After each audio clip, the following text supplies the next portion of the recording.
don't think they've got a radio to talk to stake boats unless they took one out of the box. The stake boats are on channel 1. Channel 1. Yeah. Well, this is whether or not they've got a radio to talk to.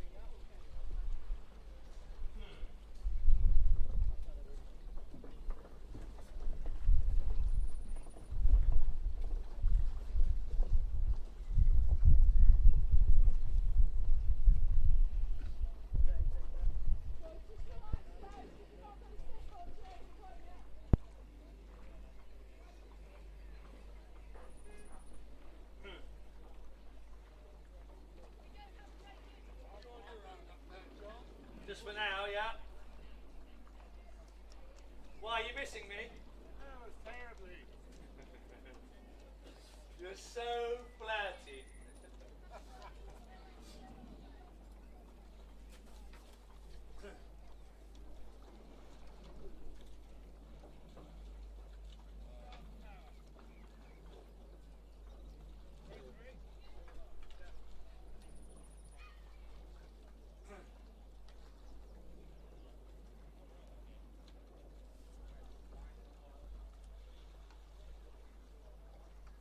So race 28, the D final for the local school junior quadruple sculls.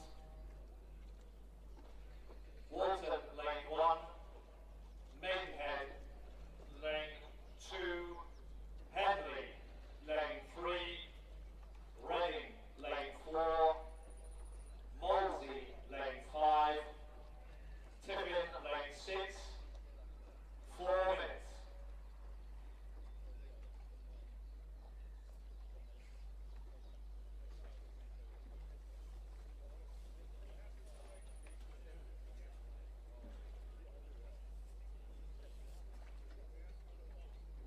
Guys, obviously relax. We know there are no snake butt holders for you. Just relax. Yeah.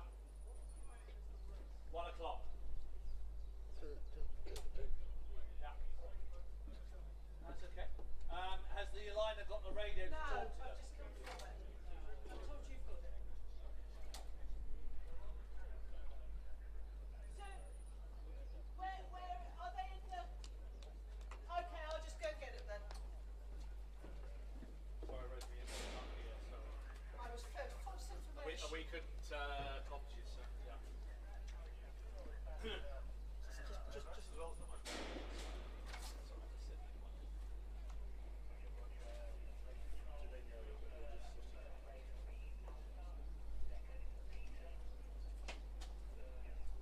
So I do 5 and you do 5? Yeah, yeah. You're happy doing that? I don't mind. Yeah, yeah, fine. I've just moved that around. Finish your ready. I need you out here, please, folks.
Good afternoon, everybody. Looking forward to a really good afternoon of racing here at the Junior Sculling Regatta 2023.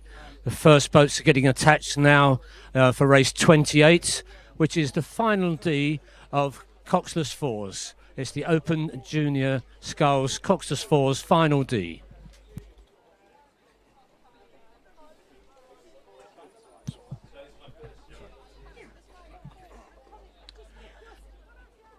And as we look back up the course, I can see they're actually quads now attaching, a long way from us here in the binoculars. So it's quads now attaching in the final D of Open Schools Juniors.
So the Open School Junior quad standing up to the octuples.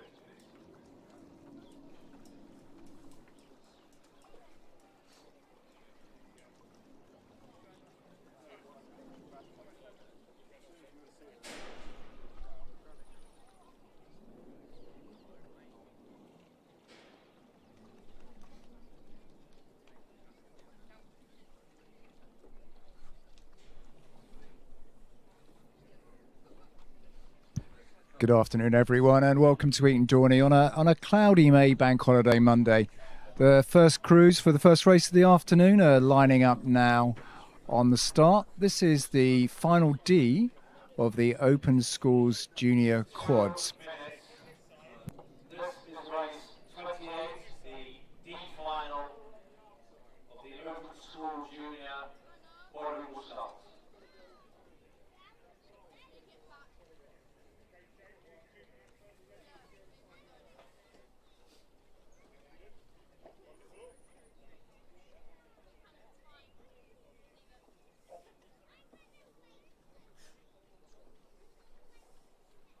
Can you hear through the earpiece?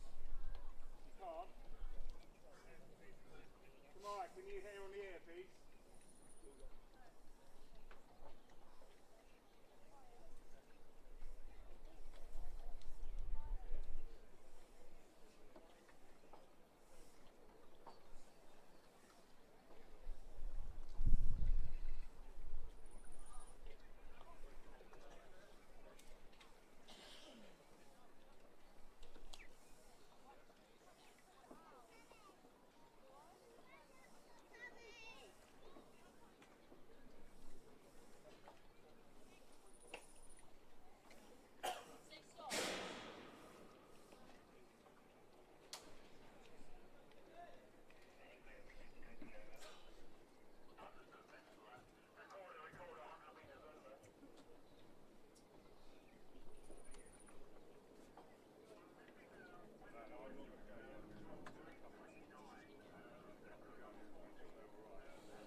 Walton, Maidenhead, Henley, Reading, Molesey, Tiffin. Attention.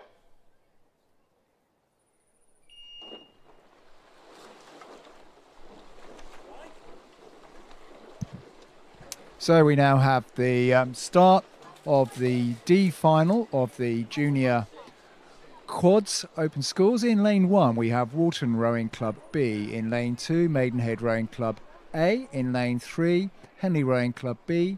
In lane 4 Reading Rowing Club A. In lane 5 Molesey Boat Club A. And in lane 6 Tiffin Boat Club A. Looks like all of the crews have got off to a clean start on the first race of the afternoon.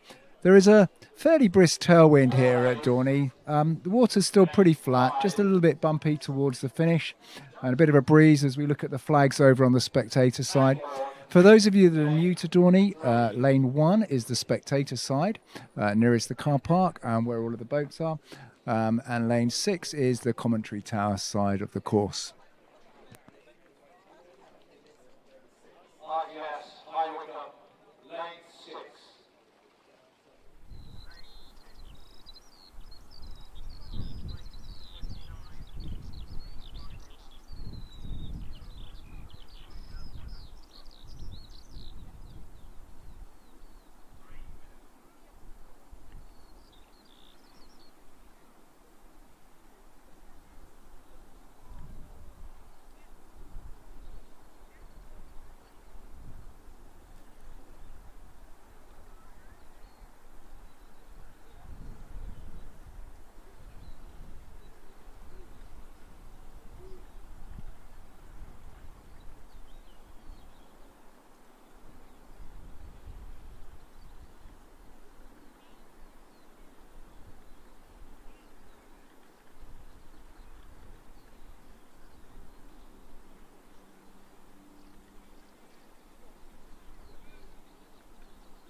At the 500 metre mark, Reading Rowing Club A were in the lead, with Tiffin School in lane 6 in second place, Molesey Boat Club in third place, Henley Rowing Club and Walton tied at fourth with Maidenhead in sixth.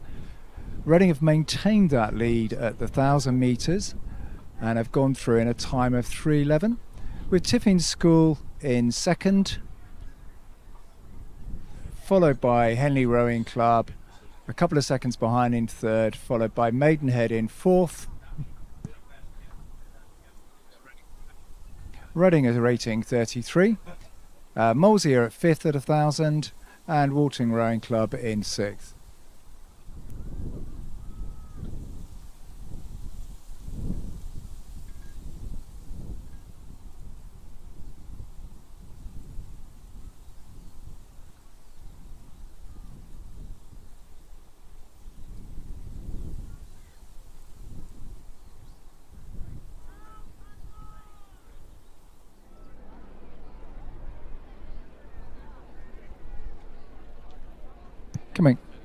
coming up to the 1500 meter mark. Reading is still leading slightly, rating 33, with Henley on their tails at 34. Maidenhead have just put in a large push and taken the rating up to 36.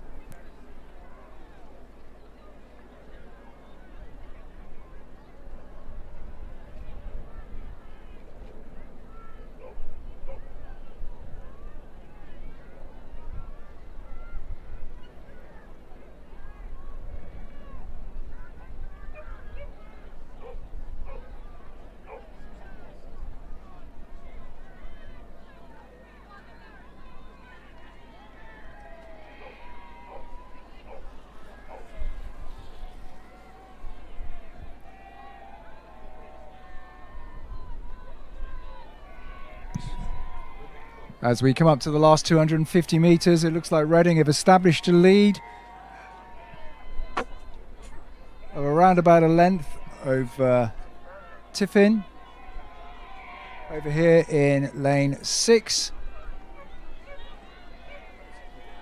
And Walton putting in a big push there on the inside in lane 1, with Maidenhead just behind them trying to get on their tails and push through to the finish. Reading taking the rating up now for the last 250 metres. They're running to the Red Boys.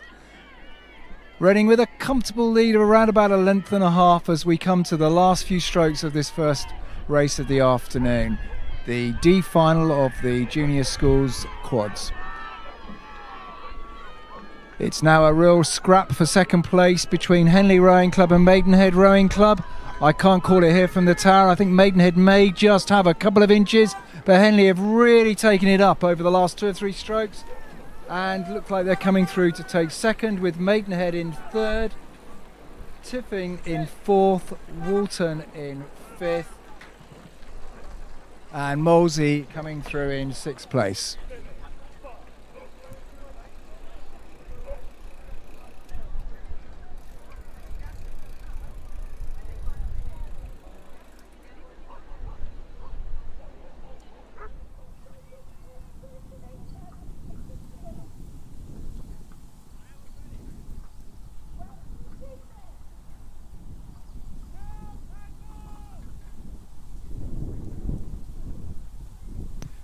So next on the course is we have the C final in the same event, the junior quads. In lane 2 we have Windsor Boys School. In lane 3 Pangbourne College Boat Club A. In lane 4 City of Bristol Rowing Club. In lane 5 Swilliam Borlase Grammar School Boat Club C. In lane 6 we have Royal Grammar School High Wycombe Boat Club A.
As we come up now to the 1750 mark, it looks like Pangbourne College have taken a slight lead over the City of Bristol.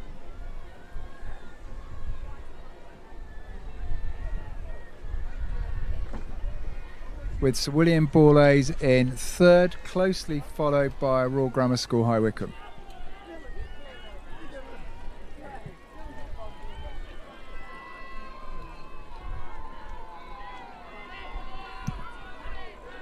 And we're now coming into the Red Boys, last 250, Pangbourne College. Being pushed really, really hard by City of Bristol. Not much in this. Pangbourne sculling nice and long, keeping it controlled over the last 100 metres, with about 3/4 of a length lead over City of Bristol. Sir William Borlase in third, with Royal Grammar School High Wycombe half a length down on Borlase in this 4-boat C final.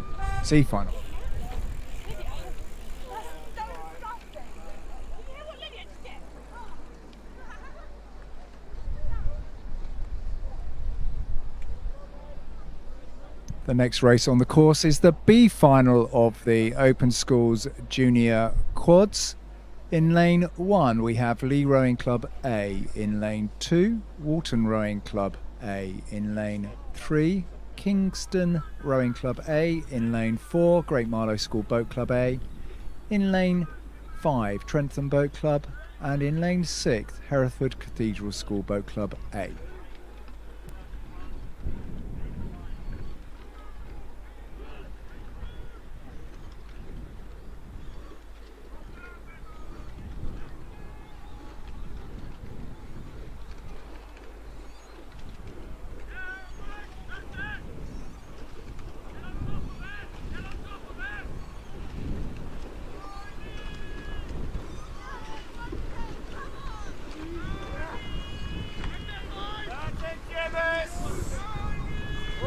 At the 1,000 metre mark, Walton have got a slight lead over Kingston Rowing Club of around about a canvas. The other 4 cruises looking pretty tight, all overlapping as we're heading to the second half of this B final of the Open Schools Junior Quads.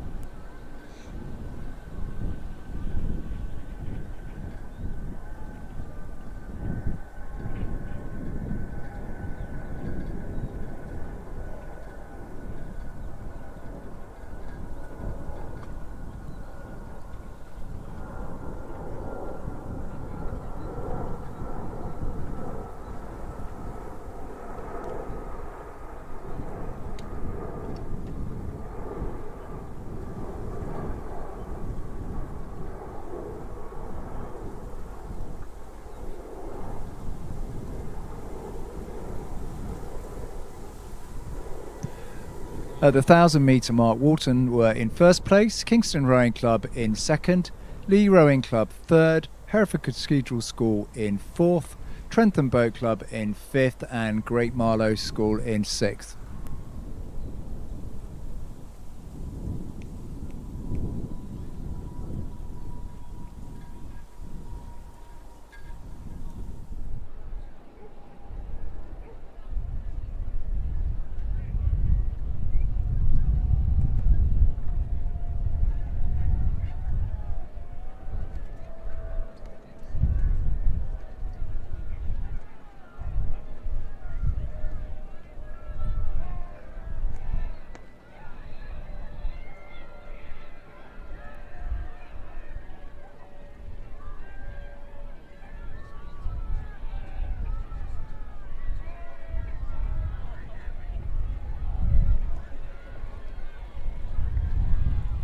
It looks like the first 3 crews here now as they come through towards the last 250 metres, with Lee, Walton and Kingston really scrapping it out at the front of the pack. Great Marlow, Trentham and Hereford just a little bit down on them. At the 250 metres to go mark, Kingston have put a really big push in, and looks to me like they've just taken a slight lead over Kingston at 36.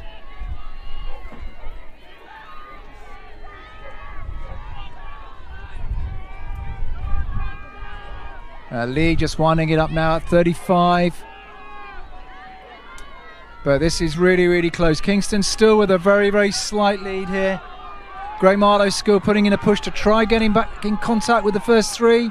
But to me it looks like Kingston are just managing to push away, just keeping the stroke nice and long over the last 10. With Walton in second. Actually, it looks to me like Trentham may have just pushed through. I think we're going to have to leave the result of that race to the finish umpires here. Too difficult to call from the tower.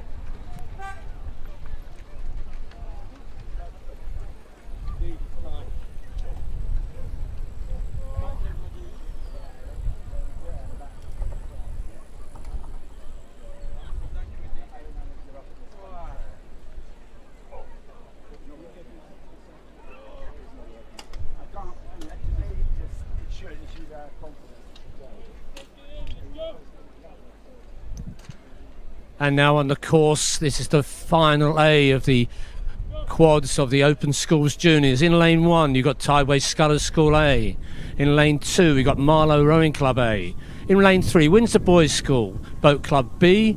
In lane 4, Sir William Borlase Grammar School Boat Club A.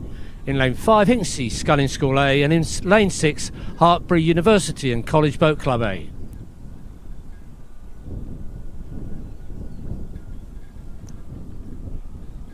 This final is now approaching about 500 gone off the start, and both the quads, some of the quads now have really gone off quick and are now settling into their race pace. There's a few crews showing in front at the moment, approaching the 1K. And looking from the information I'm getting, it's Windsor Boys and Marlow at the moment scrapping it out for that first place.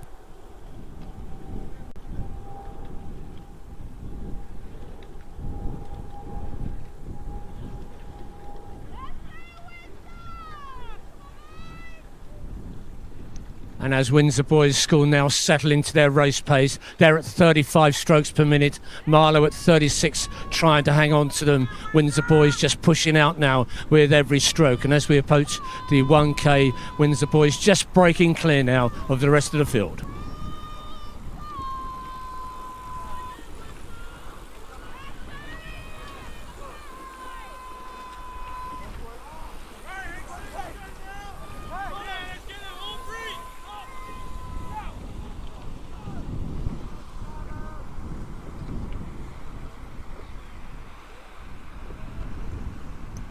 And as we went through the 1K, the Windsor Boys and Marlow quads were really close together. But as I saw, the Windsor Boys crew then just pushed on a little bit after that 1K. So as we went through 1K, Windsor Boys and Marlow still scrapping out. In third place, Sir William Borlase's. And in fourth place, we've got Hinksey Sculling School. In fifth place, Hartbury. And in sixth place, we've got Scullers in lane 2.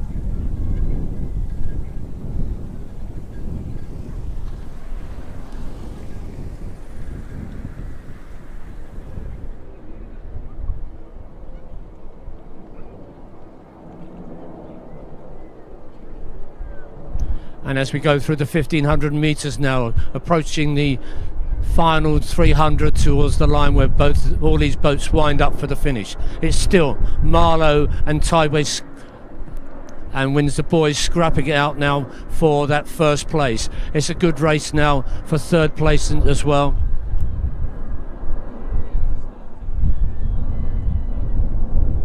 And Borlase still pushing on. They're trying now to break clear of the rest of the pack behind them, but it looks like themselves and Scullers are pushing on well. And in lane 5, and Hinksey now still overlapping with Borlase, but out in front as they come into the last 250. It's Windsor Boys now looking as though they're about a length clear now of Marlow. They're pushing on further. They've got clear water now, and into that last 250 they're going through their tiers. They're pushing on. They don't want Marlow to come back. They're going up now again, and as they push on they move away further. Marlow now trying to come up and just close on them, and it looks like Borlase and Hinksey having a really good battle now for that third place. In fourth and fifth now, Scullers and Hartbury now just battling out for those minor places, but going towards the line now. It's Windsor Boys School winning this final A of the Junior Coxers Quads. Second place now, we wait for the official results. That's Marlow. In third, Borlase and Hinksey really close together for that third place. And as Scullers and Hartbury also having a good race together, it looks like Hartbury just goes across the line now, and now Scullers.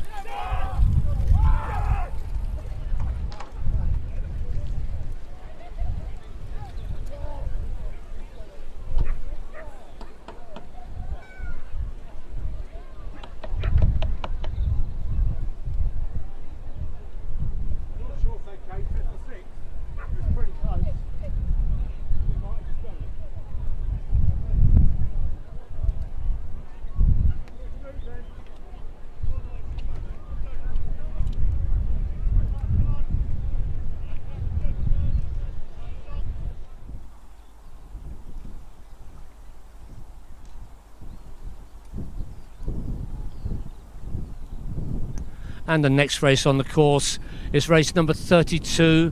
This is the Open J16 coxed quads. It's the B final of this race, and in the race we've got Kingston Grammar School Boat Club A crew, Tideway Scullers in lane 2, Maidenhead Rowing Club in lane 3, Grange School A crew in lane 4, in lane 5 Sir William Borlase' B boat, and in lane 6 we've got Team Keen's Sculling School.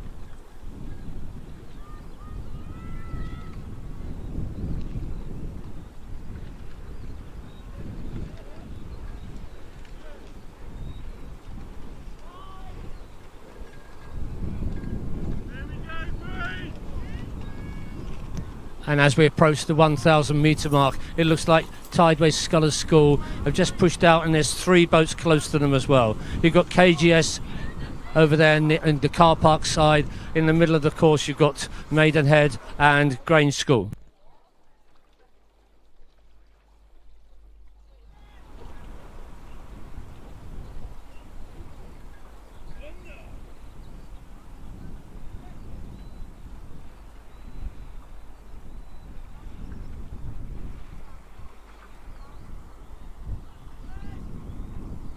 And confirmation at the 1,000 metre mark. It was Tideway Scullers who led the field. In second place it was Kingston Grammar School, and in third place it was Maidenhead Rowing Club. Close to them was Grange School, and then in fifth place St William Borlase and Team Keen also overlapping.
And now as they've gone through the 250 metre mark, it looks like Tideway Scullers are now broken clear of the field.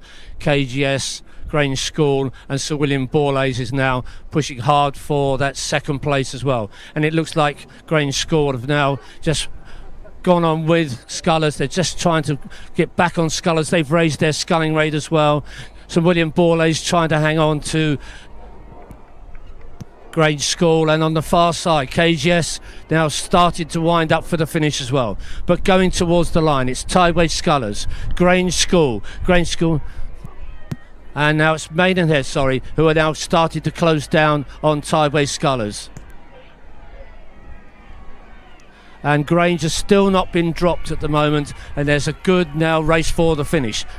Maidenhead now closing on Scullers towards the line. Grange School now trying to hang on to Maidenhead. And as we push on towards the line, Maidenhead now started to overlap with Tideway Scullers. They're going through the phases. They're now winding up indeed. There's 3/4 of a length now to Tideway Scullers. And as we go towards the line, it looks like Tideway Scullers would hold on. But Maidenhead still going strong. And it looks like just about a canvas now as we go through the line. Grange School now comes through in third. It's KGS, it looks like, crossing the line in fourth.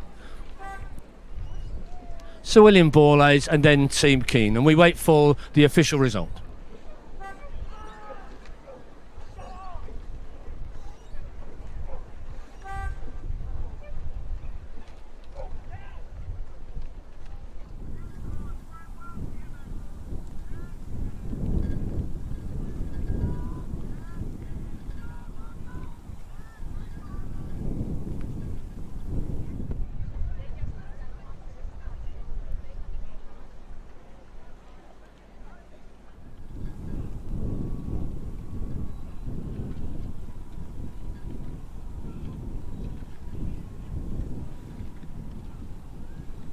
And now on the course, we've got the final of the Open J16 quads. In lane 1, Sir William Borlase's Grammar School Boat Club.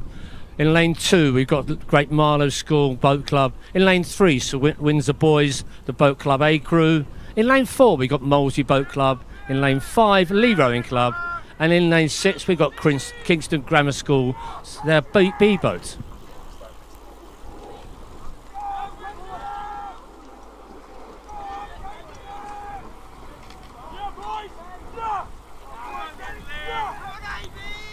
And as we go through the 1,000 metre mark, Windsor Boys now have just pushed out over the rest of the field. But Great Marlow School and Molesey still just 1 length behind Windsor Boys. In lane 4, we got Kingston Grammar School. In lane and 5th place, we got Sir William Borlase's. And in 6th place, we've got Lee Rowing Club. So confirmation on 1st place at 1K, we've got Windsor Boys, 2nd place Great Marlow School, and 3rd place Molesey Boat Club. 4th place KGS, 5th place Sir William Borlase's, and in 6th place Lee.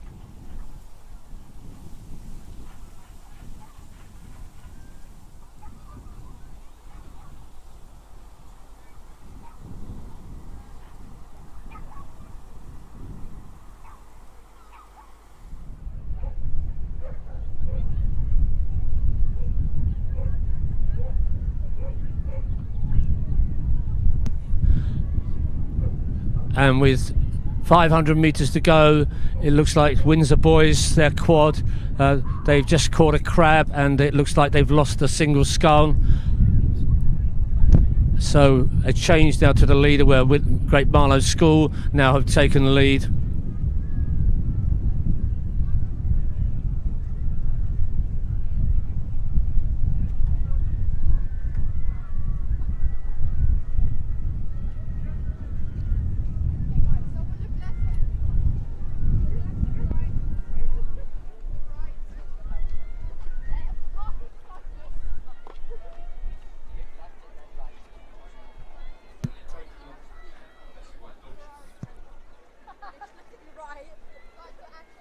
And as we approach the 300 metres to go point, it looks like Great Marlow School and Molesey now. Molesey seem to have just taken an air, Joe, over Great Marlow School.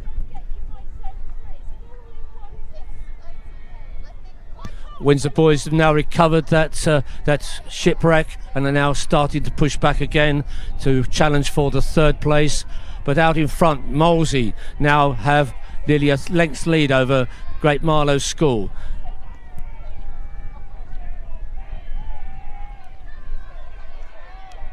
And a good battle now for this 3rd place. It's got KGS on this side. We've got Windsor Boys closing down.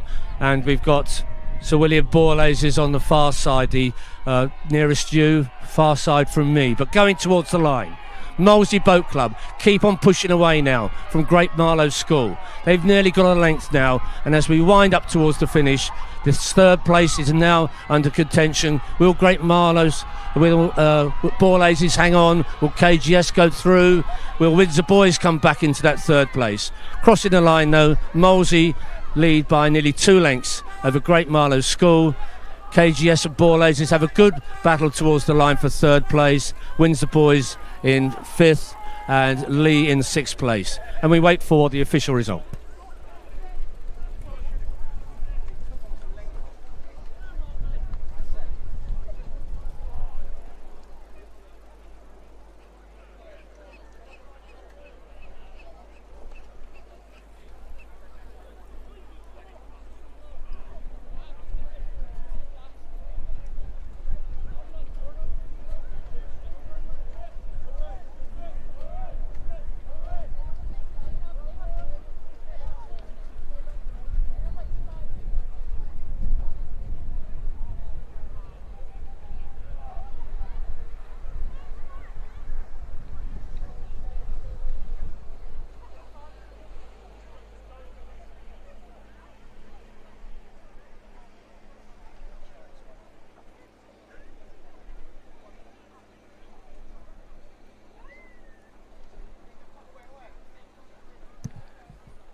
The next race on the course is race 34, Open J15 Cox Quads D final.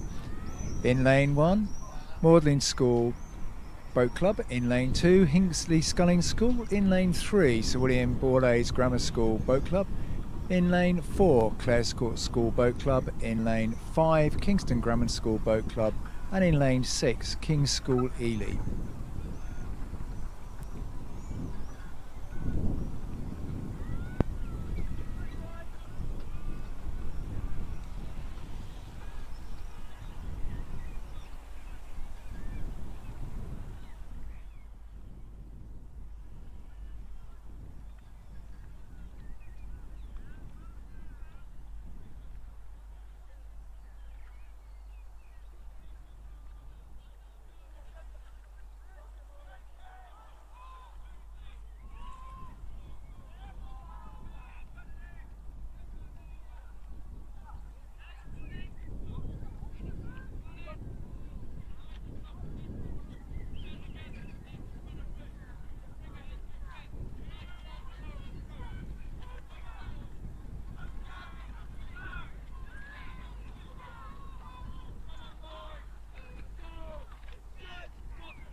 Coming up to the 1,000 metre mark in this D final, you can throw a blanket over all of the crews. It's pretty close, with a slight lead for Clares Court School coming up to the 1,000. Kingston Grammar School just tucked in behind them, and Borlase close as well, but there really is very, very little to show between the first three crews.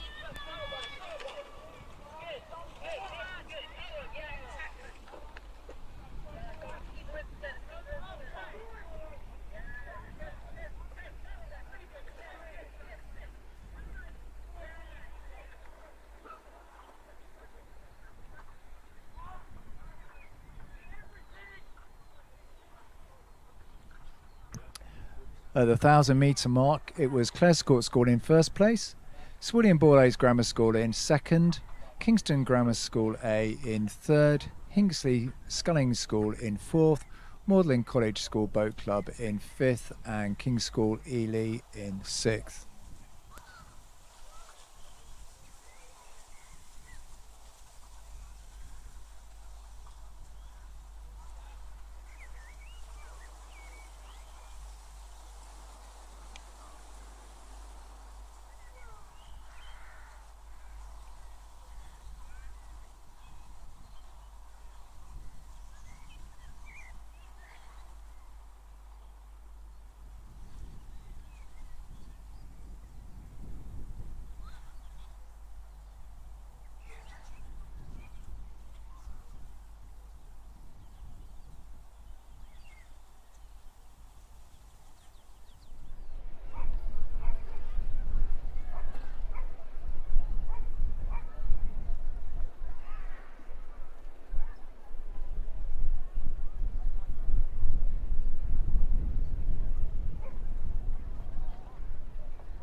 At the 1,500 metre mark, Clares Court School still maintain their lead.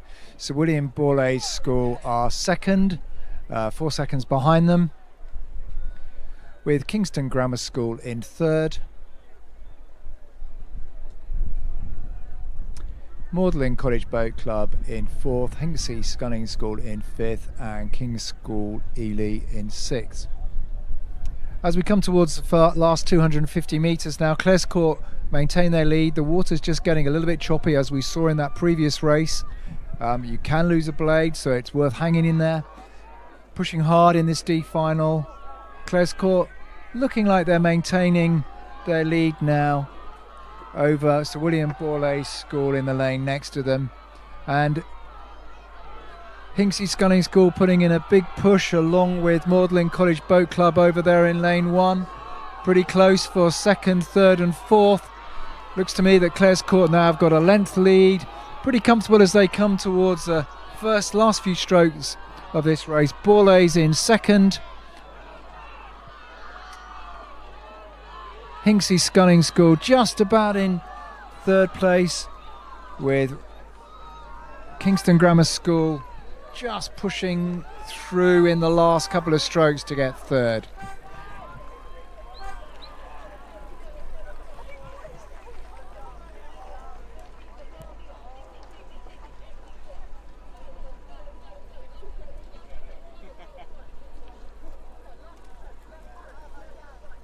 The next race on the course is J15 Cots Quads C final. In lane 1, Wallingford Rowing Club. In lane 2, Tiffing School Boat Club. In lane 3, Marlow Rowing Club B. In lane 4, Windsor Boys School C. In lane 5, Royal Grammar School High Wycombe. And Walton Rowing Club did not start.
At the 1,000 metre mark, Windsor Boys have a slight lead over Tiffin and Marlow Rowing Club, but again a pretty close race at the 1,000 metre mark, with everyone still in a shout in this C final of the Open J15 Cots Quads.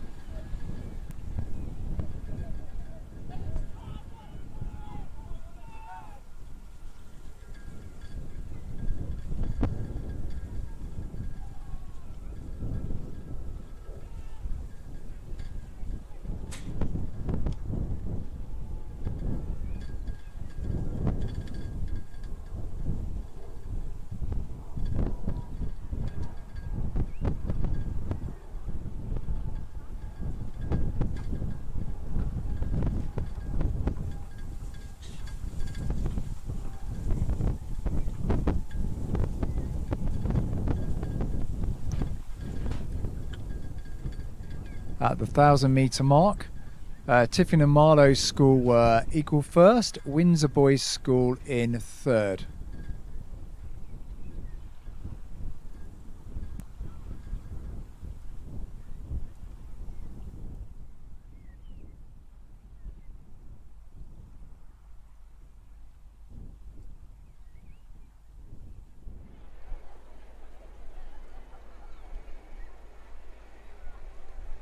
Correction, Windsor Boys School at the 1,000 metre mark. Windsor Boys School were in first place, Marlow and Tiffing in equal second, Wallingford in fourth, and Royal Grammar School High Wycombe in fifth.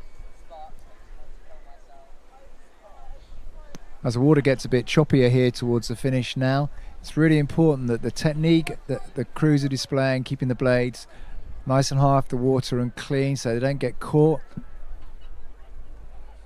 And the Windsor Boys School doing a great demonstration of that. Obviously Windsor Boys have a great reputation for junior sculling. The two finalists in the Fawley at Henley last year.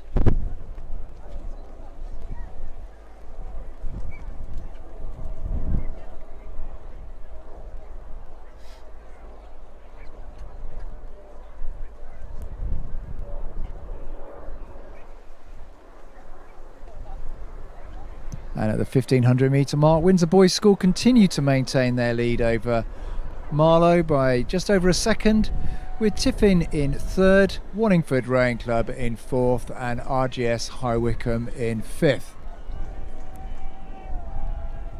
It's not a lot in this as we come through now to the last 250 metres. It's pretty tight. Windsor Boys just continue to maintain their lead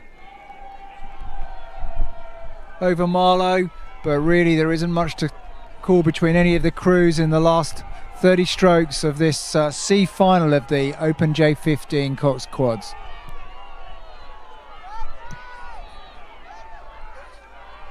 Marlow putting in a really big push now. Can Windsor Boys respond as we now come into the last 50 metres? It's pretty neck and neck now between Marlow and Windsor Boys. Tiffin finding it out for third with Wallingford, but it's really, really tight now between Marlow and Windsor Boys. I think Marlow just pips that, but we'll have to wait for the official result. Tiffin in third and Wallingford in fourth, with RGS High Wycombe coming in fifth.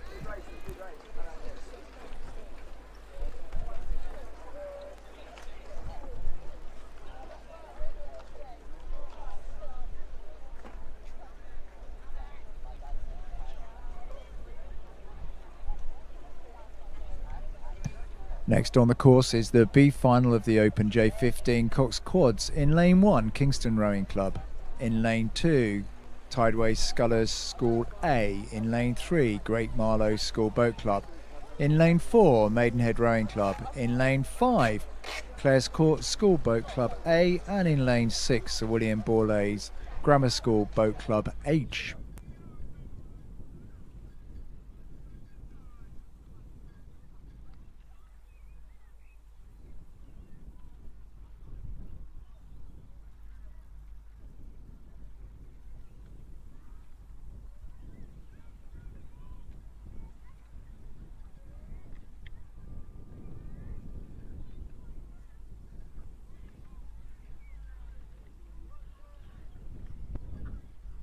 At the 500 metre mark, Great Marlow School in first place, followed by Maidenhead Rowing Club second, Clares Court third, Tideways Scullers School fourth, Kingston Rowing Club fifth, and Sir William Borlase sixth.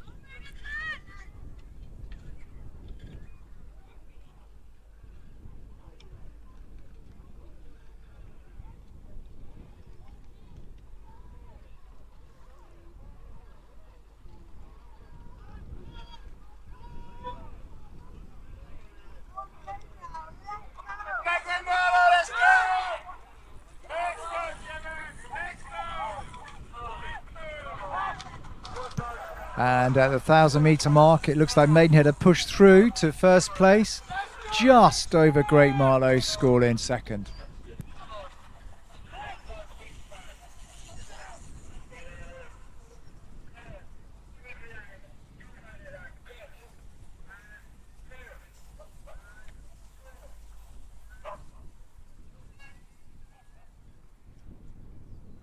So at the 1,000 metre mark, that was Maidenhead leading Tideways Scullers School in second, Clares Court School Boat Club A in third, Kingston Rowing Club, Clares Court School in fourth, Kingston Rowing Club in fifth, and Sir William Borlase Grammar School in sixth place.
as we go through the 1500 metre mark. It looks like we have 3 boats contesting it from the camera angle that we've got. Maidenhead, Great Marlow and Scullers, with Kingston just tucked in a little bit behind them over in lane 1.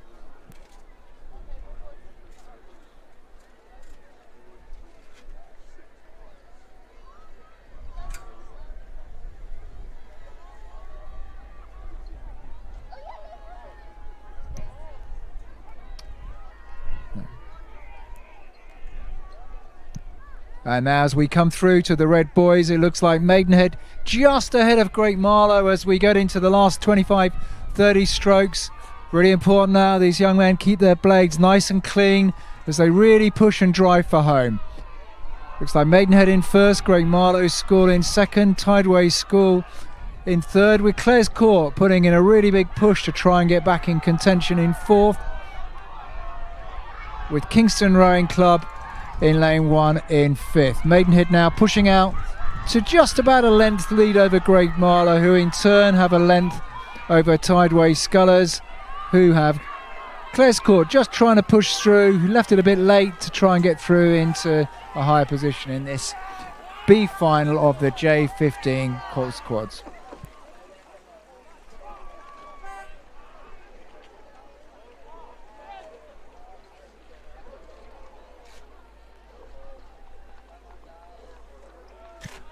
On the course now, we have the final of that event that we've just seen, the B final of the J15 coxed quads A final. In lane 1 we have Marlow Rowing Club A.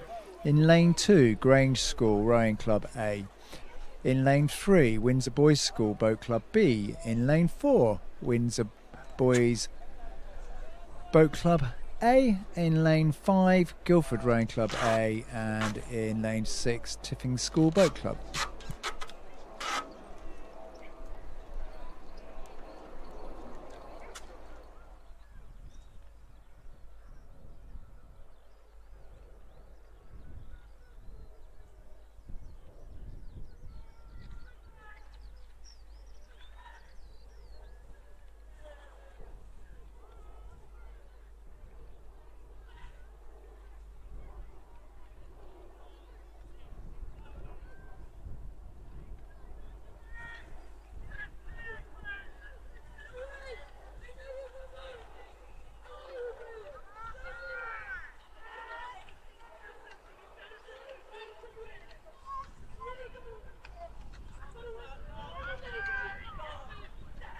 At the 500 metre mark, Windsor Boys A had established a lead over their compatriots in the B crew, who were second, Tiffin School Boat Club in third, Guildford Rowing Club in fourth, the Grange School in fifth, and Marlow Rowing Club in sixth.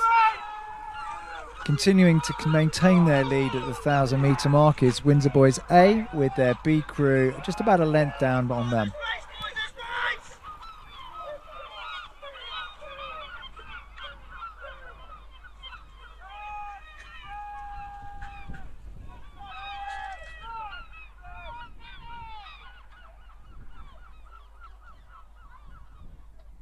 And just confirming, at the 1,000 metre mark, Windsor Boys A were first, Windsor Boys B were second, the Grange School Rowing Club A were third, Tiffin School Boat Club fourth, Guildford Rowing Club fifth, and Marlow Rowing Club A sixth.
As we come through the 12:50 mark, it looks like Windsor Boys School A have maintained their lead with their B crew still in second and Grange School in third. Both the Windsor Boys School crews tapping it along quite nicely, 34-35 strokes a minute, keeping it clean and tidy in the waters. It's a cross tailwind here at Dorney. It's just getting a little bit choppy as we approach the last part of the course.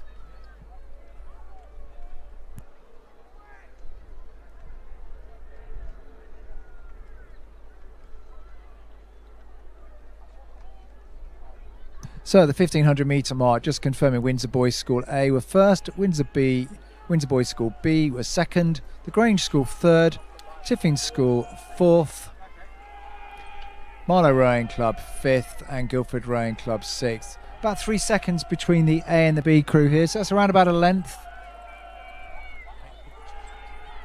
The A crew just taking the rating up now to 36. It's a real scrap between the Windsor A and B crews. A real testament to Mark Wilkinson's coaching here. Two very, very tidy crews at J15. Pushing really hard now. The B crew just taking it up a little bit more than the A crew. A crew just rowing a little bit longer. Getting hold of the water, driving through and just keeping the B crew half a length, 3/4 of a length down as we come through to the last 10 strokes. With the Grange School just about hanging on to third place.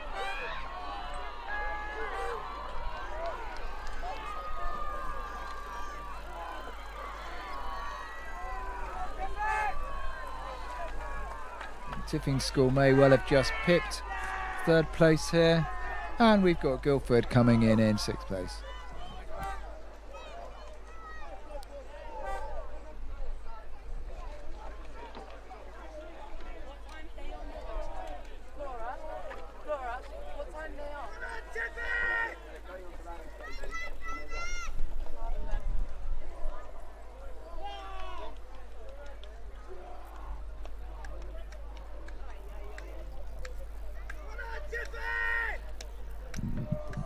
On the course now, the junior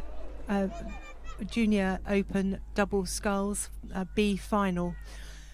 In lane 1, Molesey Boat Club B, lane 2, Marlow Rowing Club A, lane 3, Hinksey Sculling School, lane 4, Trenton Boat Club, lane 5, Rob Roy Boat Club A, and lane 6, Weybridge Rowing Club B.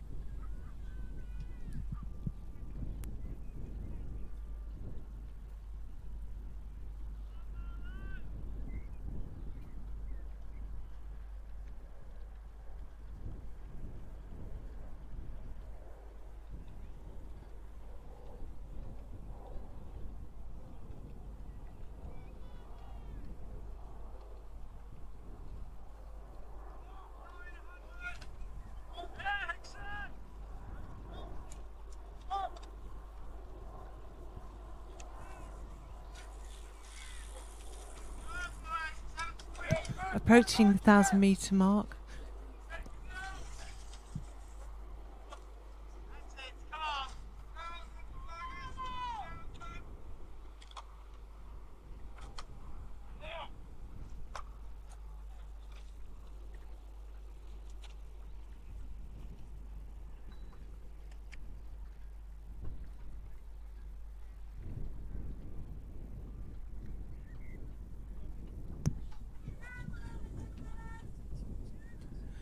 Approaching the 12:50 mark. Marlow and Hinksey are leading the field, with Trentham in third, Molesey in fourth, Rob Roy in fifth, and Weybridge Rowing Club in sixth.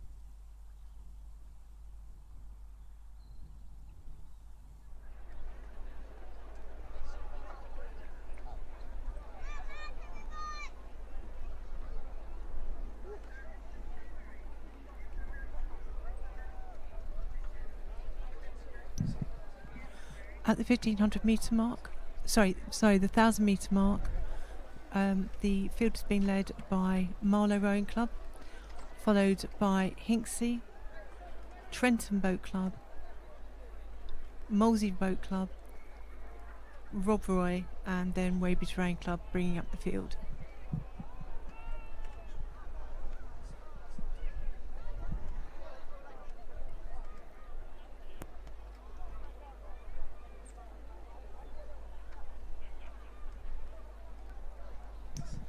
At the 1500 metre mark, Hinksey have taken the lead, and followed by Trenton. Then Marlow Rowing Club, Molesey Boat Club, Rob Roy and Weybridge. So Hinksey now take the lead from Marlow.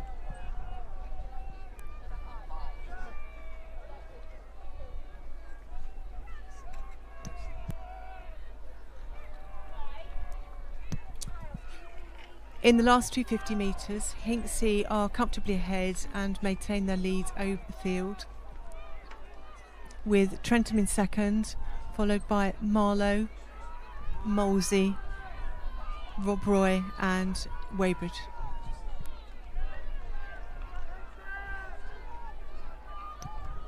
In the last 100 metres,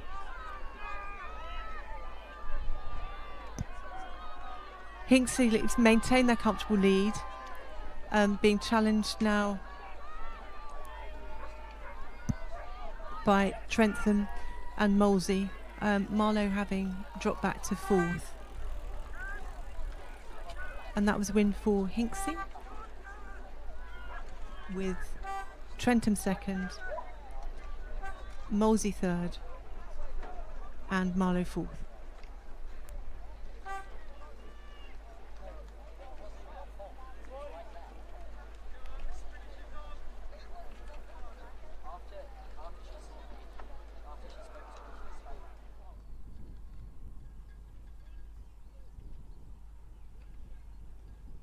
So on the course now is the final of the Open Schools Junior Doubles.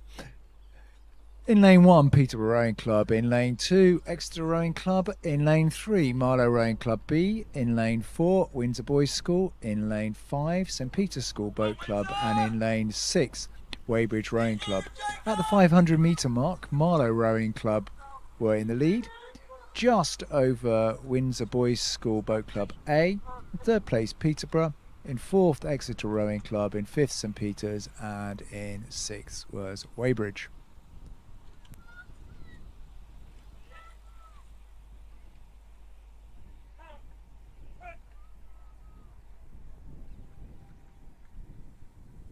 At the 1000 metres mark, Marlow had continued to lead, with Windsor Boys School still in second, Peterborough in third, Exeter in fourth.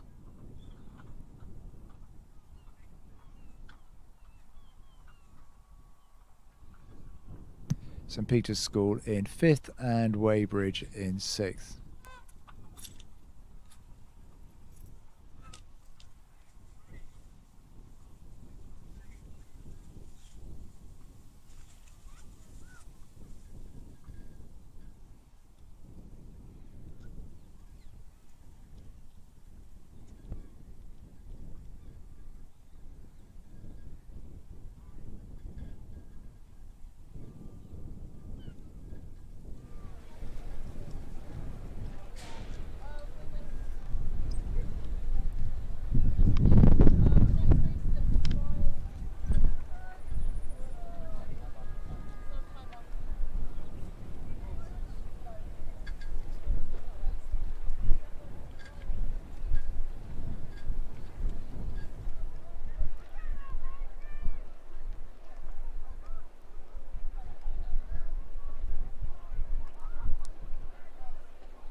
So passing through the 1500 metre mark, Marlow continue to have their lead over Windsor Boys, around about 3 seconds now, with Peterborough in a push from 4th through to 3rd, with Exeter in 4th, St Peter's in 5th and Weybridge in 6th. Coming now towards the Red Boys, the last 250 metres. Marlow continued to lead. It looks like a right old scrap for 2nd and 3rd place though, between Windsor Boys and Peterborough and Exeter. Marlow continue to lead. Windsor Boys putting in a really big push now. 36, Marlow really having to respond. A really big push here from this very, very tidy Windsor Boys crew over here in lane 4. Both doubles at 36 now as we approach the last 5 or 6 strokes of the race. Marlow with around about a half length lead. Exeter have been rode through by Peterborough, who are in 3rd, and it looks like Windsor Boys may just pip it on the line. This is going to be down to the umpires to decide the result of that race. I'd say Marlow just hung on. Peterborough coming through in 3rd and Exeter in 4th. St Peter's School in 5th and a fair few lengths back, Weybridge Rowing Club. What a great race. Windsor Boys may just have left that a little bit late to get through there, but we'll have to wait for the official result.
The next race on the course is race 40 on your programmes. It's the Open J17 Double Sculls Final A.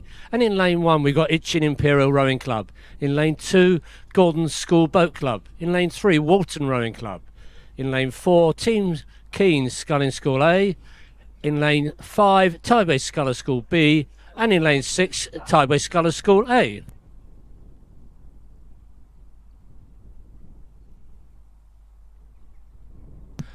This final has just started and it's just settling now down into the race pace for all these crews, and we wait to now some confirmation as they go through the timing points.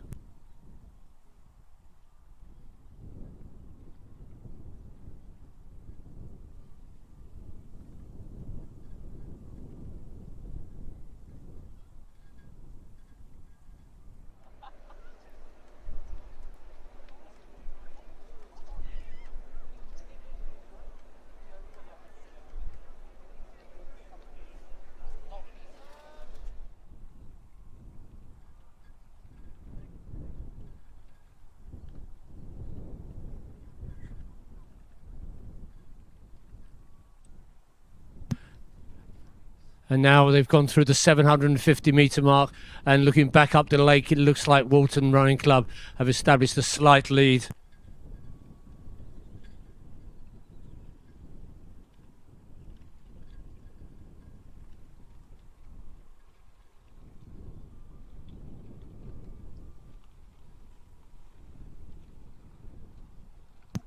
In the second place, it looks like we've got Gordon School Boat Club, and as they approach the 1,000 metres, we get confirmation from that timing point.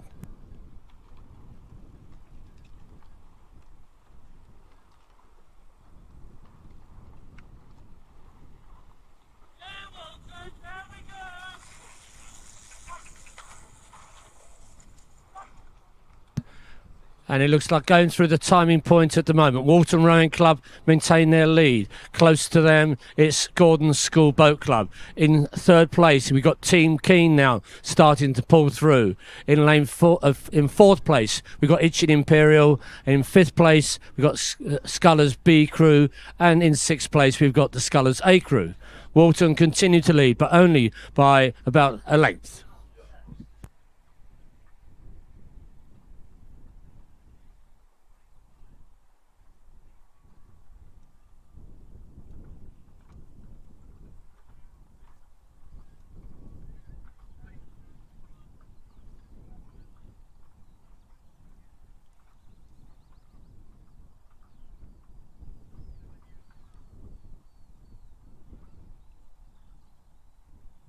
Walton Rowing Club now settled into a really good race pace, and they seem to be stretching away from the field. It looks like nearly 2 lengths now to Walton Rowing Club, but behind them is quite a good battle for the second and third places by Team Keen, Gordon School Boat Club and Itchin Imperial Rowing Club.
And now as we start to approach the last 300 metres of this race, it's Walton Rowing Club now established themselves firmly in that first place. It's a good battle now for the second place between Gordon School Boat Club and Team Keen. It looks like there's nothing between them. It looks like Team Keen might have just got the edge now over Gordon School Boat Club. In lane 1, we've got Itchin Imperial and Tideway Scullers now starting to show. In lane 5, the Tideway Scullers A Crew now starting to challenge for that 4th place. But going away into the 250 metres, Walton Rowing Club just raised their rate a little bit, just making sure they don't make any mistakes. And in 2nd place, a good battle between Team Keen and Gordon School Boat Club. Gordon School just pushed out again. Team Keen's keeping overlap, but going towards the line. Walton Rowing Club in this final A of the Open J17 double sculls. Gordon's School Boat Club in 2nd, it looks like, and Team Keen in 3rd. A good race there for 2nd and 3rd. And 4th now, it's Itchin Imperial. It looks like going over the line. And Tideway Scullers pushed hard to try and get in contention with them. And it's a good race by all crews. Tideway Scullers B Crew now crossing the line.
And here is a result of race 39L, the final of the Open School Junior Double Sculls.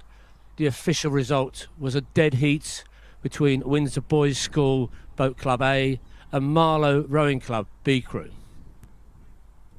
In third place it was Peterborough City Rowing Club, fourth place Exeter Rowing Club, in fifth place St Peter's School Boat Club, and in sixth place Weybridge Rowing Club.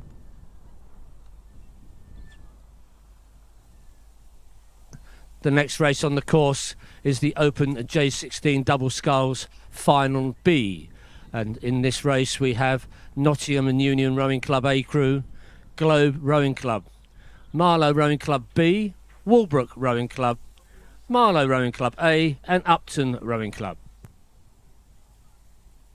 As they went through the 1,000 metre mark, it was Globe Rowing Club who led over Nottingham and Union in second place. Third place it was Walbrook Rowing Club. In fourth place Marlow B, and in fifth place Upton Rowing Club, and Marlow A in sixth place.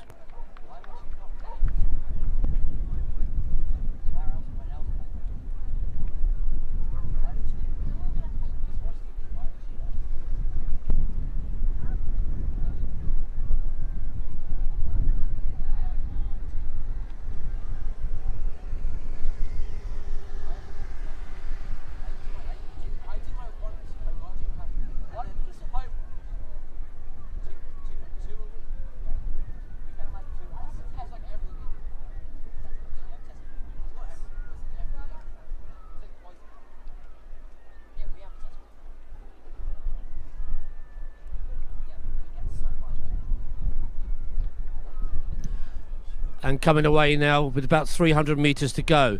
It's a good race for this first place between Globe Rowing Club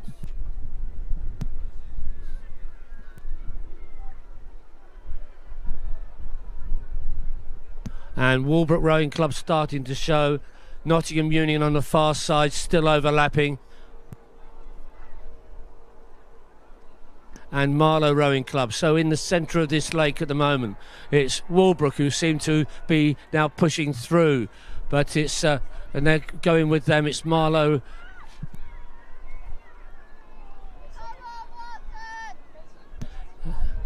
And in lane 6, it looks like Upton Rowing Club. They're really started to push now. They're started to come into contention as well. So Nottingham Union, Globe, Walbrook, Upton and Marlow now started to really push for the line. And Upton started to raise their rates, and they're pushing back through Walbrook. Nearer you, Nottingham Union again raised their sculling rate. They're now level with Globe.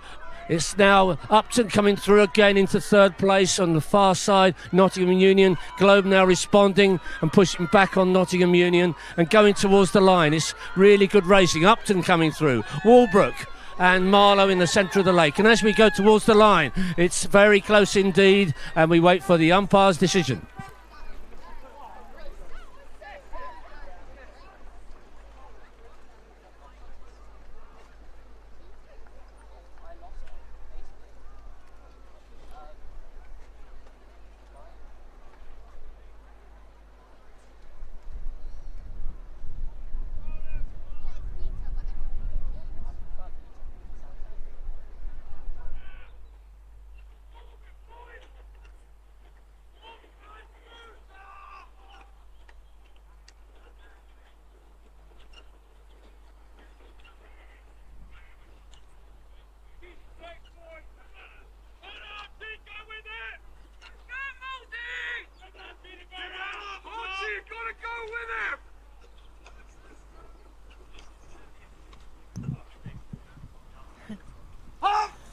The next race on the course is the J16 Double Sculls Final A.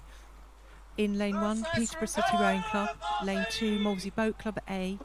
Lane 3, Hereford Cathedral School Boat Club. Lane 4, Windsor Boys School B. Lane 5, Windsor Boys School A. And in lane 6, South African Schools Rowing Union A.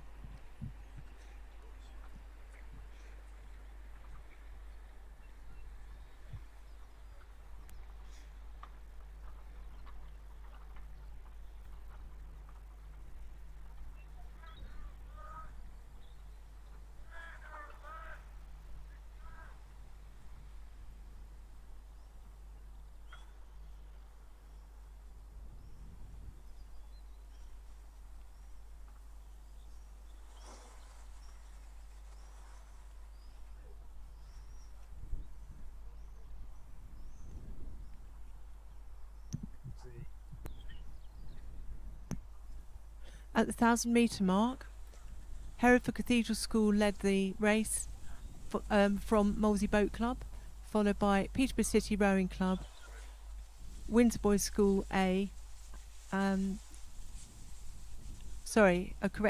Windsor Boys School B, followed by Windsor Boys School A and the South African Schools Rowing Union.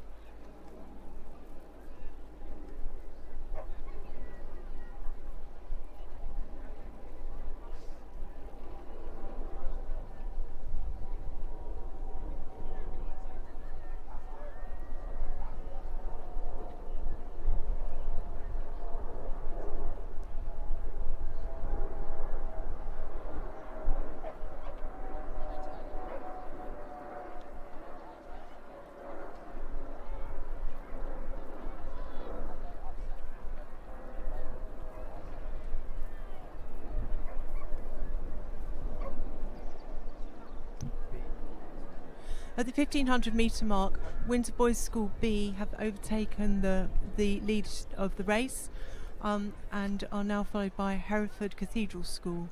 Molesey Boat Club A are in third place, followed by Windsor Boys School A.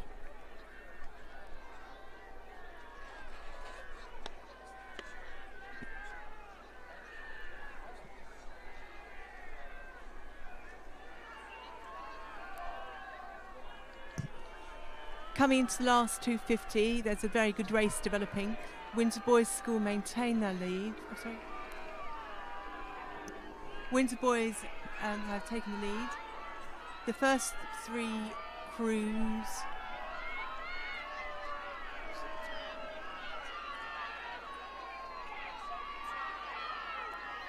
Molesey, Hereford and Windsor Boys are contending for the first place, with Windsor Boys A in fourth, Peterborough City in fifth, and South African Schools Rowing Union. Just coming up to the line, Windsor Boys School take the honours.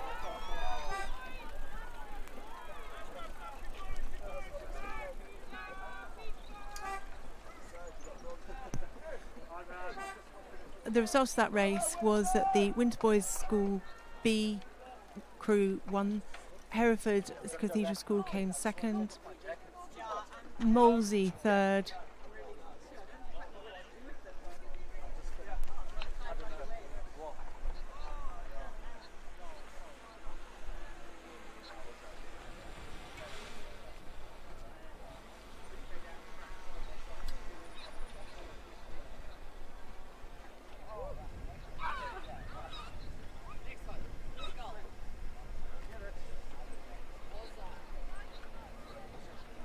And just to confirm the result of the Open J16 double sculls, in first place was Globe, in second place Upton Rowing Club, in third Nottingham and Union, in fourth Walbrook, in fifth Milo Rowing Club B, and in sixth place Milo Rowing Club A.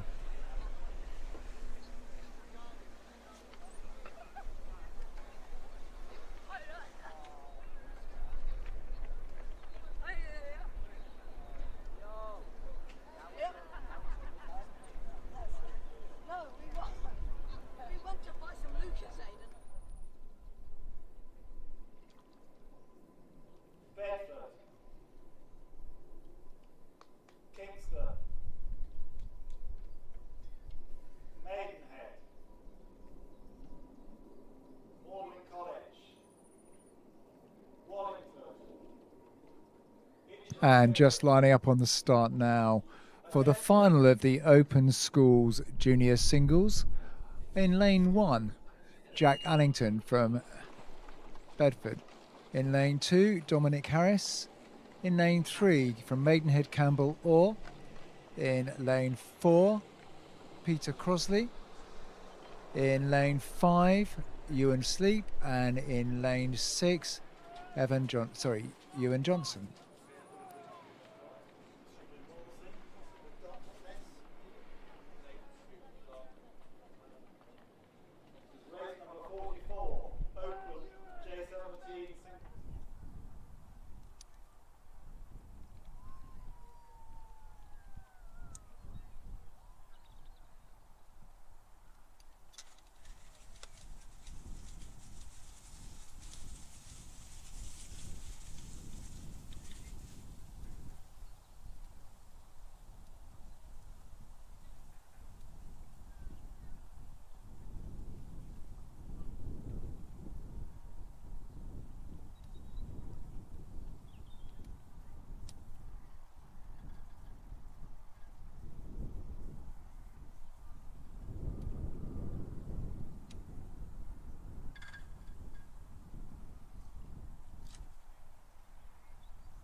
So coming through the 500 metre mark, the Maidenhead Sculler is in first place.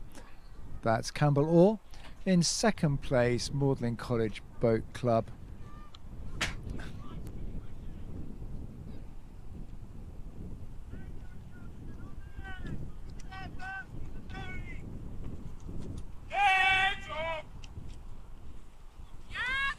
In third place, Bedford Rowing Club. In fourth place, Imperial Itchen Rowing Club. In fifth, Wallingford, and in sixth, Kingston. Keep the rhythm, Ewan! Keep the rhythm! Keep the rhythm, you're good! Let's do it, Dom! You're right there! Set rhythm, Ewan! Rhythm, circle, right with them! Keep it up! And the Maidenhead Sculler continued to lead at the 1,000 metre mark, with Bedford in second, Magdalen College School Boat Club in third, Wallingford Rowing Club in fourth, Kingston Rowing Club in fifth, and Itching Imperial Rowing Club in sixth.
So going in between the 1250 and the 1500, the Maidenhead Sculler of Campbell Orr is continuing to lead, rating 31 strokes a minute.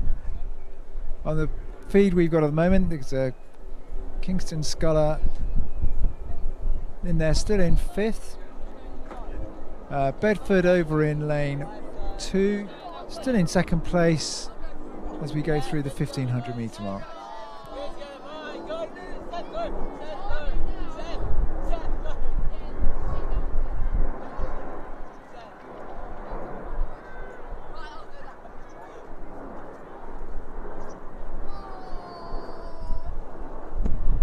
So going through the 1500 metre mark, Campbell Orr, the Maidenhead Sculler, is through in 5:40.86, with Magdalen College in second, 8 seconds behind.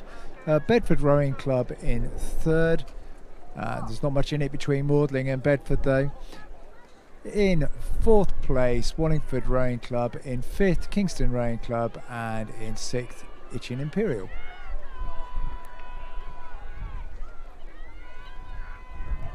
Maidenhead Sculler continuing to keep it nice and long and strong, pushing it through. Last 250 now into the Red Boys with a comfortable lead, but as we've seen earlier in the day, doesn't take much for a crab in the last 100 meters.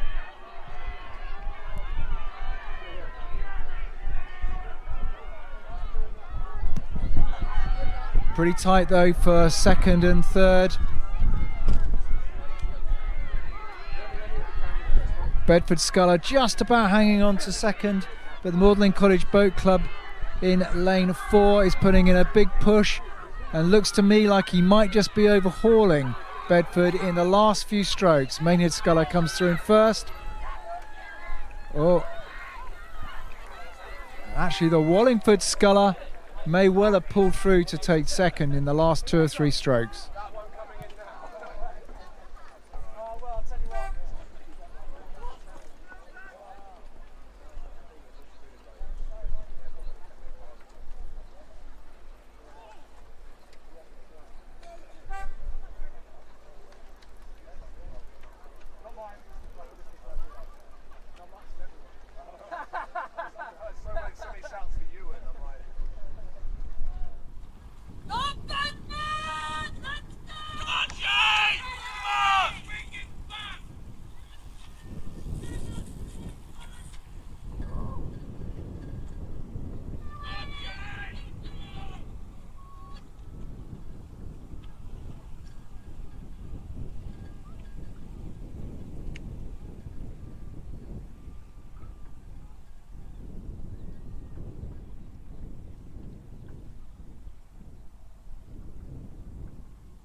So the next race on the course is the Open J17 1X Final A.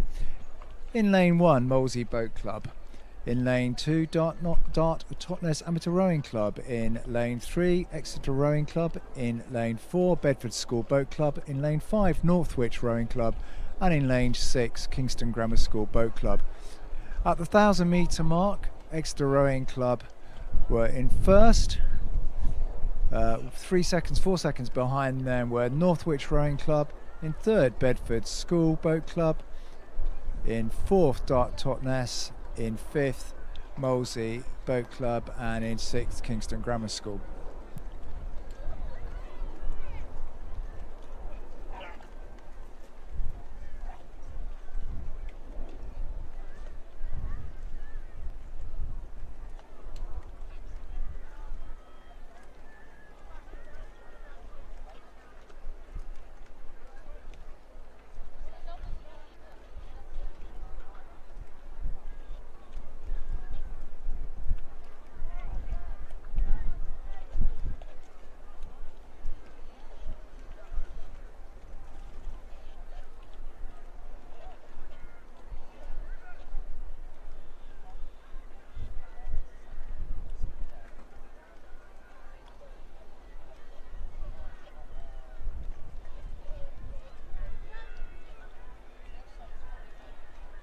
Going through 1,500 metres, Exeter Rowing Club continue to lead, with Northwich Rowing Club in second, Bedford School Boat Club in third, Dart Totnes in fourth, Kingston Grammar School in fifth, and Molesey in sixth.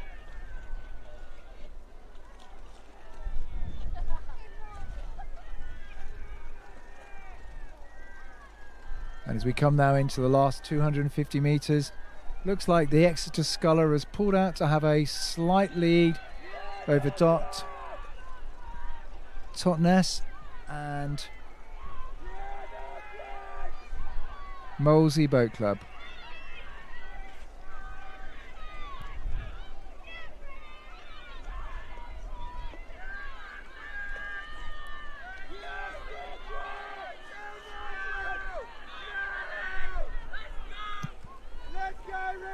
And as we come through now into the last few strokes, Northwich established a lead of a length over Bedford School Boat Club.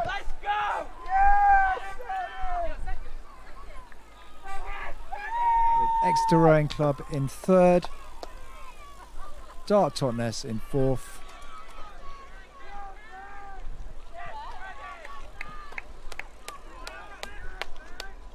Molesey in fifth, and Kingston Grammar School in sixth.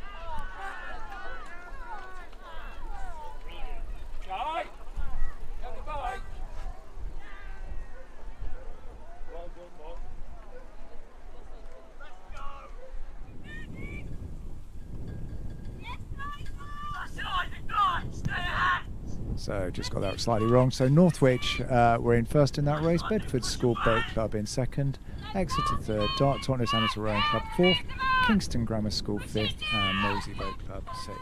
Okay, Isaac, one game! That's it, Jack, come on! Come on! Yes, Rick! Keep it strong in the legs.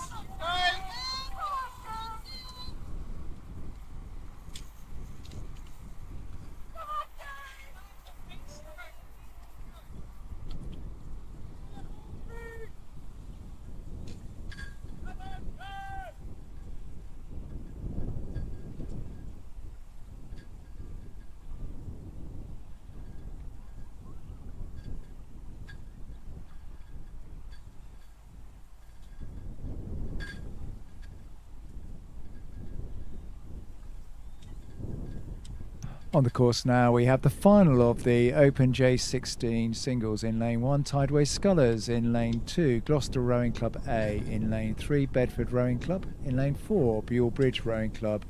In lane 5, Whitgift School Boat Club. And in lane 6, South African Schools Rowing Union. At the 1,000 metre mark, Bedford Schools were in first place with a 2-second lead over Buell Bridge, with South African Rowing in third, Gloucester Rowing Club in fourth, and Thames Scullers in fifth.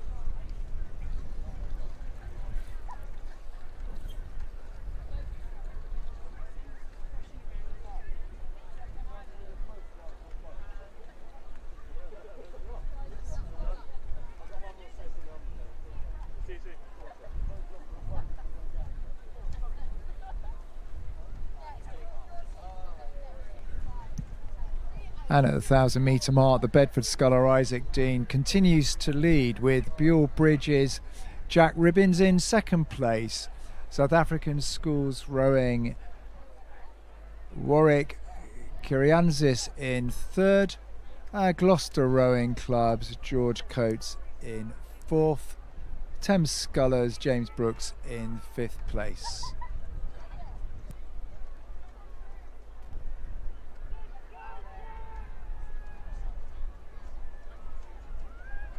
And earlier on in the race, the Whitgift sculler had a little bit of a mishap and has been recovered by the safety boat. Going through the 1500, Buell Bridge has taken the lead, with Jack Ribbins now in first place, with the Bedford sculler Isaac Dean now second.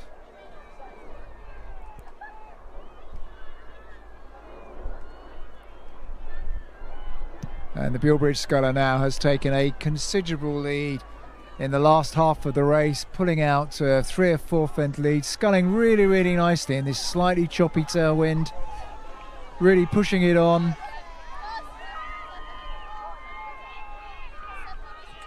Shifting his end packer through the water really, really well. Definitely tell the difference between junior scullers who, when they're 5 length up, still go for it, and us masters who probably would be taking the rating down and going a little more slowly over the line with that kind of lead. Bedford, a comfortable second place for the Bedford sculler for Isaac Dean. And it's a little tough for third, but I think Whitgift, Dylan Morris is going to come in third.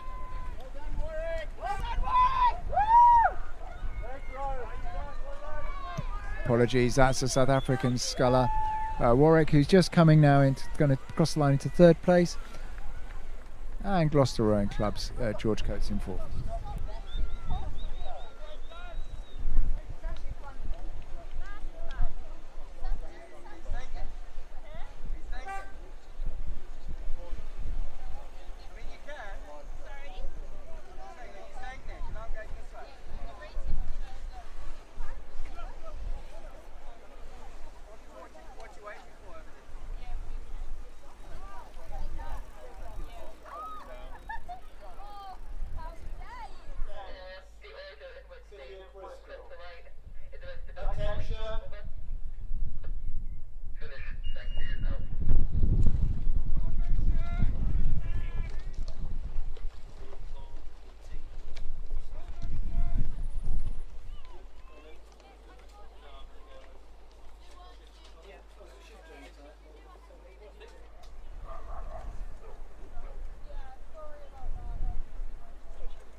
The next race on the course is the Women's J15 singles final in lane 1. We have Lucy Mead in lane 2, Maisie Brittles in lane 3, from Headington, Rhea Woolwork in lane 4, Bella McDonald in lane 5, Alice Darg, and in lane 6, Megan Brixley.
Just looking down the course, it looks like the Wallingford sculler Lucy Mead has taken an early lead in this women's J15 singles A final.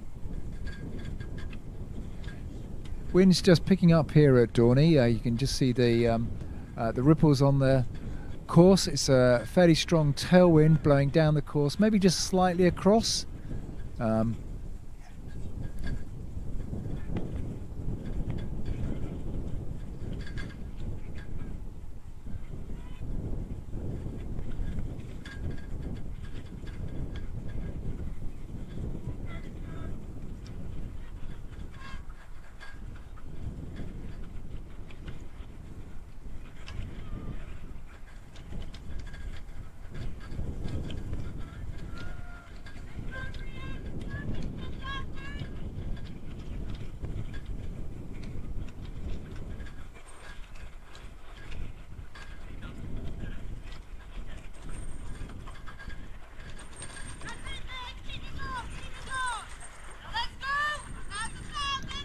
So the 1,000 metres, Lucy Mead of Wallingford has got a comfortable lead.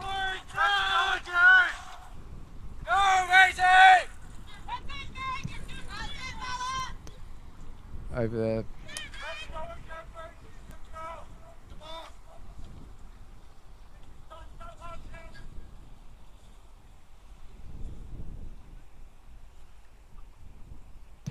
So at the 1,000 metres, Wallingford's Lucy Mead has a comfortable lead over the City of Bristol Megan Brixley in second, and Headington School Boat Club in third. That's Rhea Woolwork.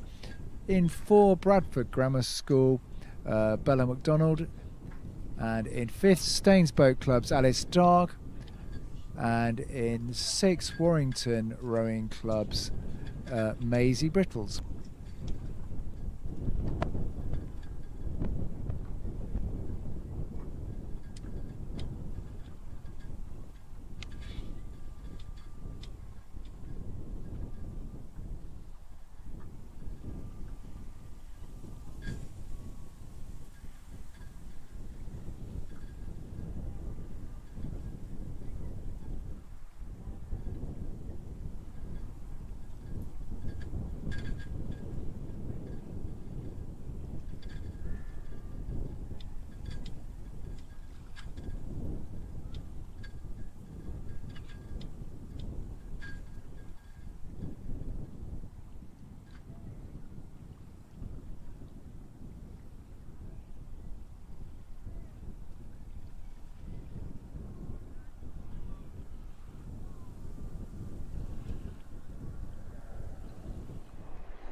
Fantastic sculling by all of these youngsters. As we come towards the last 500 metres, the Wallingford sculler in lane 1 continues to lead over Bradford Grammar School's Bella MacDonald.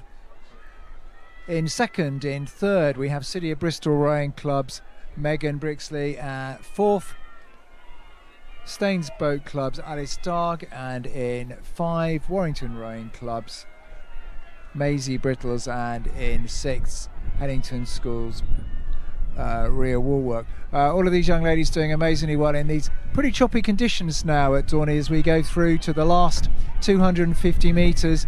Wallingford sculler continues to lead, although the Bradford Grammar School sculler of Bella MacDonald is really putting in a push in the last 250 metres.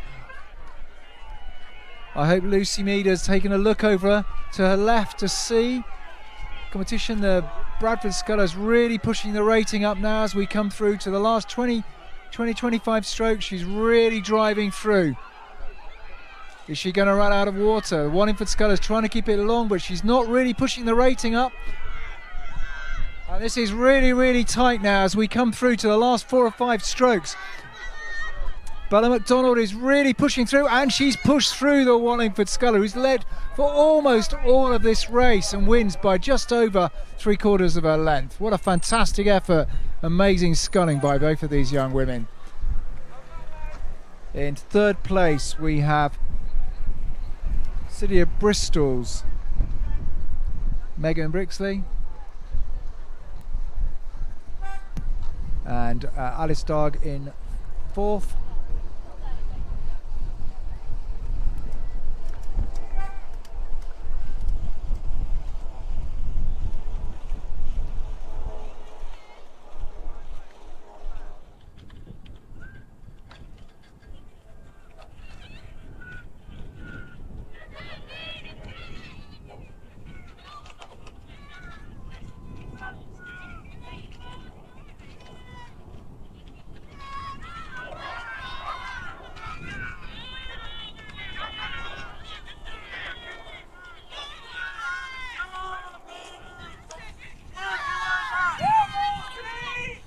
The next race on the course is the women's J14 double scull final.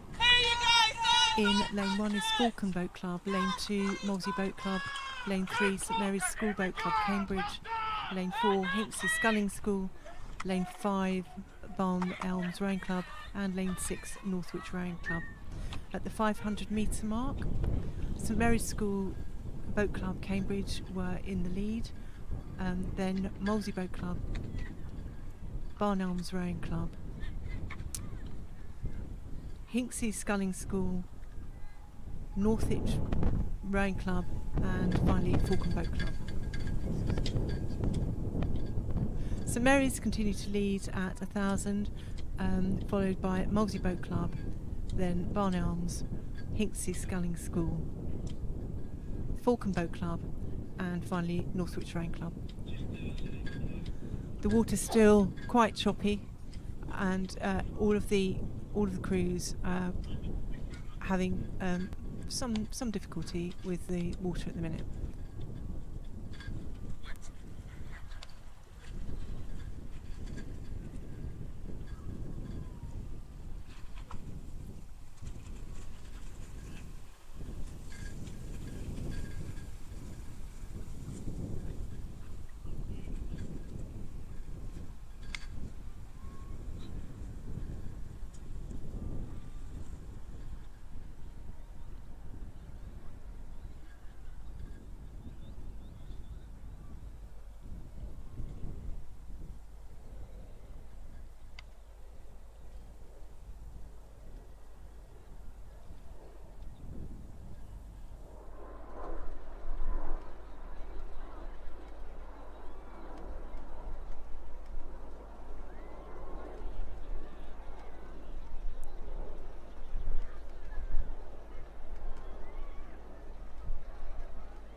Many of the crews now adopting a fairly low rating in order to deal with the choppy water here at Dorney. The wind now gusting quite significantly.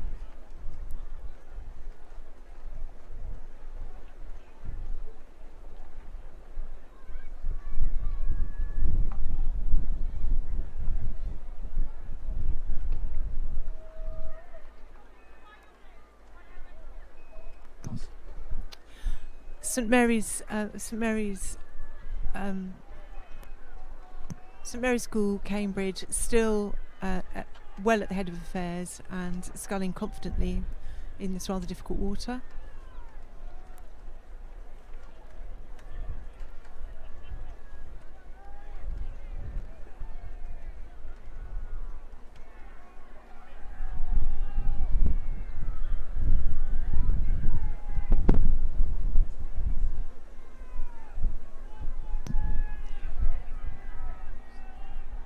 The big battle at the minute is for second place with Molesey Boat Club and Barn Elms Rowing Club in strong contention.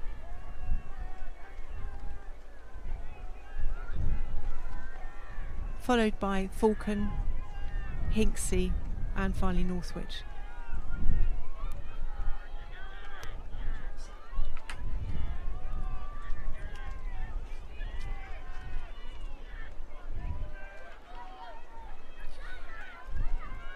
St Mary's School's now being strongly St Mary's School coming over the line at some distance ahead of their competitors from Molesey Boat Club and Falcon.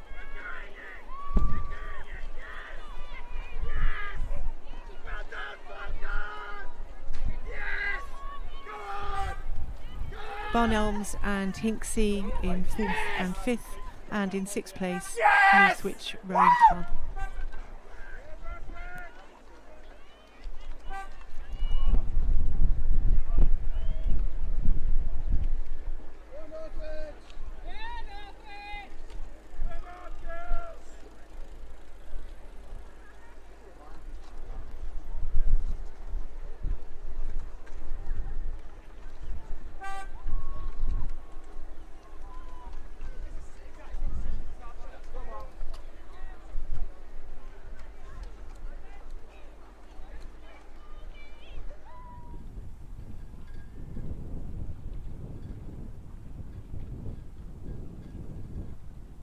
Next race on the course is the women's J15 double sculls B final. In lane 1 we have Trentham Boat Club. In lane 2 Headington School Oxford Boat Club A. In lane 3 Bulebridge Rowing Club. In lane 4 Thames Scullers A. In lane 5 Barn Elms Rowing Club, and in lane 6 Guildford Rowing Club. And at the 500 metre mark, Barn Elms were in the lead with Bulebridge second, Thames Scullers third, Guildford Rowing Club 4th, Headington School Oxford Boat Club 5, and Trentham Boat Club 6th. You can see now that from the pictures we're seeing, the conditions now are certainly getting a bit choppier as the crews pass the 1,000 metre mark.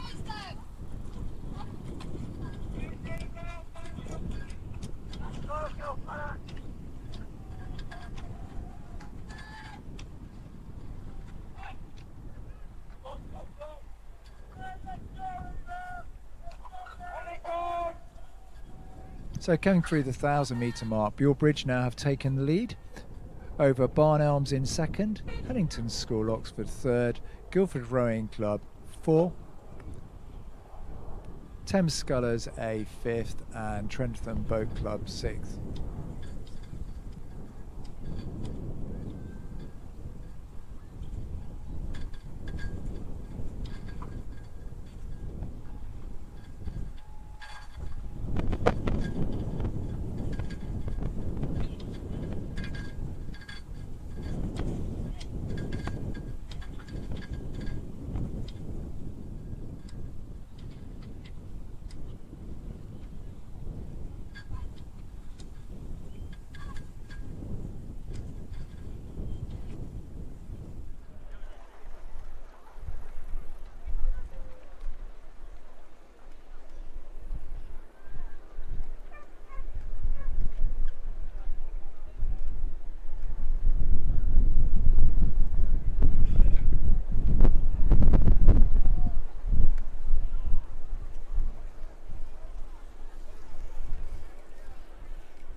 Yeah, just one of the crews there. Look, we think it's the Thames Scullers crew having a few steering issues in this wind. Just trying to straighten themselves out. For those of you that haven't sculled, try and keep yourself lined up back down the course, not looking too close, otherwise you can get distracted by where the buoys are. It's really not a great idea to hit the buoys though, knocks your balance off. Umpire's just coming over there, probably to have a chat and try and get them to be back in their lane.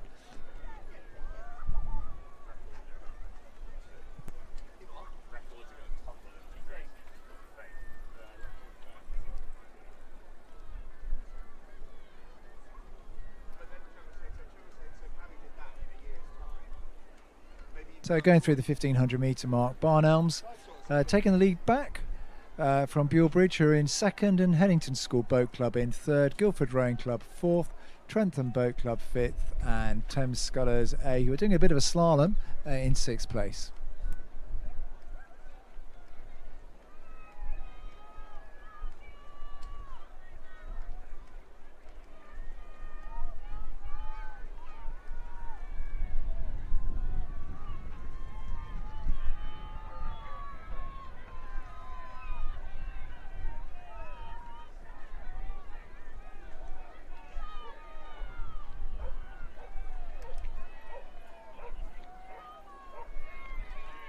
And as we come through to the red buoys now,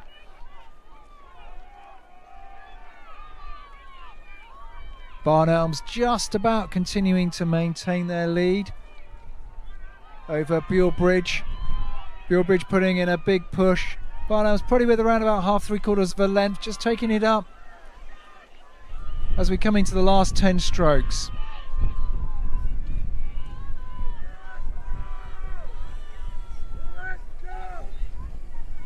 Yeah, they've just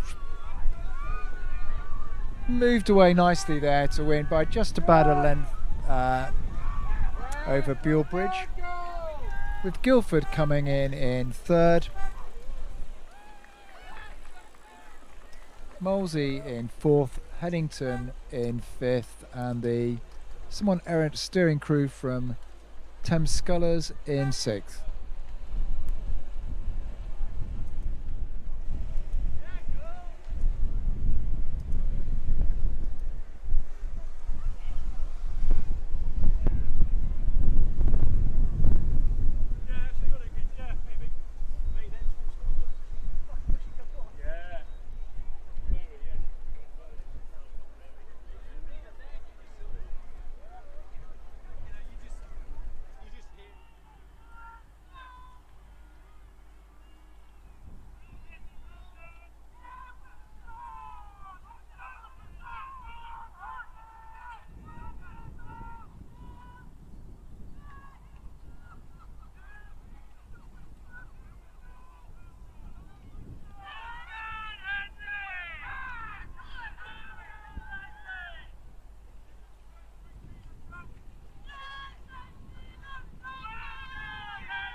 And the race on the course now is the A final of the Women's J15 double sculls. In lane 1 we have Windsor Girls School Boat Club. In lane 2, AB7 Boat Club. In lane 3, Lee Rowing Club. In lane 4, Hinksey Sculling School.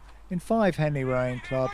And in 6th, City of Bristol Rowing Club. Going through the 500 metre mark, Hinksey Sculling School had established a lead over Lee Rowing Club, with Henley Rowing Club in third, AB7 in fourth, Windsor Girls School Boat Club in fifth, and City of Bristol Rowing Club in sixth.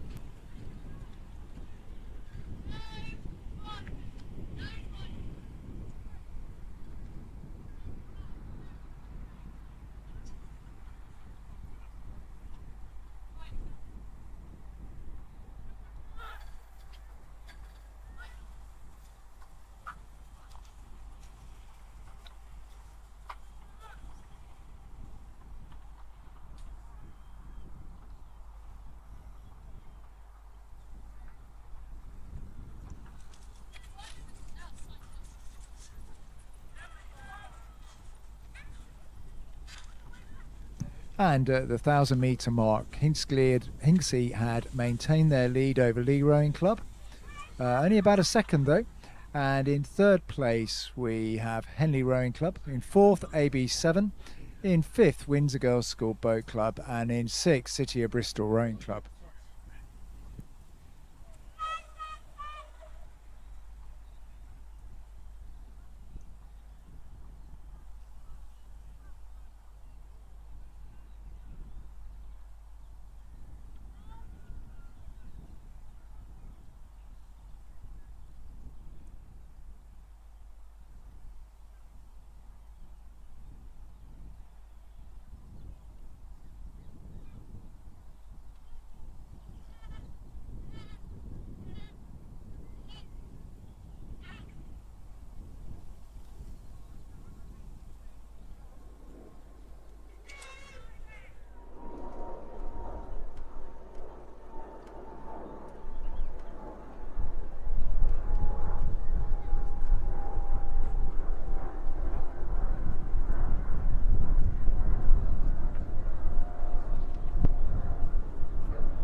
And as we get through the 1500 metre mark, Lee have pushed through Hinksey and now have a 4-second lead over them, with Henley Rowing Club second behind them in third, AB7 a couple of seconds behind them in fourth, Windsor Girls School Boat Club in fifth, and City of Bristol Rowing Club in sixth. That's a fantastic push by Lee in the middle of the race, and they have taken that lead and built on it as we come to the last 250 metres of the race.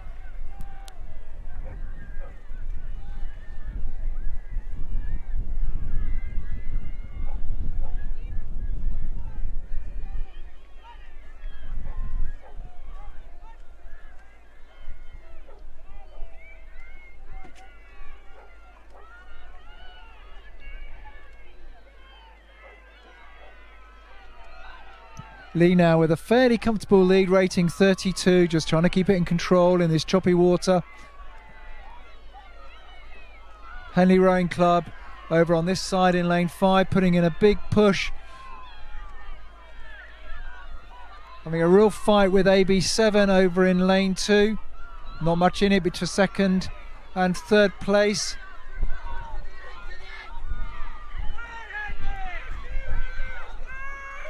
Henley really driving up the rate now in the last few metres, with Lee crossing the line in first. And I think Henley have just come through to take second place over over AB7.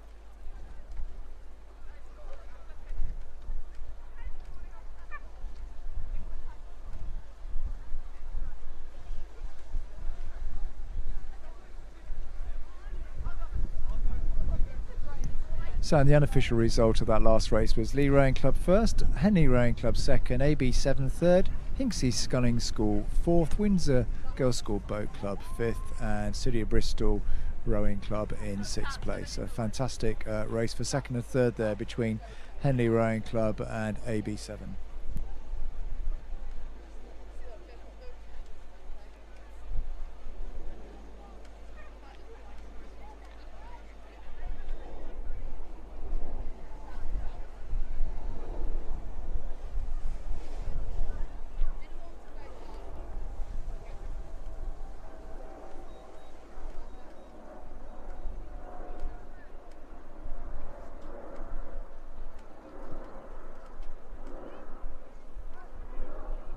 And next on the course we have race 50, Women's J14 Coxed Quads Final B.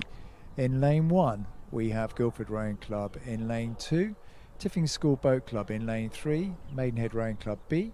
In lane 4, Hereford Cathedral School Boat Club. In lane 5, Wallingford Rowing Club. In lane 6, Bedford Modern School Boat Club. And in lane 7, Guildford Rowing Club.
So coming across the 1,000-metre mark, there really isn't much to show between all 6 crews. Perhaps the only crew being dropped slightly is Tiffin over in lane 2.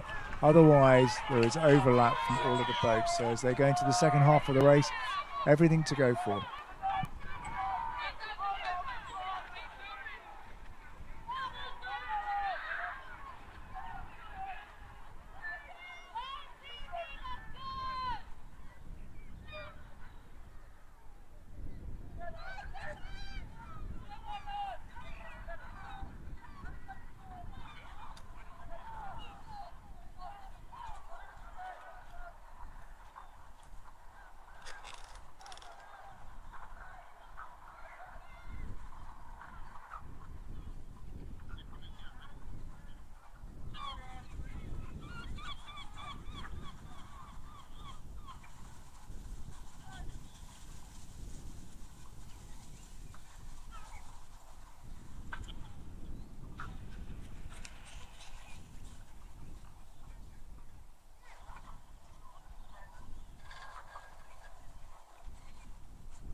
So as we come through the 1,500-metre mark now into the last quarter of this race, it looks like the Maidenhead quad in lane 3 have a lead.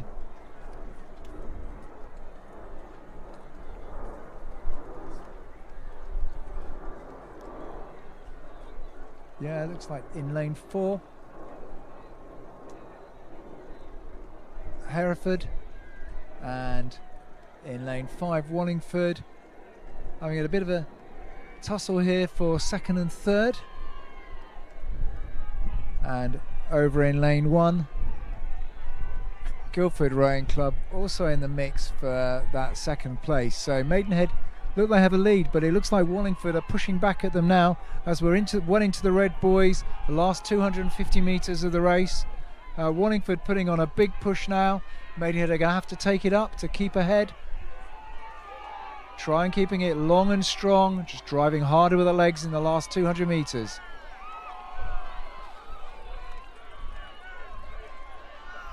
Looks like Wallingford slightly have the boat speed. Will they run out of water before we get to the finish line? And for second place, Guildford and...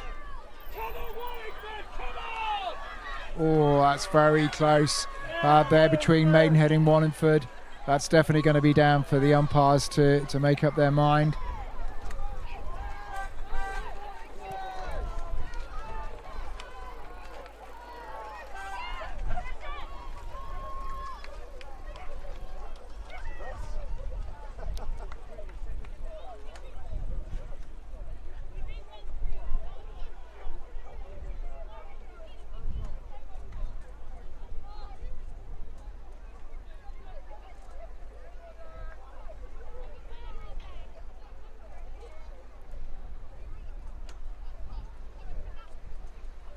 Right, on the course now we have the final of the women's J14 quads after that fantastic B final. Still waiting on the result of that from the umpires.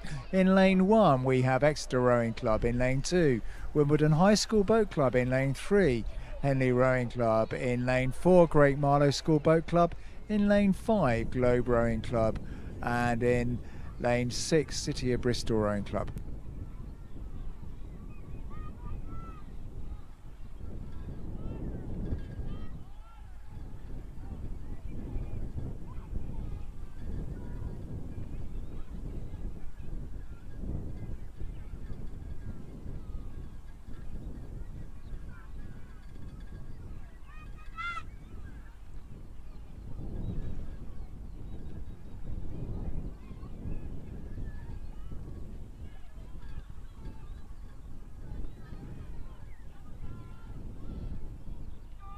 So at the 500 metre mark in the women's J14 quad final, we have Henley Rowing Club in first place. In second place, Exeter Rowing Club.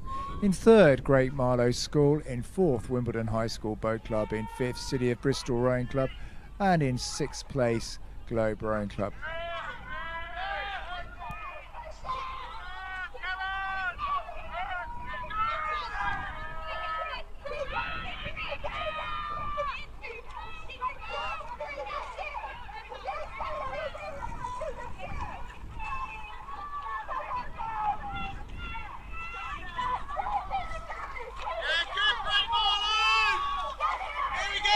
Going through the 1,000 metre mark, Henley Rowing Club have a lead of around about 3/4 of a length over Great Marlow School.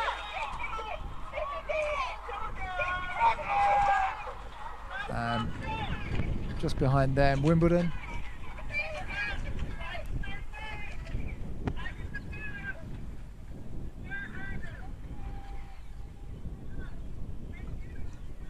So just confirming at 1,000 metre mark, Henley Rowing Club.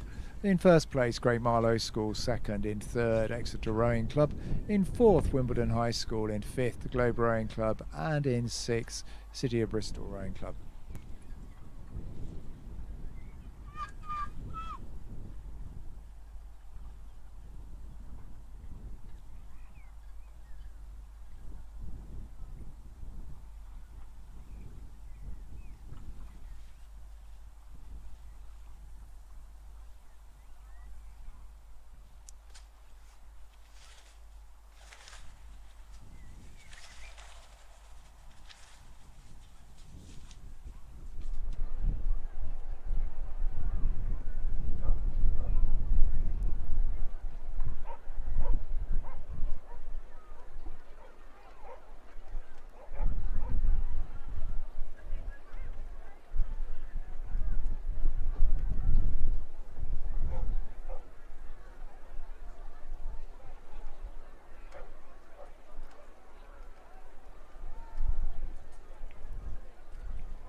And then just to confirm the result of that B final, it looks like Wallingford just pipped Maidenhead to second place, with Hereford Cathedral School in third.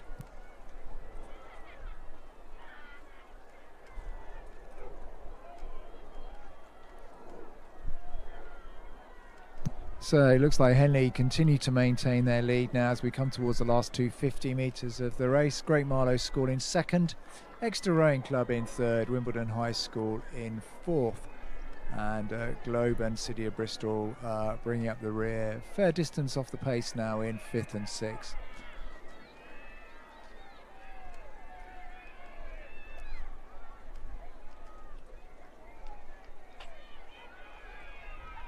Henley continued to row strongly, but as we saw in that last race where Maidenhead got rowed down in the last 200 metres, Great Marlow School trying to put in a push, and actually over in lane 1 we've got Exeter putting in a push now, but Henley have a comfortable lead. They should be able to maintain this through to the finish. The real tussle though here is for second and third between Exeter and Great Marlow School.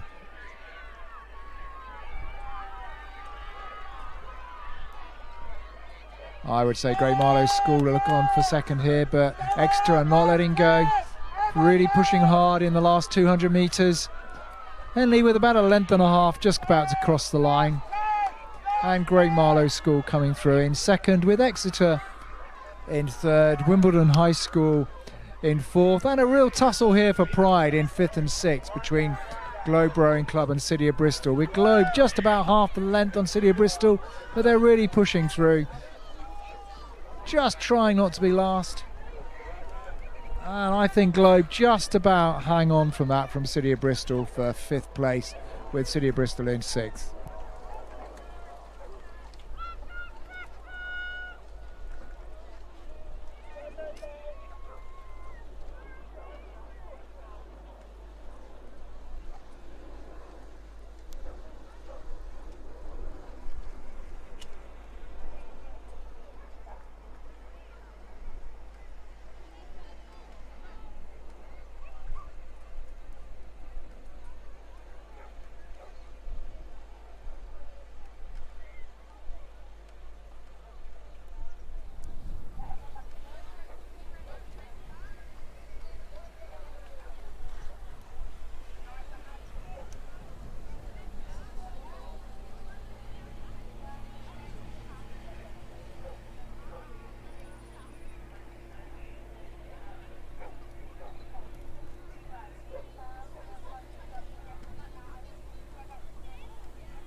Race 52, Women's J14 octuples, Final B.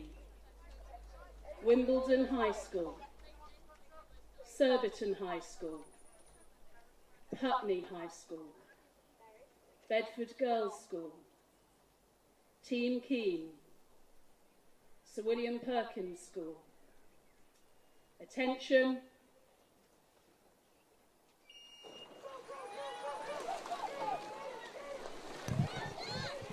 On the course now, the J14 octuples B final, with Wimbledon High School in lane 1, Surbiton High School lane 2, Putney High School lane 3, Bedford Girls School lane 4, Team Keene Sculling School lane 5, and Sir William Perkins School lane 6.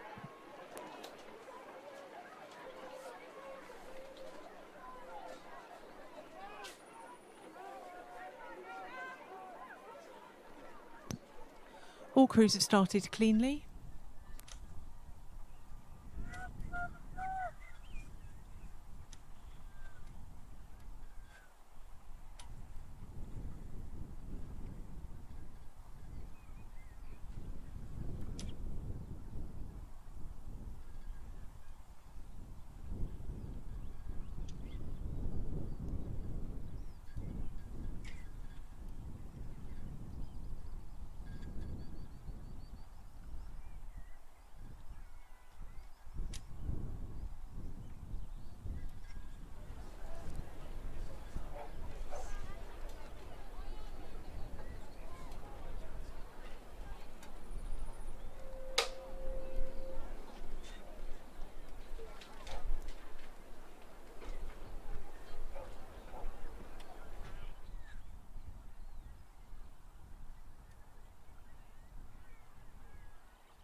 Coming up to the 500 metre mark, it looks as though Surbiton are making an early showing.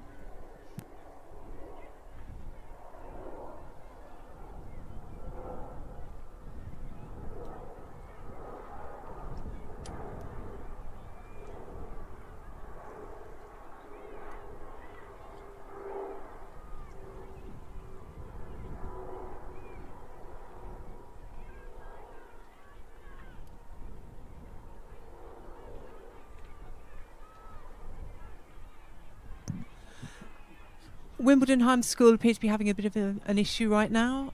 It looks as though one of the scullers has caught her blade, and they are just now struggling to get themselves organised to recover from that problem.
At the 1,000-metre mark, Team Keen appear to have just pulled out a lead over Surbiton High School. Sculling very neatly and picking the boat up as quickly and deftly as you need to with the speed that an octuple goes.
From the video feed we've got, it appears that Bedford and Team Keen and Surbiton are duking it out for the win.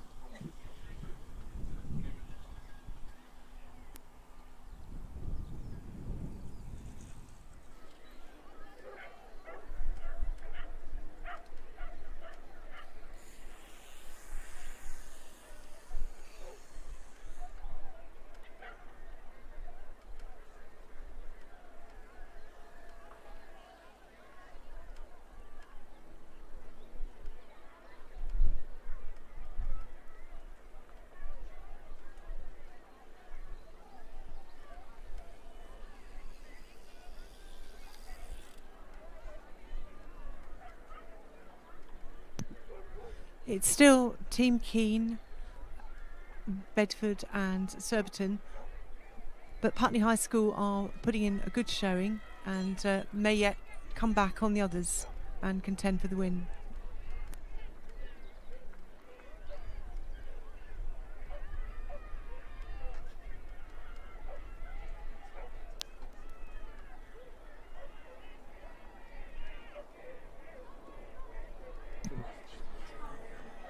Currently Team Keen leading Bedford, who are ahead of Surbiton, with Putney High about a length behind them.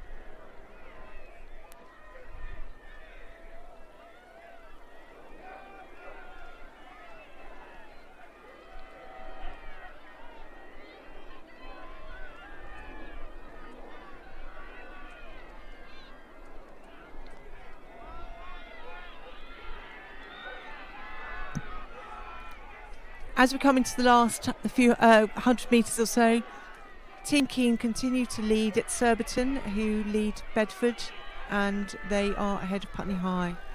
However, Surbiton putting in a good push.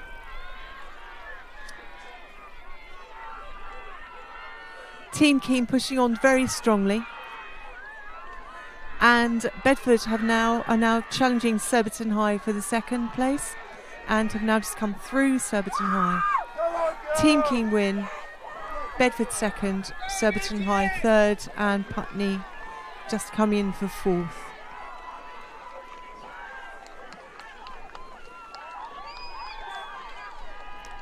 So William Perkins fifth, and Wimbledon some way behind.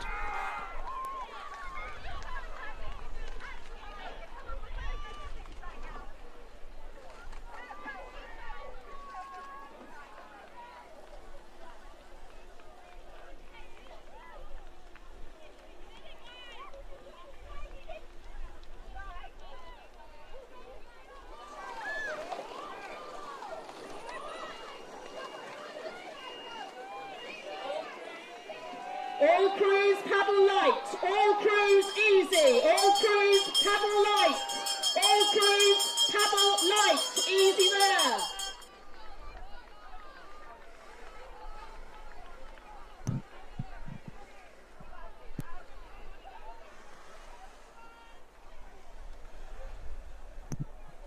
On the course now, the J14 Octs A final in Lane 1 Surbiton High School, Lane 2 Henley Rowing Club, Lane 3 Surbiton High School A, Lane 4 Marlow Rowing Club A, 5 Headington School Oxford, and Lane 6 Kingston Rowing Club. There appears to have been some problem, probably a false start, and the crews are returning to the start now.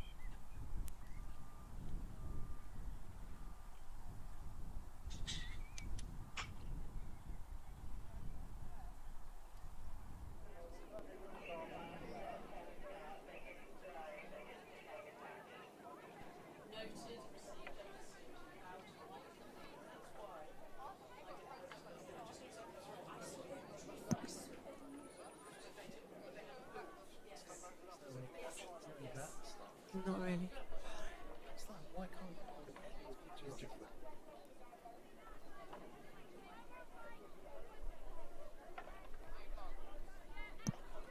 As anyone who's ever tried to put an oct on the start in a crosswind will know, it's quite a complex operation, so there may be a brief break in racing whilst we get the crews back onto the start.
2 of the octuples are now on the start. The rest are just backing down onto the start. So we hope that we can get racing going in a couple of minutes.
Okay, all crews, lane 2 became detached. It wasn't their fault. We are not giving an official warning.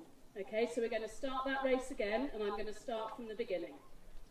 So all crews get ready, please.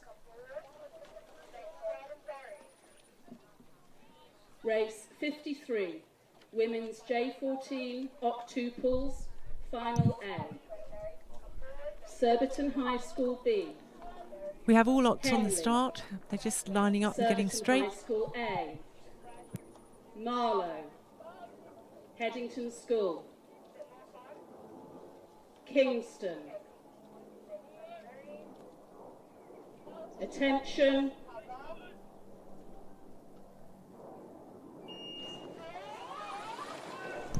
And they're away.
Race 54.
At the 500 metre mark, Surbiton High School A were in the lead, followed by Marlow Rowing Club.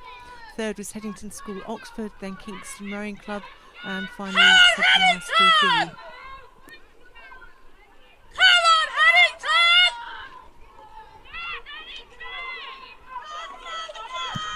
Surbiton High School A sculling very neatly in this rather rough water.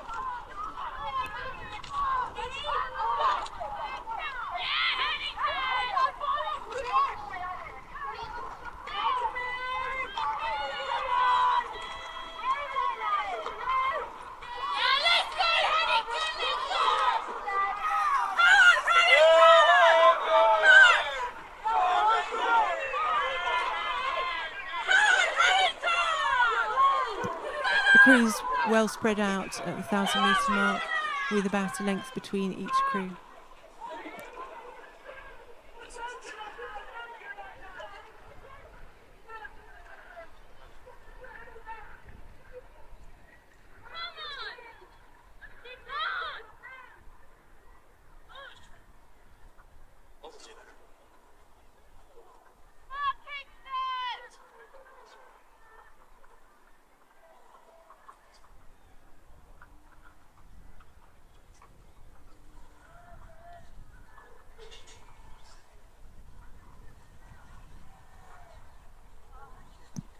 Oh, a bit of a disaster there for Kingston. One of the crew has lost her scull, and the rest of her crew are continuing to paddle on.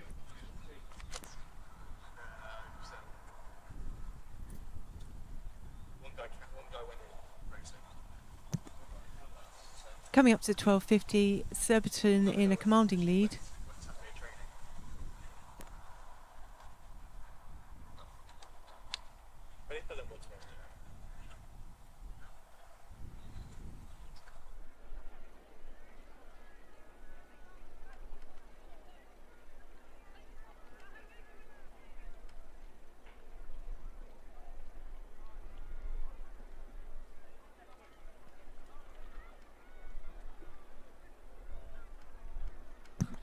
The Kingston crew still persisting, the crew continuing to row on despite the fact that one of the crew's sculls is quite literally perpendicular to the boat and is sticking up in the air.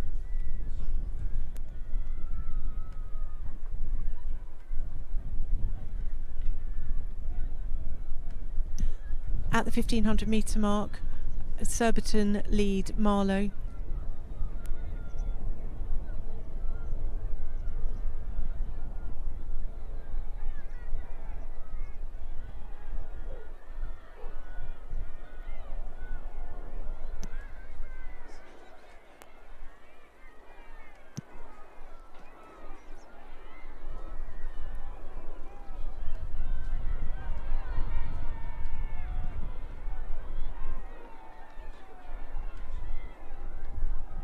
Coming into the Red Boys, the Surbiton A crew still have a commanding lead over Marlow, who lead Henley and Surbiton B.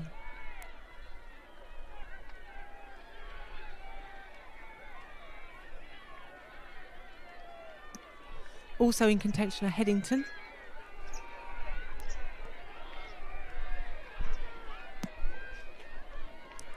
In the last 100 metres, Surbiton A have a commanding lead over the field, with Marlow in a fairly comfortable second place. Headington and Henley are duking it out for third place.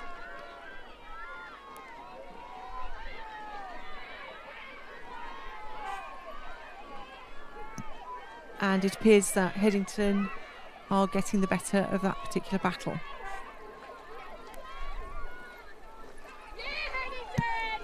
Fifth place will be Henley, and sixth will be Kingston, who have finally resolved their problem with a spare blade. Sorry, apologies. Kingston still persist with a blade sticking over the head of one of their crew members.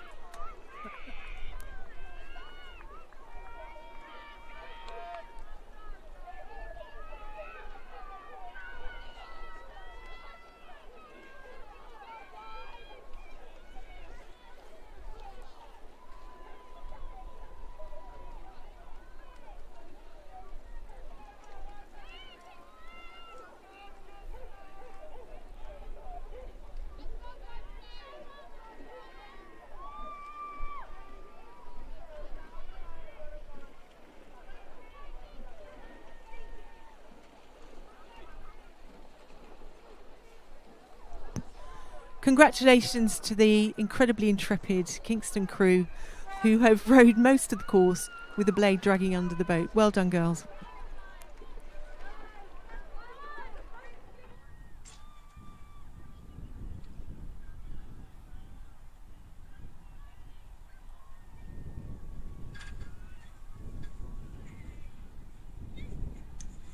Congratulations to the incredibly intrepid Kingston crew.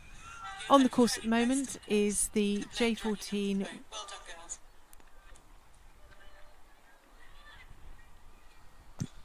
girls. Women's Junior Quads B final with Lee Rowing Club in lane 1, Nottingham and Union Rowing Club in lane 2, Henley Rowing Club lane B in lane 3, Sir William Borlase Grammar School B in 4, Hinksey Sculling School in 5, and Tideway Scullers in 6.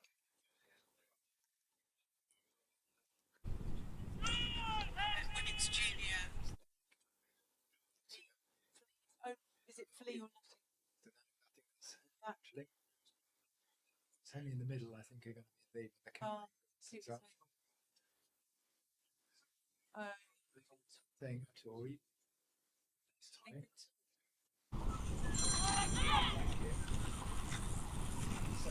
Ellie!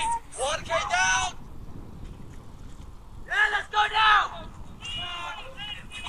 Let's go down!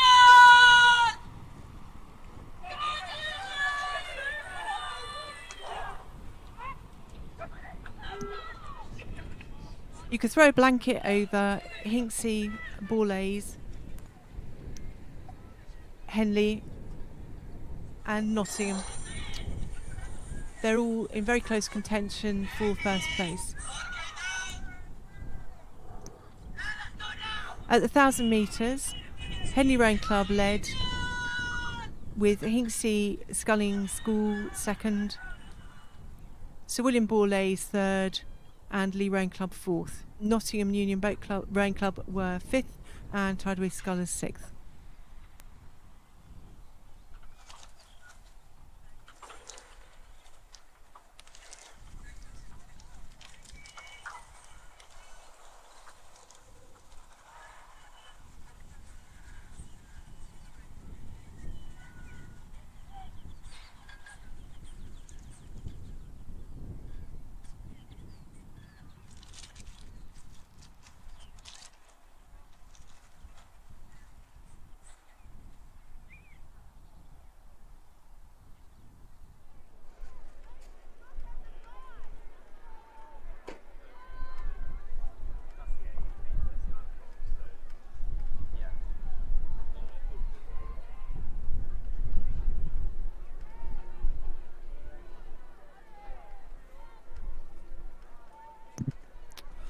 At 1,500 metres, it looks as though Henley Rowing Club are in the lead, with Lee coming back to them, and Borlase in third place.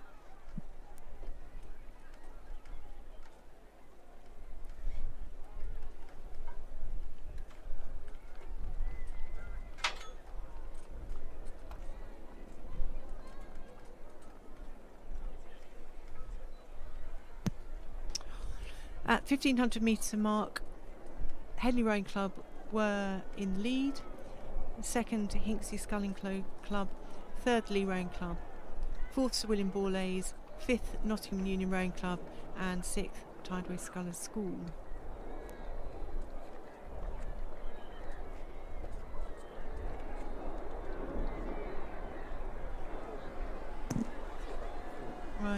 Right. With 250 metres to go, it looks as though Lee are challenging Henley for the lead.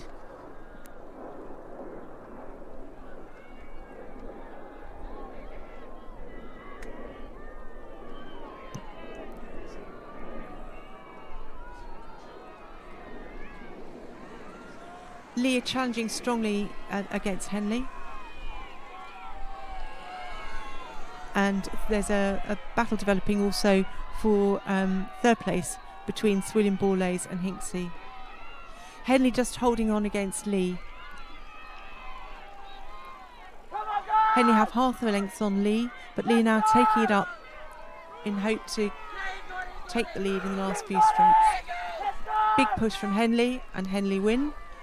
Lee second, Hinksey third, and Borlase fourth.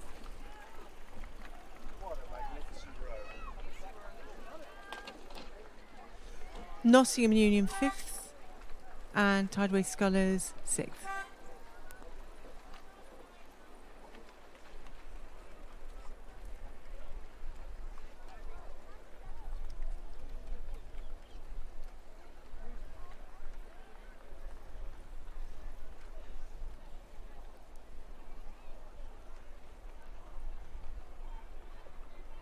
On the course now is the A final of the Women's Junior Quads. In lane 1 we have Kingston Grammar School Boat Club. In lane 2 Shiplake Cottage Boat Club. In lane 3 Henley Rowing Club A. In lane 4 Wycliffe Junior Rowing Club. In lane 5 Marlow Rowing Club A. And in lane 6 Tideway Scullers School B.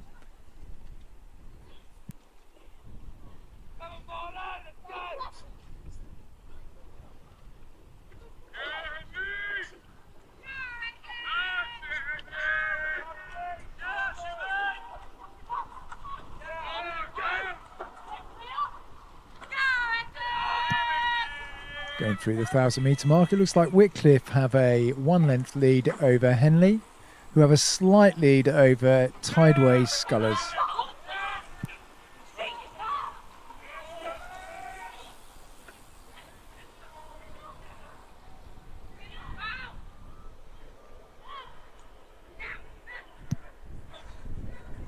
So going through 500, Wycliffe Junior Rowing Club were in first place, with Tideway Scullers second, Shiplake College third. Henley in fourth, Kingston Grammar School in fifth, and Marlow Rowing Club in sixth.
As we come now into the last 250 metres, it looks like this is a bash between Wycliffe in lane 4 and Shiplake in lane 2. Wycliffe looks like they've established a lead, but Henley Rowing Club maybe leaving it a bit late, but are putting in a bash. They're really taking up the rating now in the last 200 metres. Wycliffe maintain around about a 1 length lead over Henley, who are now pushing through Shiplake into second place. I don't think Henley are going to have enough water to catch up with Wycliffe, who are sculling nice and long and strong in the last few strokes. Really good display of how to move a quad along, just tapping it in the catch, driving the legs down, keeping the length. Really nice sculling from these junior scullers. Henley just about a length and a half behind, and Shiplake 3/4 of a length behind them. Milo just pipping Tideway Scullers to 4th. Scullers in 5th, and Kingston Grammar School in 6th place. Really impressive scull there from the young ladies from Wycliffe, and a really, really good race for 2nd and 3rd between Henley and Shiplake.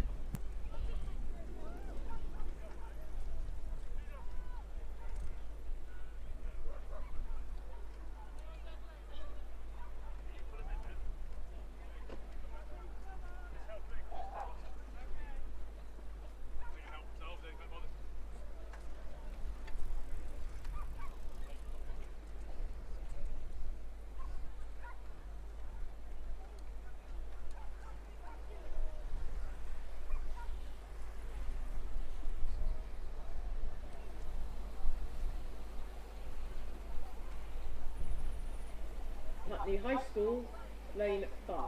And the race on the course now is race 56, Women's J16 Quads Final B.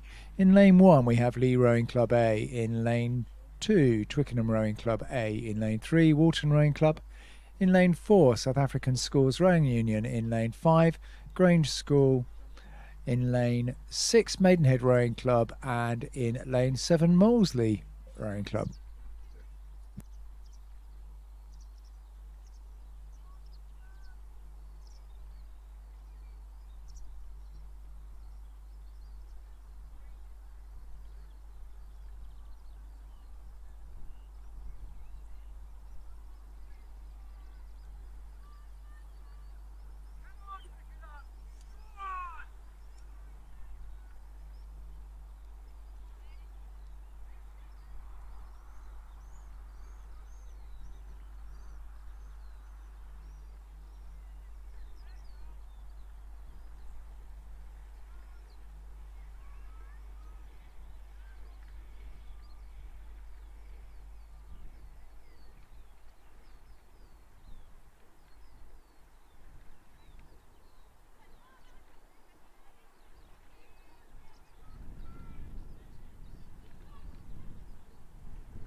As we're coming up towards the 1,000 metre mark, Walton Rowing Club have a lead over South African Schools Rowing Club and Twickenham, who are having a real tussle there for 2nd and 3rd place.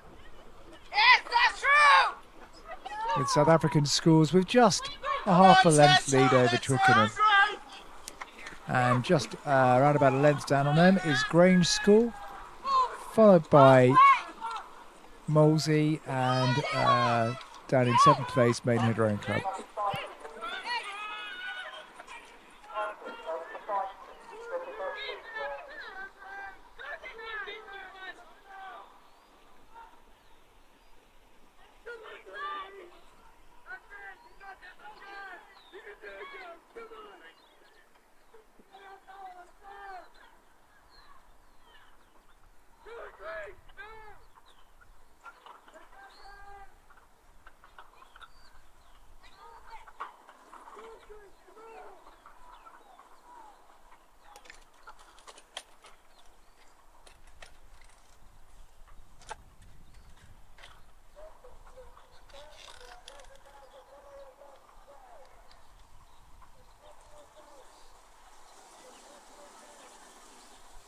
So going through the 1,000 metre mark, Walton Rowing Club in the lead with South African Schools Rowing Union 2nd.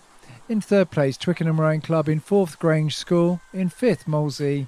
In 6th, Maidenhead. And in 7th, Lee Rowing Club. Coming up to the 1,500, it looks like Walton continue to have that lead over South African Schools and Twickenham Rowing Club.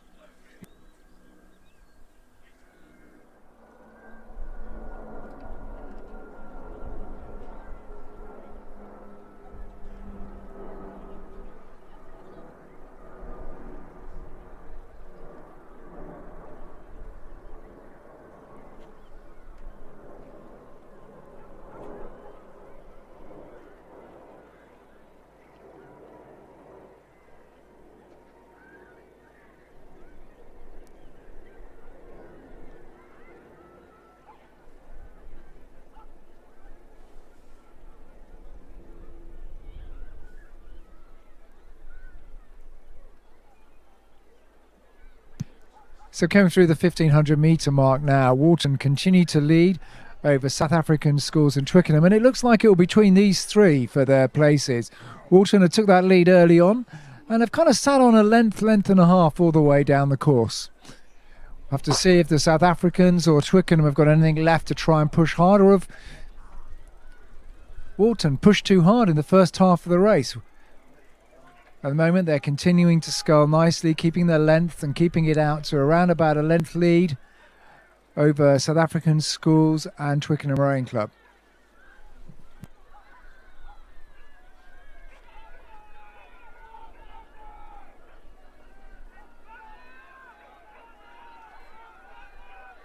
Looks like South African Sculls are putting in a bit of a push now as we're well into the red boys. The last 150 metres. Walton just taking it up a couple of pips now.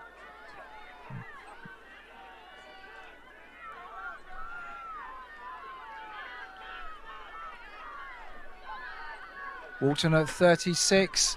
Just continuing to hold off the South Africans, who haven't really pushed their rate up to try and get back at Walton. Perhaps they've settled for second place now. With Twickenham in third, but we've got Grange School pushing to try and get onto them, but I think Twickenham will hang on for third. Molesey in fourth. Maidenhead and Lee having a tussle for sixth and seventh. I think Maidenhead are just about going to win that battle, coming in at sixth in the B final of the women's J16 quads.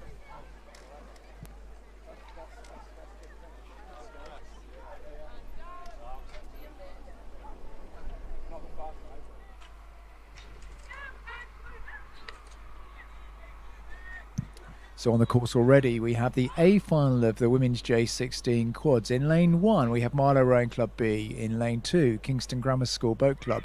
In lane 3, Marlow Rowing Club A. In lane 4, Henley Rowing Club A. In lane 5, Putney High School Boat Club A.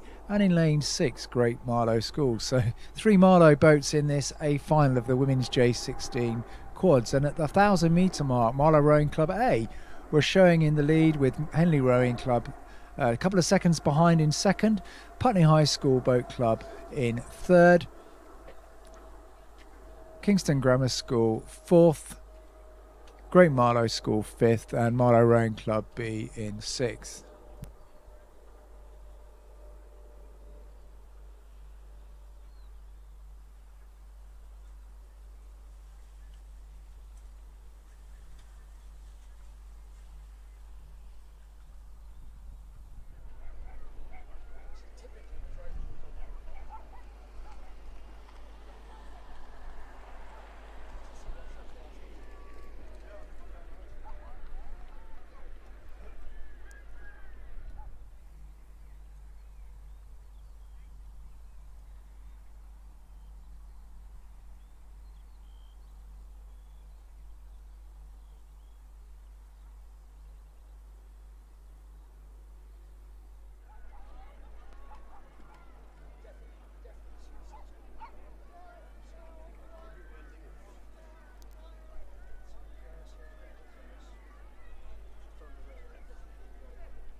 So coming through 1,500 metres, Henley have now moved into the lead. 3-second lead over Marlow in second. Putney High School Boat Club in lane 5 are third.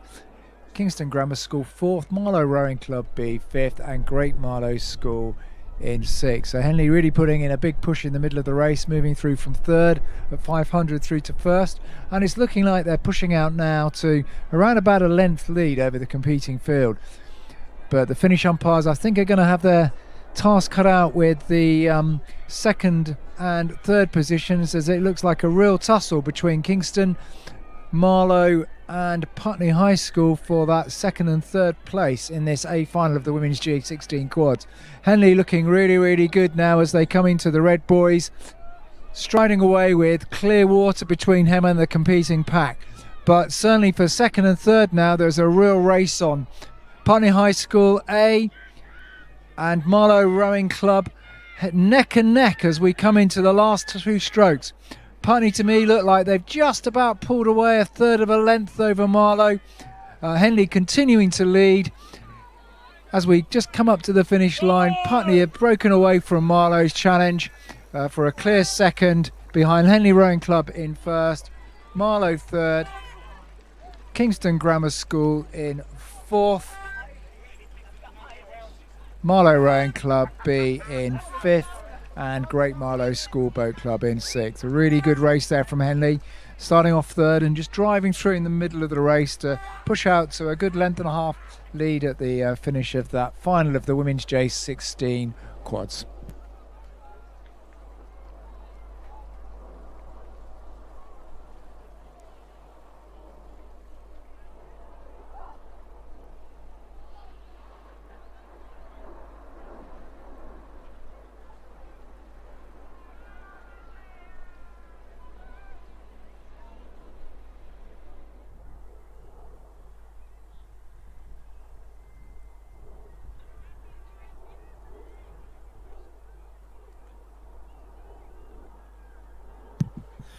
On the course now, the J15 quad final D. In lane 1, Sir William Perkins School. Lane 2, Molesey Boat Club. Lane 3, Bedford Girls School. Lane 4, Hereford Cathedral School. Lane 5, Oundle School Boat Club. And lane 6, Headington School, Oxford.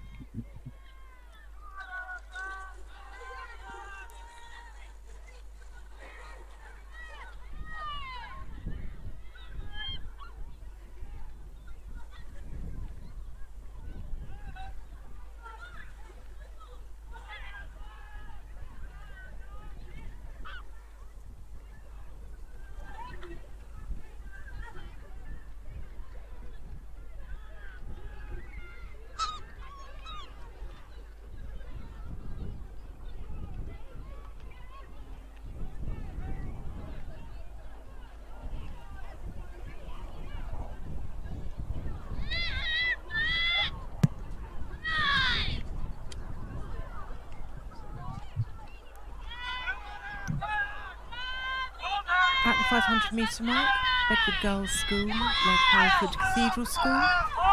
In third place was William Perkins School. Molesey Boat Club in fourth. Oundle School Boat Club in A in fifth, and Headington School in sixth place.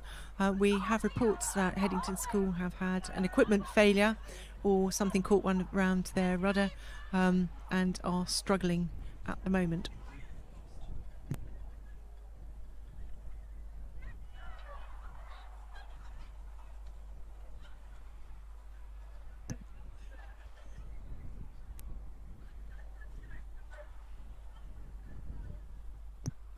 At the 1,000 metres, Bedford's Girls School appear to be in the lead.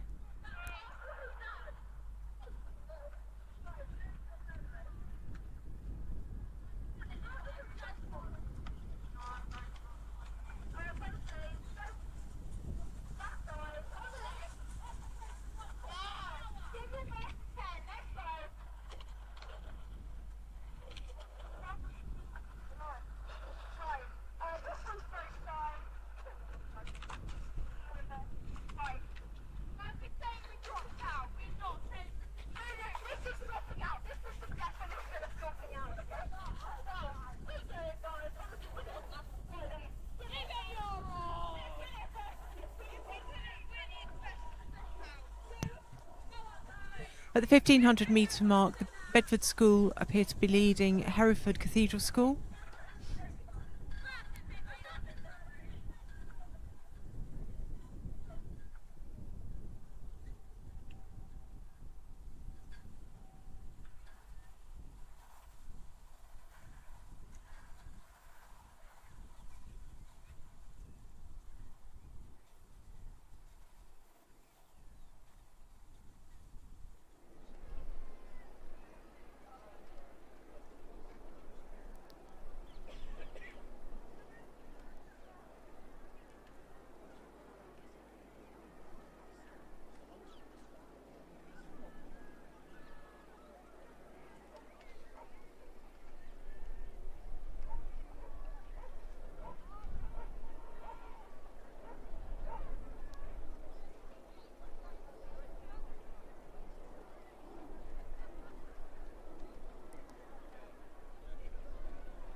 Approaching the 1750, Bedford Girls' School. At 1500 metres, Bedford Girls' School led Sir William Perkins' School, who were ahead of Hereford Cathedral School. Fourth was Oundle School Boat Club. Fifth, Molesey Boat Club.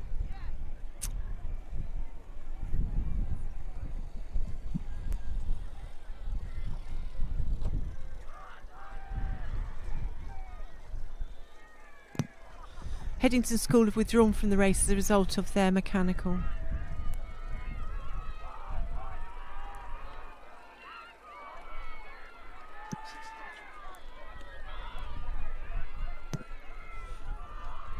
Coming into Red Boys, the race is between Sir William Perkins and Bedford, sorry. Sir William Perkins appeared to be ahead, a good length ahead. Bedford Girls' School are in a solid second place, and the race is on for third place between Molesey Boat Club, Oundle and Hereford Cathedral School.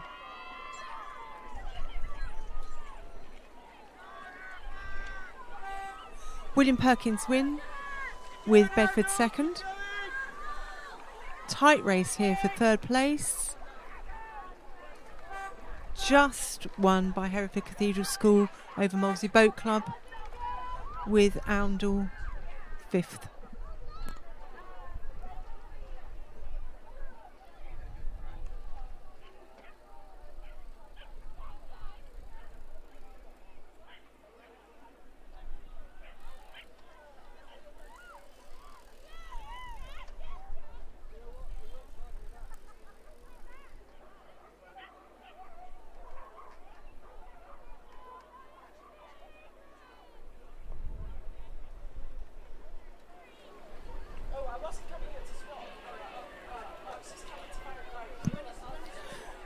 The race now on the course is the women's J15 coxed quads, with Star Club in lane 1, Henley Rowing Club in lane 2, Sir William Borlase in lane 3, Tideway Scullers in lane 4, Tideway Scullers School A, Kingston Grammar School A in lane 5, and Headington School B in lane 6.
At the 500 metre mark, Sir William Borlase Grammar School Boat Club K is in the lead from Kingston Grammar School, who are now leading Henley Rowing Club B.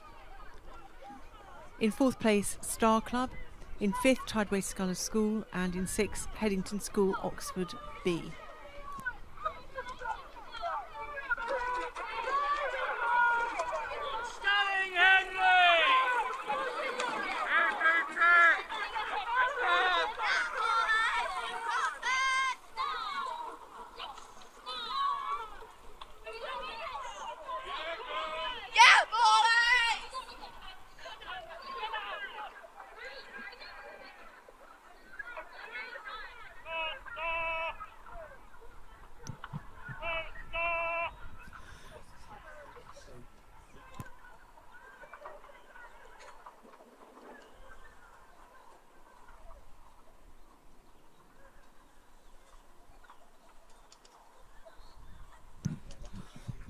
At the 1,000 metre mark, Sir William Borlase continue to lead from Tideway Scullers School, have moved from 5th place up to 2nd.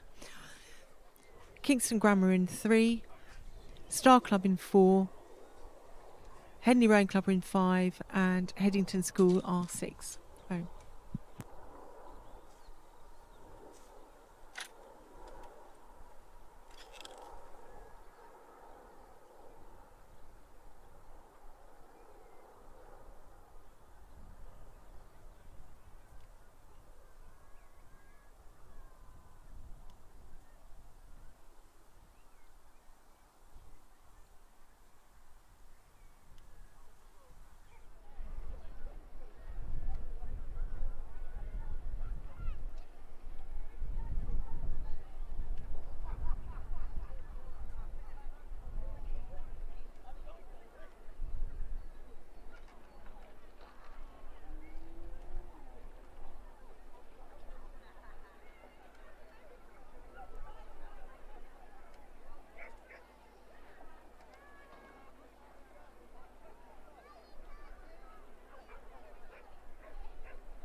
At the 1,500 metre mark, Sir William Borlase maintained their lead.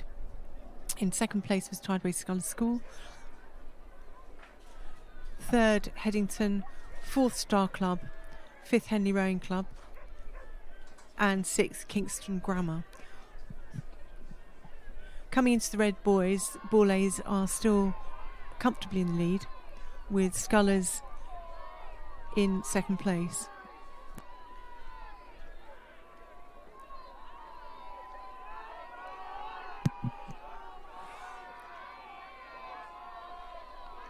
There's stiff competition for 3rd place, with Headington, Star and Henley all pushing for 3rd place.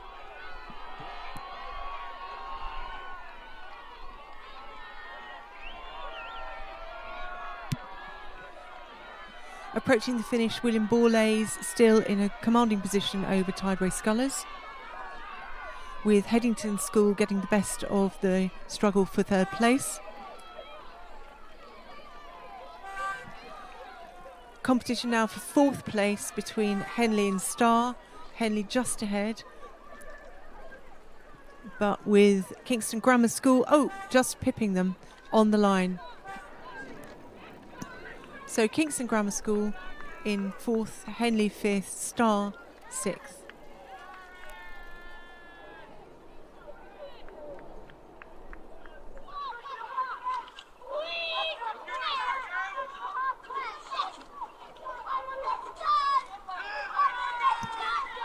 The B final of the J15 coxed quads is on the course. South African Schools Rowing Union in lane 1, Team Keen in 2, Maidenhead Rowing Club in 3, Hereford Cathedral School B in 4, Peterborough City Rowing Club in 5, and Grange School A in 6. At the 1,000 metres, Hereford Cathedral School come through in first, Maidenhead second, Peterborough City Rowing Club in third, Grange School fourth, South African Schools Rowing Union in fifth, and Team Keen in sixth. There are 2 seconds between the first 4 crews, so you could throw a blanket over the lot of them.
At the 1,500 metre mark, Hereford Cathedral School are in first place with Peterborough City Rowing Club in second, Maidenhead Rowing Club third, Grange School fourth, South African Schools Rowing Union fifth, and Team Keen Sculling School in sixth.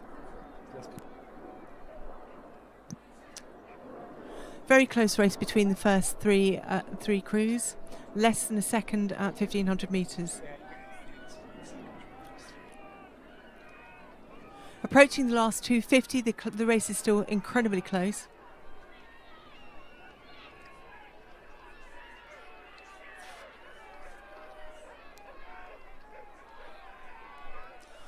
Hereford Cathedral School, Peterborough City and Maidenhead in close contention for first place. Peterborough's pushing through at this moment, but the other 2 crews are not letting them get away with it.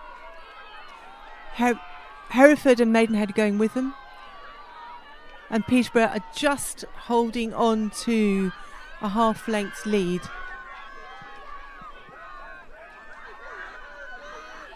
Peterborough come over the line to claim the win. Hereford and then Maidenhead. Grange School and then South African Rowing Union, finally followed up by Team Keen. Very good race.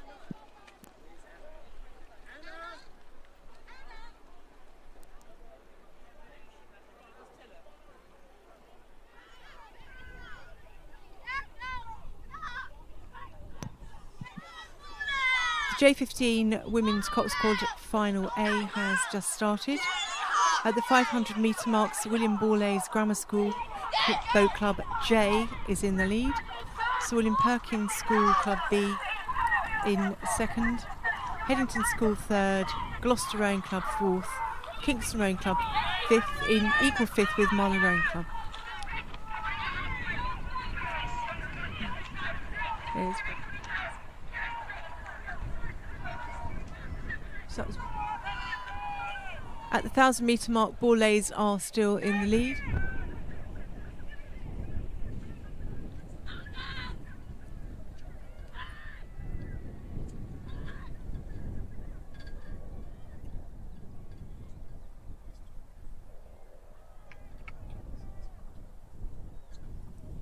Oh, if you've got some tea, that would be lovely. Could I get just black?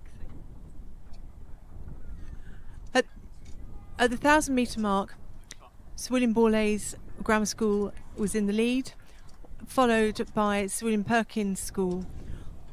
Gloucester Rowing Club and Headington School were equal third. In fifth was Marlow Rowing Club and sixth Kingston Rowing Club.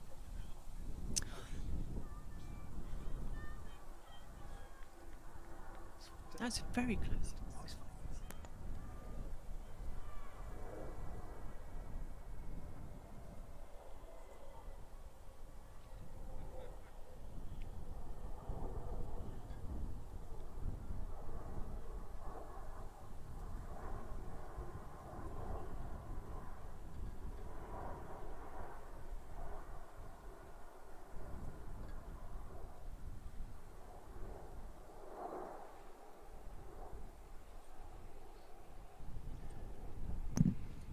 This is a really close race with the first four crews all within a couple of seconds of each other.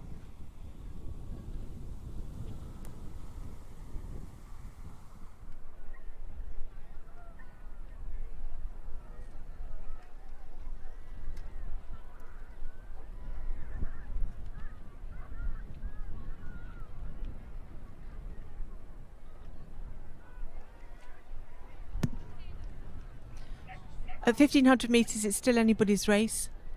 The first four crews very close up together.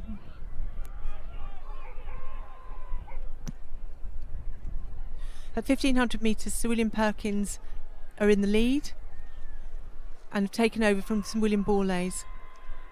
Headington School are still in third, and fourth is Marlow Rowing Club. Fifth, Gloucester Rowing Club, and sixth is Kingston Rowing Club.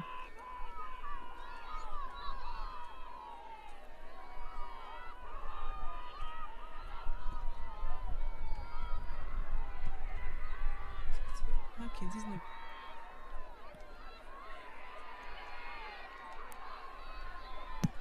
Coming up to the red boys, Sir William Perkins is still just in the lead, but there are the other crews are contending strongly for the lead.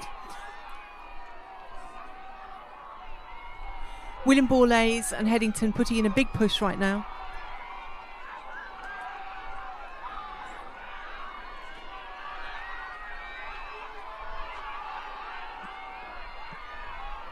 So William Perkins putting a big push and pulling away from the other crews. Borlays and Headington duking it out for the second place.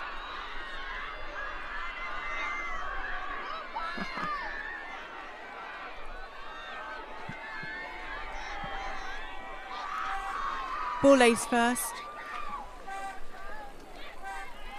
Sorry, Sir William Perkins first, Borlays second, Headington third.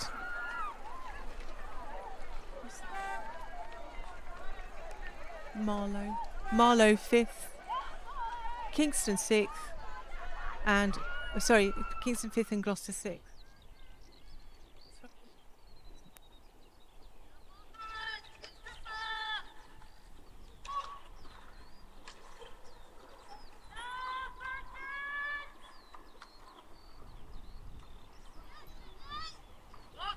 And the next race is race 62.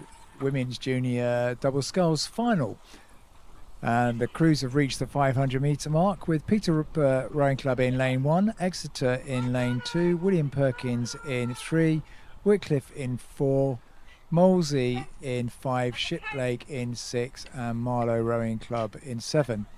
At the 500 metre mark, Wycliffe had taken an early lead, followed by Molesey a couple of seconds behind in second, Sir William Perkins in third, Exeter in fourth, and Shiplake in fifth, and Peterborough in sixth.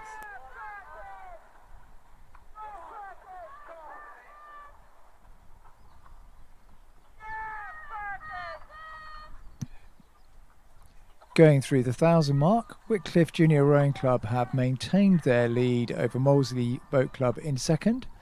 William Perkins are still in third, Exeter in fourth, Shiplake in fifth, and Peterborough in sixth.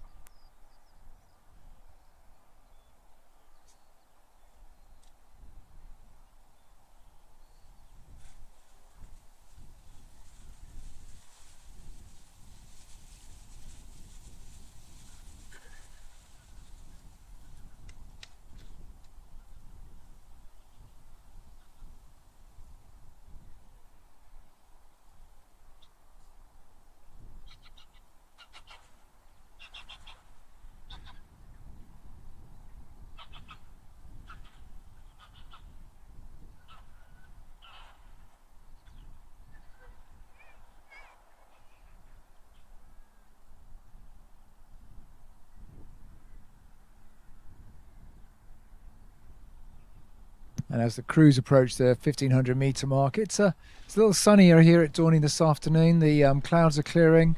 A bit of blue sky finally. We've still got a tailwind down the course, but it's calmed down a little bit from the winds we had an hour or so ago.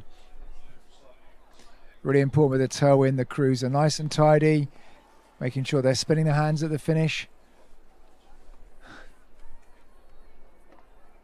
Really letting the boat run with the tailwind behind them. And Whitcliffe continue to lead at the 1,500 metre mark. Perkins now, though, have pulled through Moseley into second, and Moseley are now third, with Exeter Rowing Club fourth,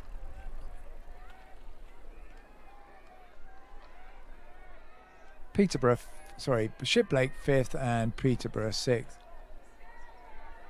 And as we come to the Red Boys now, Whitcliffe continue to lead Sir William Perkins. Looks like they're pulling away now, and Perkins are pulling away from Moseley. Moseley putting in a big spurt as they see the Red Boys, knowing it's only 250 metres to go. Whitcliffe now out to clear water over Perkins behind them. But Moseley putting in a really big push to see if they can take second off of Perkins. So Perkins are going to have to stay alert here. Moseley crew are really taking the rating up as we come through to the last 20 odd strokes. Whitcliffe continue to lead with a good length and a half. Moseley really pushing through. He may have to wake up the umpires on the finish line to decide who's going to win, come second or third in this race. But it looks to me like Moseley have timed their push to perfection and have come through with a half-length lead over Perkins.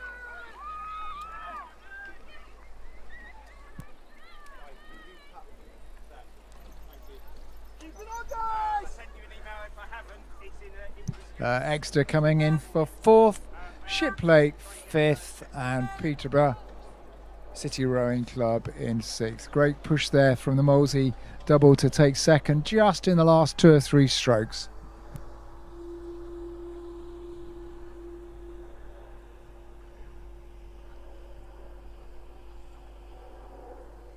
On the course now, we have race 63, women's J17 double sculls B final. The race is a good way progressed now, and we're at the 1,000 metre mark. And at 1,000 metres, Wallingford Rowing Club A are in the lead, with Exeter Rowing Club A in second place, Hinksey Sculling School A in third, Wallingford Rowing Club B in fourth, Star Club in fifth, and Lee Rowing Club in sixth.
Going through the 1500, Wallingford continue to lead, but Exeter are really driving hard. They've taken that lead down a bit, but they are in second, with Hinksey Sculling School in third, Wallingford Rowing Club in B in fourth, Star Club in fifth, and Lee Rowing Club in sixth. So this Wallingford crew have really took a dominant lead early on. Exeter, who probably didn't have the greatest of starts, have pushed through to be about 3-4 seconds behind. I suspect they're going to run out of water though before they can catch this Wallingford A crew, who have sculled really, really well down the course, taken that lean and maintained it. Just now coming into the last 50 or so metres, sculling nice and long.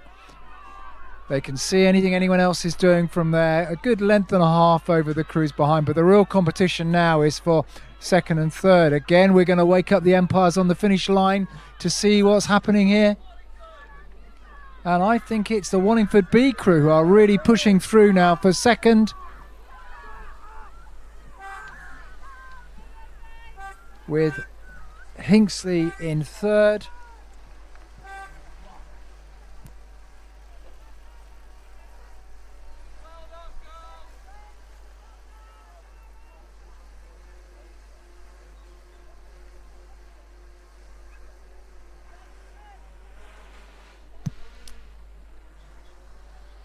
So the unofficial result of that race was a win for Wallingford A, followed by Wallingford B, followed by Hinksey in third, Exeter in fourth, Star Club in fifth, and Lee Rowing Club in sixth.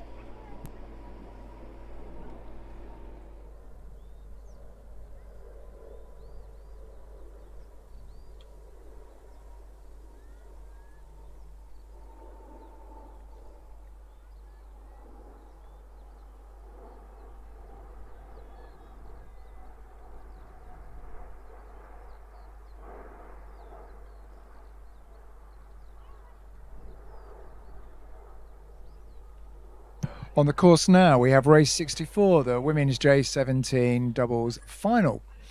And the race is underway with Whitcliffe Junior Rowing Club in first, Sir William Perkins A in second, Hartpury University and College Boat Club in third, Sir William Perkins B in fourth, Shiplake College in fifth, Rob Roy in sixth, and Whitcliffe Junior Rowing Club A in seventh.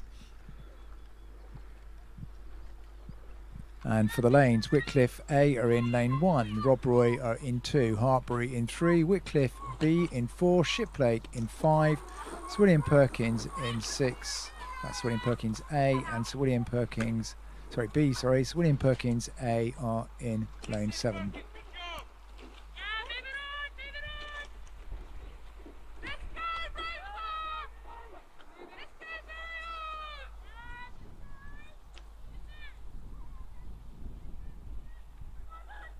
And going through the 1,000 mark, Whitcliffe continue to lead, Whitcliffe B, with Hartpury pushing through now from third to second, pipping Sir William Perkins A, who are now in third, Sir William Perkins B in fourth, Shiplake College A are in fifth, Rob Roy Boat Club in sixth, and Whitcliffe Junior Rowing Club A are in seventh.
Going through the 1500 mark, Wycliffe Junior Rowing Club B are still in first, with Hartbury maintaining second.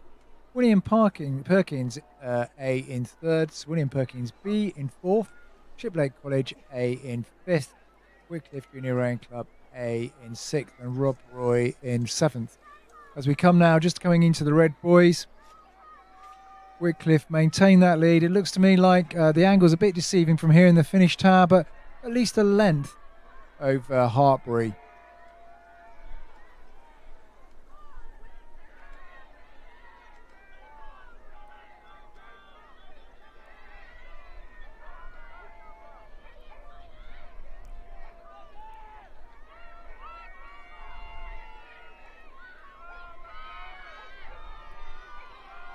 Really nice sculling from this Wycliffe crew, just keeping it really long. Just tap the rating up a little bit just to make sure the Hartbury behind them don't pick it up. Very different styles, the Wycliffe crew just tapping it along a little bit sharper and a bit quicker at the catch. The Hartbury crew probably longer and stronger, but just not quite as aggressive on the catch. Coming for third though, it's going to be close. It looks like Wycliffe in lane 1, with Perkins over here in lane 7, but probably, oh, that's tight. I'm not sure I want to call that. I'd say William Perkins A just about got third there, with Wycliffe A in fourth.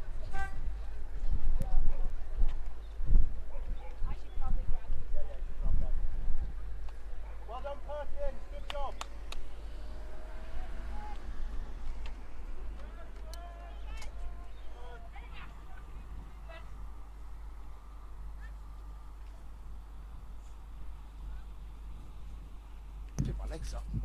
The race on the course at the moment is the women's J16 doubles C final.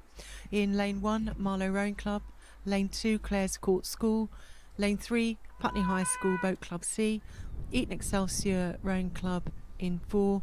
Walbrook Rowing Club in 5. Thames Scullers in 6.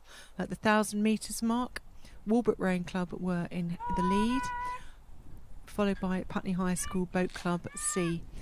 In third place, Thames Scullers. 4th, Eton Excelsior Rowing Club. 5th, Marlow Rowing Club. And 6th, Clare's Court School Boat Club.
Coming up to the 1,500 metre mark, Walbrook appeared to still be in the lead.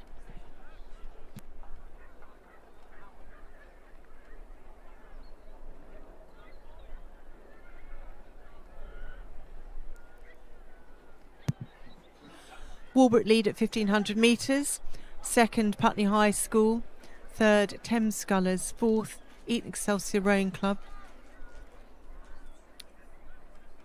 5th, Marlow, and 6th, Clare's Court School Boat Club.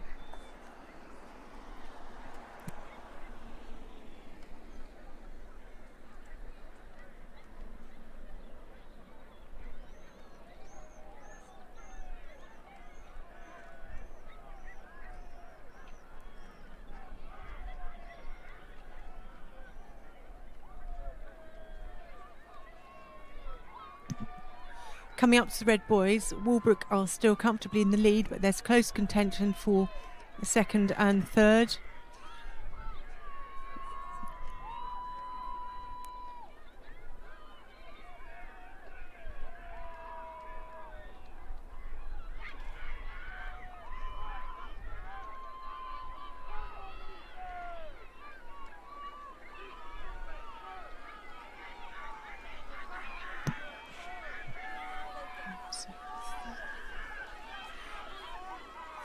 Walbrook appears to have this reasonably well under control. Eton Excelsior, Putney are contending for second place, with Thames Scullers challenging strongly.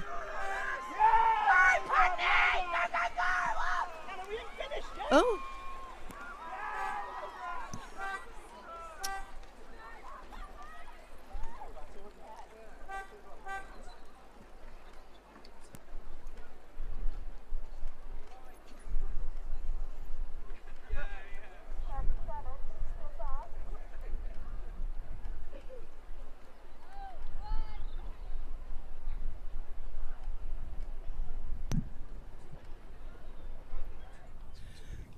Oh my God.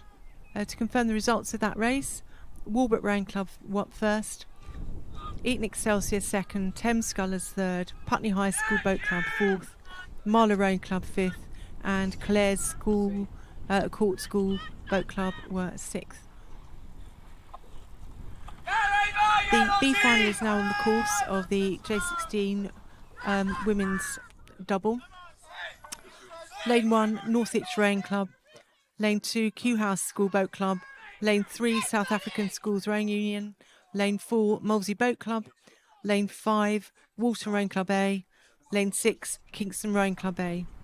At the 1,000 metre mark, Molesey Boat Club are in the lead, followed by Kew House School Boat Club. In third, South African Schools Rowing Union. Fourth, Northwich Rowing Club. Fifth, Kingston Rowing Club. And sixth, Walton Rowing Club.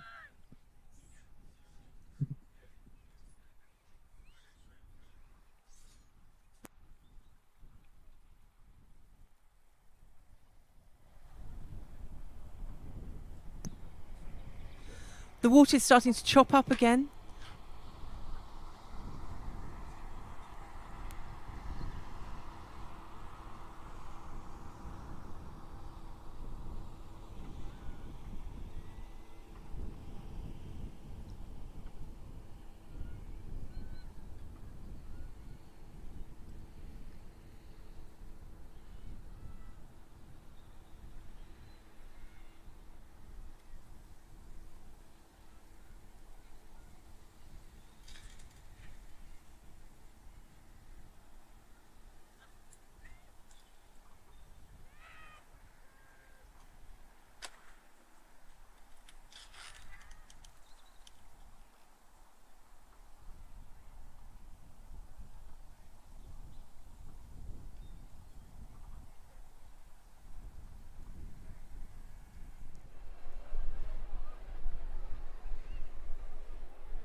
Passing the 1,500 metre mark, Molesey are well in the lead.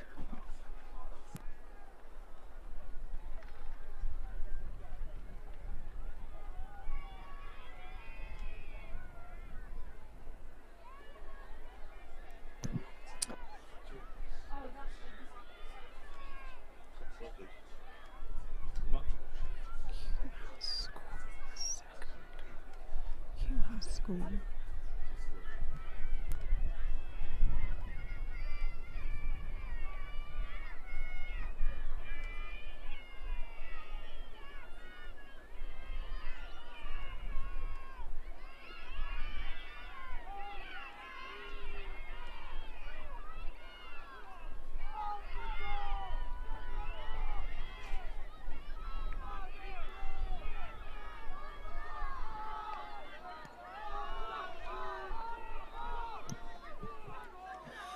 Molesey now pushing into the line, well in control of all of this. South African Schools Rowing Union looking great and pushing on to take second place, with Kew House School third.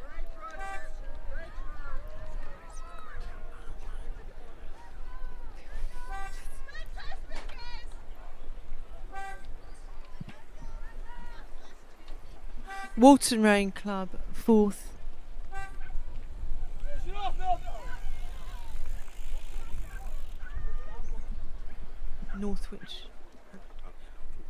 Northwich fifth and Kingston Rowing Club sixth. Well on, Kingston.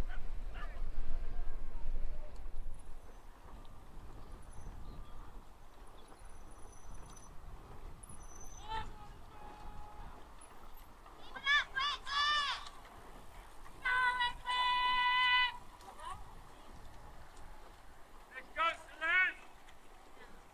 Go, Sculling.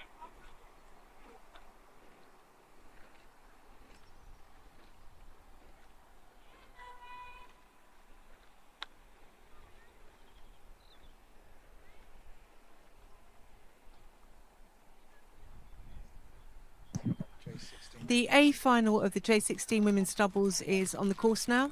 In lane 1, Whitcliffe Junior Rowing Club. Lane 2, Wallingford Rowing Club. Lane 3, Sir William Perkins School Rowing Club AA. Trenton Boat Club in 5. Great Marlow School Boat Club in A in sorry.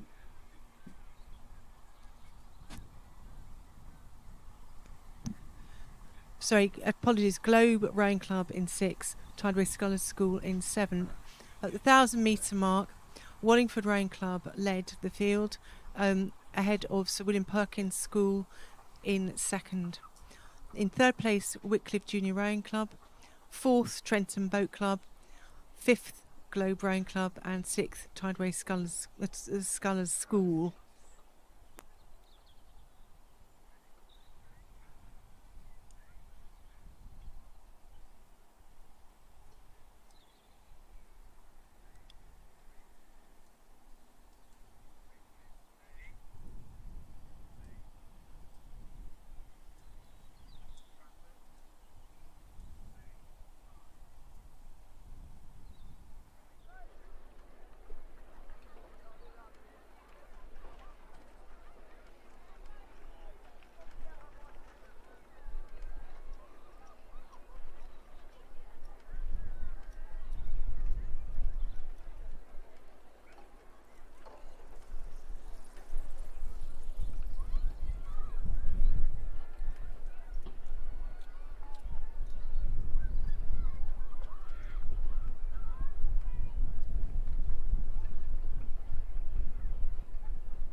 At the 1,500 metre mark, Wallingford still led, with Whitcliffe Junior Rowing Club in 2nd. 3rd, William Perkins School. 4th, Trenton Boat Club. 5th, Tideway Scholars, moving up from 6th place. And 6th, Globe Rowing Club. Coming into the Red Boys, Wallingford still lead. And there's a close race on between Whitcliffe Junior Rowing Club and Sir William Perkins School for the 2nd slot, and a very close race on between the remaining crews for 4th, 5th and 6th.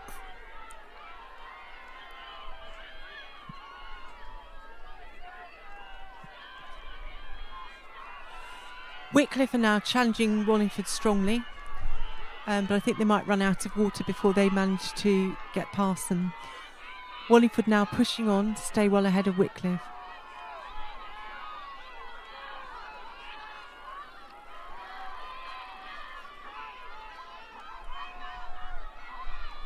Wallingford coming up to the line and crossing first position.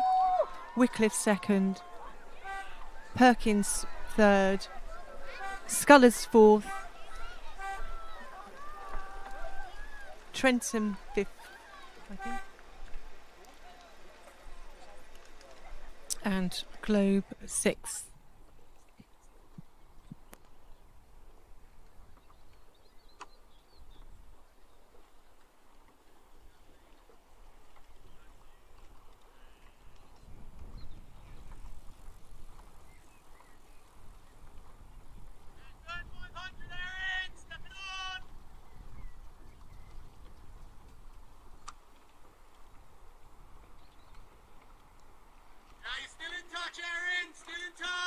Stay with her, Tashi!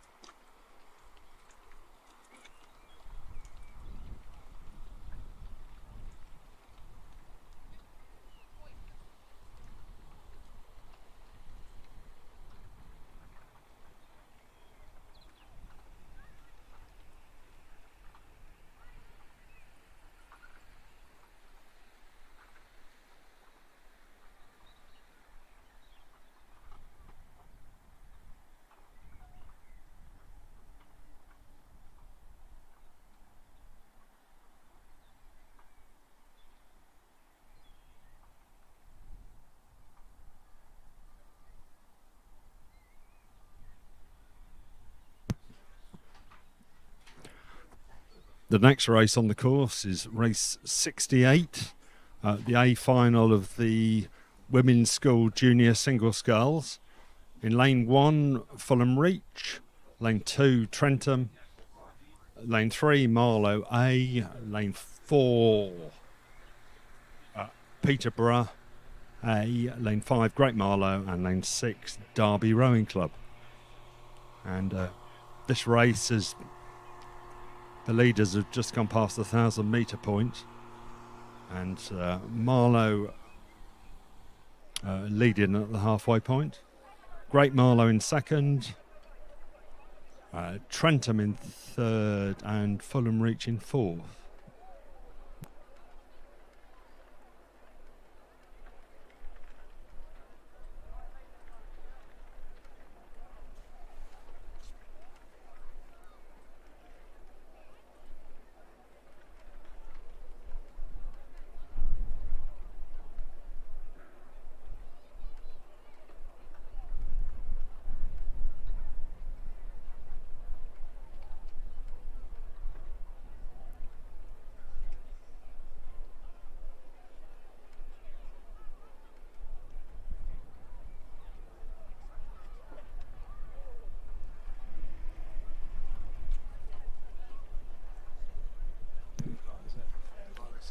Yeah, race 68, the A final of the Women's School Junior Single Sculls. Just going past the 1,500 metre mark now. The sculler in lane 3 from Marlow Rowing Club, continuing to lead by maybe 3 to 4 lengths, but of course anything can happen in a single.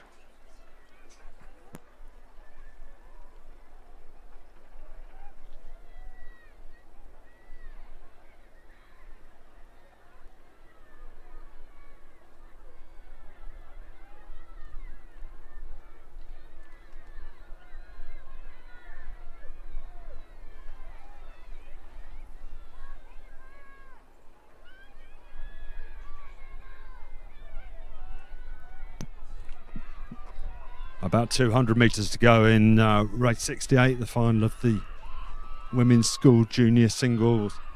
And the sculler from Marlow continuing to row very smartly and still has a lead over the Peterborough City sculler of some 3 to 4 lengths. About 10 strokes left in this race now. All looking very good.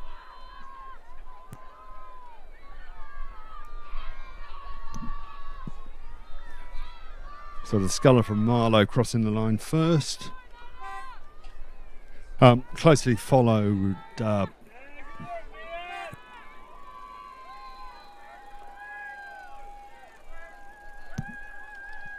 closely followed by Peterborough.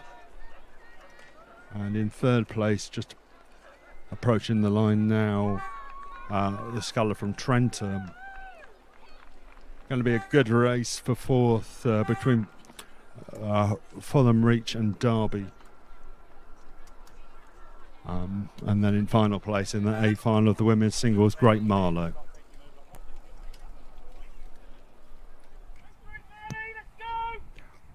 All subject to the official confirmation from the umpire, of course.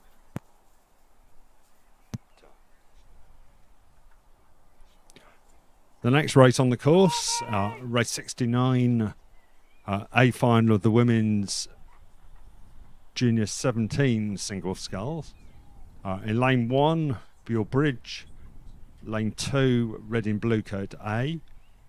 Lane 3, Whitcliffe B. Lane 4, Whitcliffe A. And lane 5, Trafford. And lane 6, Wallingford Rowing Club.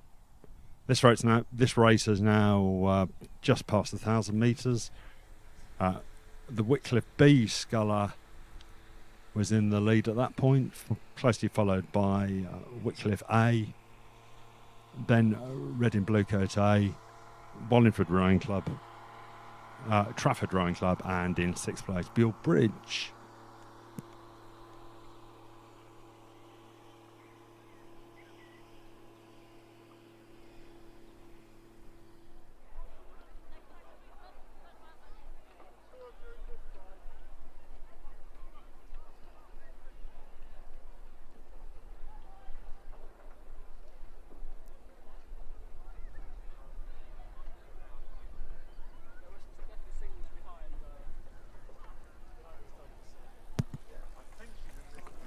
So race 69, women's junior 17 singles A final. The scullers competing in this are Madeleine Johnson from Buell Bridge in lane 1, Phoebe Johnson from Reading Bluecoat in lane 2, Eloise Etherington from Whitcliffe in lane 3, Amelia Flaxman from Whitcliffe in lane 4, Elizabeth Smart from Trafford in lane 5, and Rosie Powell from Wallingford in lane 6.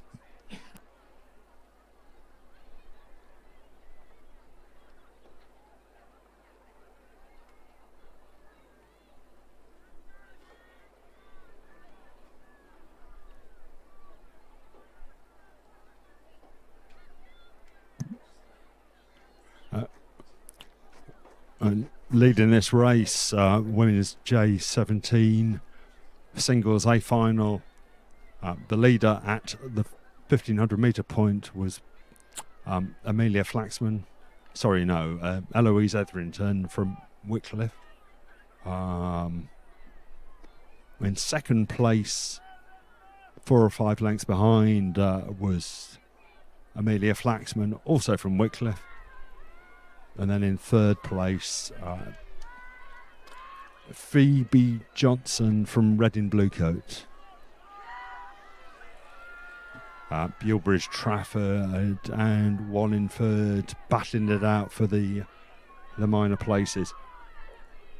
And this Whitcliffe sculler looking very comfortable in the lead in this A final of the women's J17 singles.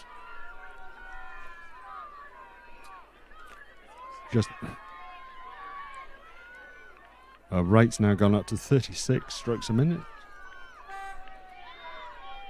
which might be regarded as showing off by some of us, but she's certainly looking very good, very comfortable. Well done her, and well done to the other Whitcliffe sculler as well. So gold and silver for them, for Whitcliffe there in that race. Just crossing the line in third was Phoebe Johnson from Reading Bluecoat, and then the Wallingford sculler Rosie Powell in fifth, followed by Elizabeth Smart from Trafford in fifth, and Madeleine Johnson from Buell Bridge in sixth place. Well done, all of them. Again, it was that's obviously subject to the official confirmation from the umpires.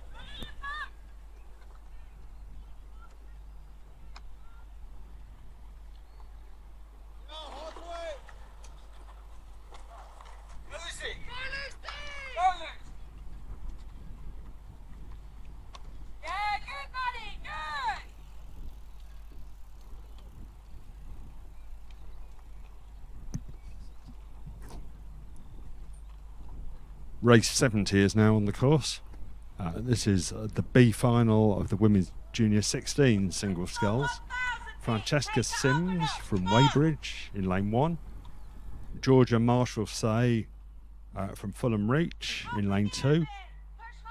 Lucy Taylor from the South African Schools Rowing Union in lane 3.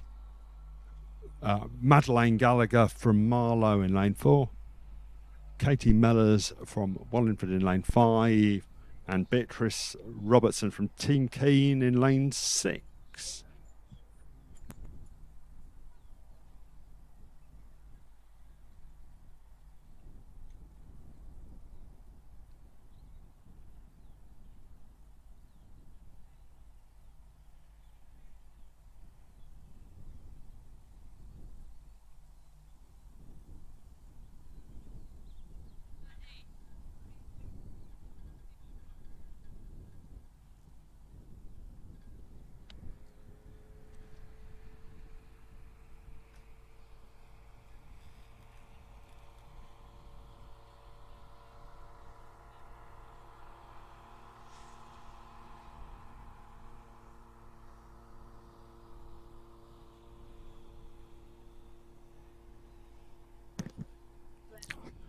So race 70, B final of the Women's Junior 16 singles, is just past the 1,000 metres.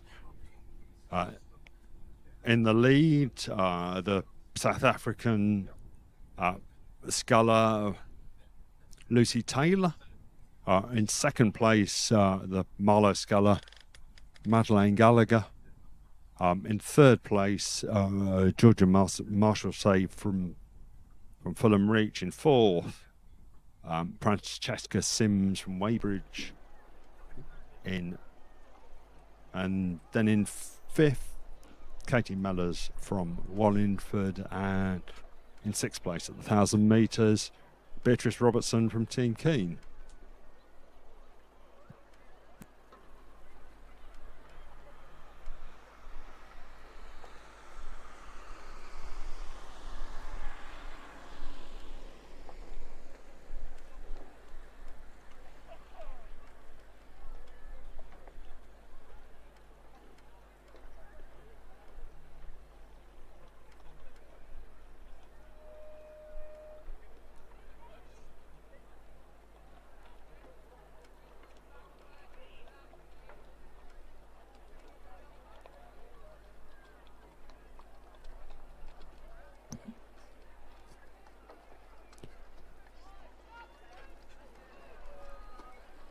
And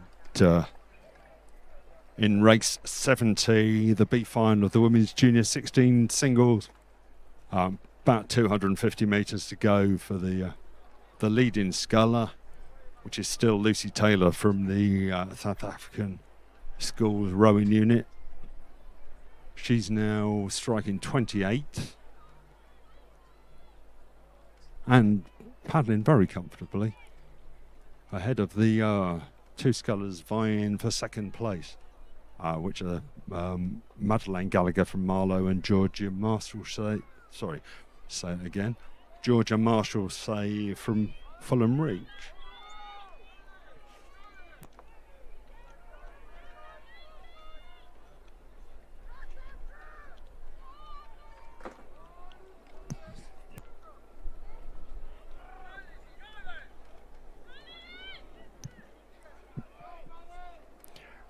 Just about to cross the line is the South African sculler Lucy Taylor in B final of the Women's J16 singles.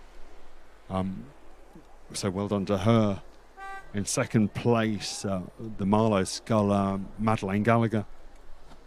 In third, Georgia Marshall-Say from Fulham Reach.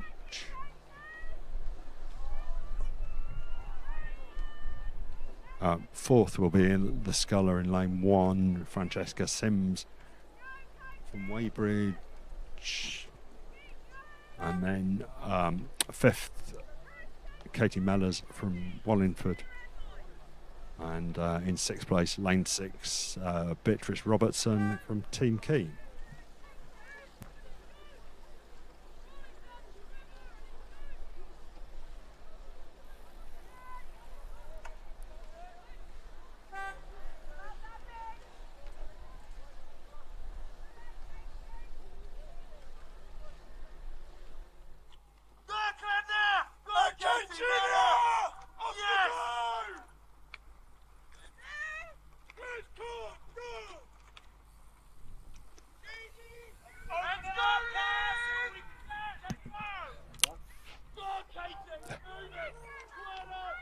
So race 71, the A final of the women's junior 16 singles will be the next one on the course.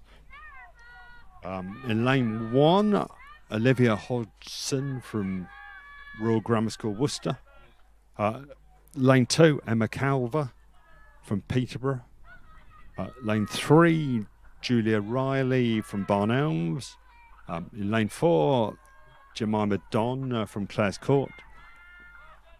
Lane 5, Catherine Gardner from Llandaff. And in lane 6, Cara Aaron Reich from Walbrook.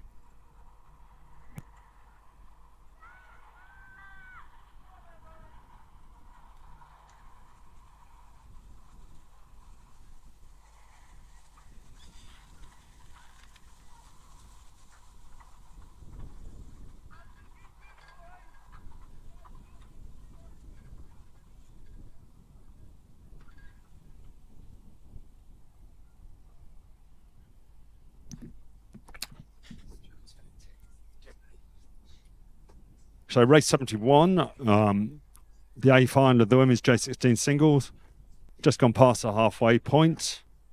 And the leader, Jemima Don from Clares Court, closely followed by the Barn Elms sculler Julia Riley.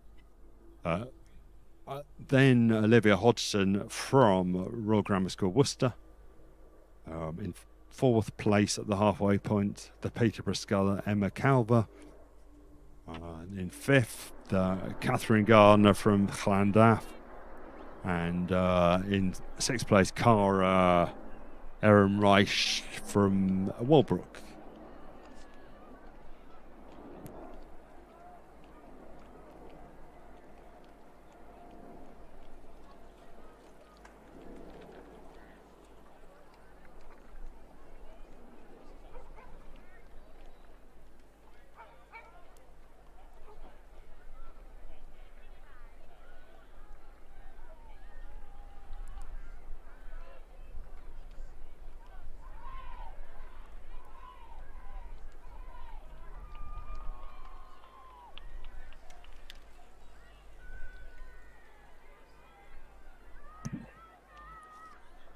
And race 71, the A final of the women's junior 16 singles, just gone past the 1500 mark.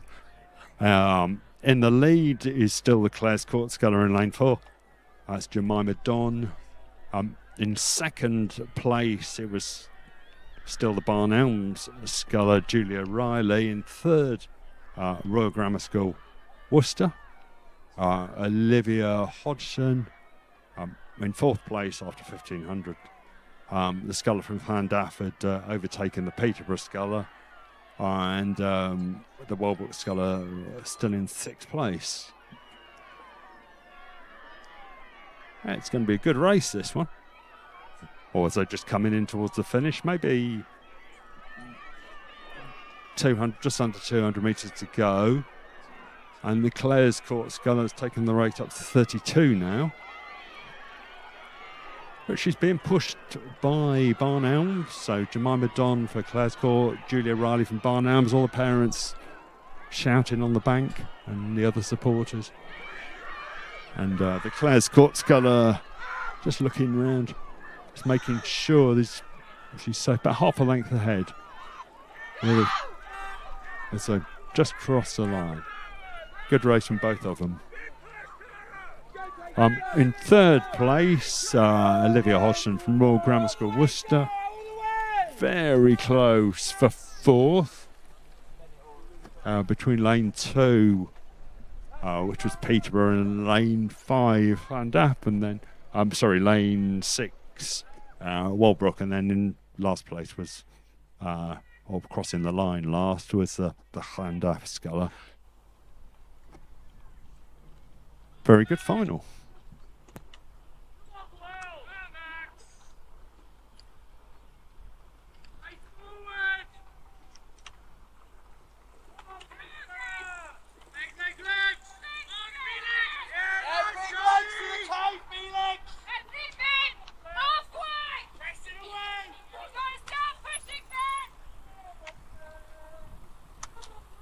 And as we finally have blue skies here at Dorney on this Bank Holiday Monday, we have the final of the J15's singles sculls. In lane 1, Peterborough City Rowing Club. In lane 2, Buell Bridge. In lane 3, Hereford Cathedral School Boat Club. In lane 4, Whitcliffe Junior Rowing Club. In lane 5, Henley Rowing Club. And in lane 6, Molesey Boat Club. And the scullers are already at the 1,000 metres, with Whitcliffe, who are having a good day today, in first place, followed by Henley in second, Hereford Cathedral School in third, Molesey Boat Club in fourth, Peterborough City Rowing Club in fifth, and Buell Bridge in sixth.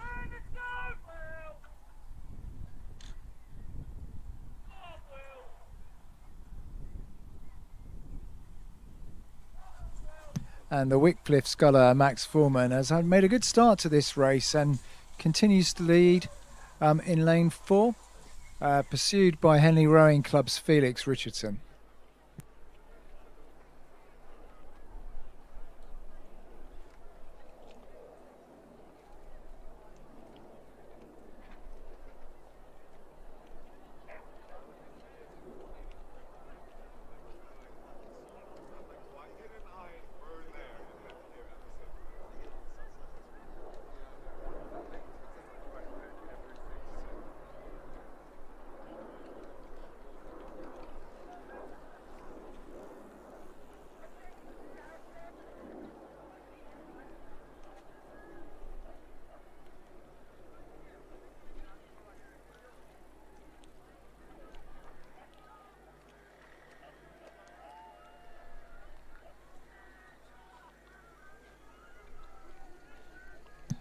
Max Foreman of Whitcliffe is continuing to lead as we come up towards the 1,500 metre mark over the sculler from Henley Rowing Club, Felix Richardson. Max is stroking 32 and looks to have a fairly healthy lead over the rest of the field.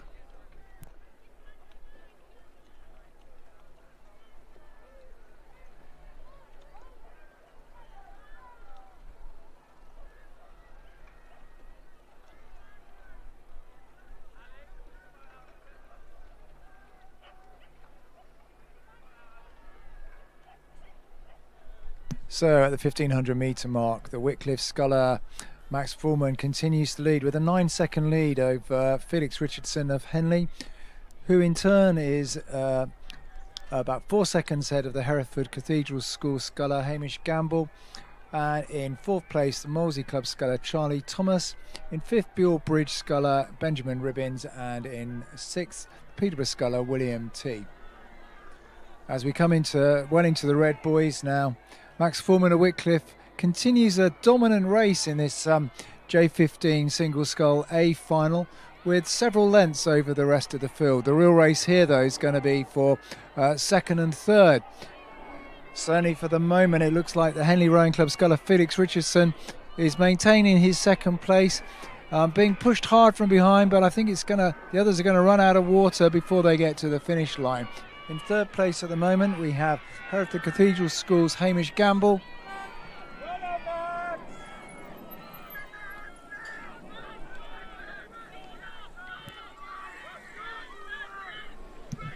And now blanket finish coming in for third. I'm not sure I can call this, but Henley Rowing Club looked to me to have just Henley second with Molesey third.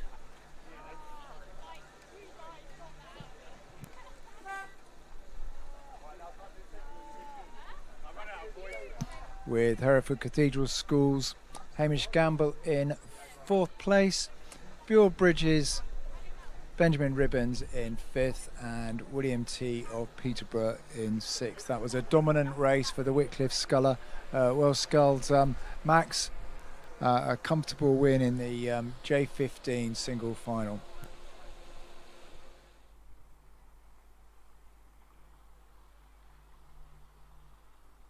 The next race on the course is the final of the Open J14 double sculls. In lane 1 we have Hereford Cathedral School. In lane 2, Trentham Boat Club. In lane 3, Marlow Rowing Club. In lane 4, Wallingford Rowing Club A. In lane 5, Mosbourne Rowing Club Rowing Academy A. And in lane 6, Reading Rowing Club.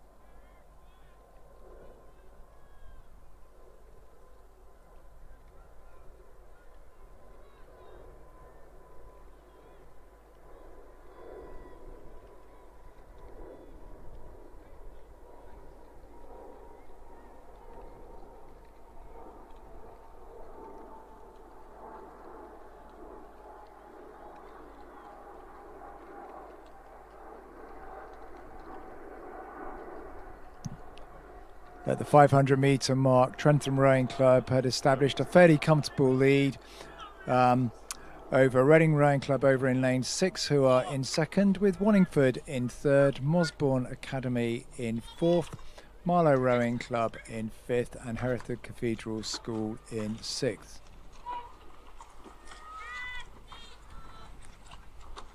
The Trentham Scullers of Lucas Copeland and Robbie Holmes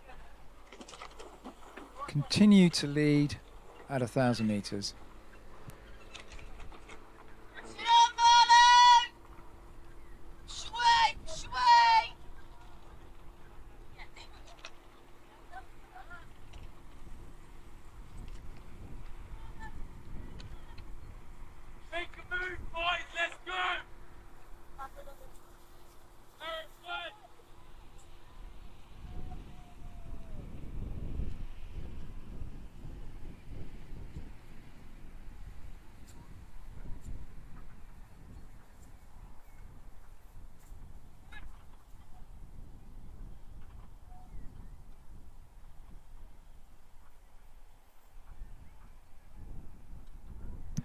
So at 1,000 metres, Trentham continue to lead with Reading Rowing Club still in second, Wallingford in third, Mosbourne Rowing Academy in fourth, Marlow Rowing Club fifth, and Hereford Cathedral School in sixth.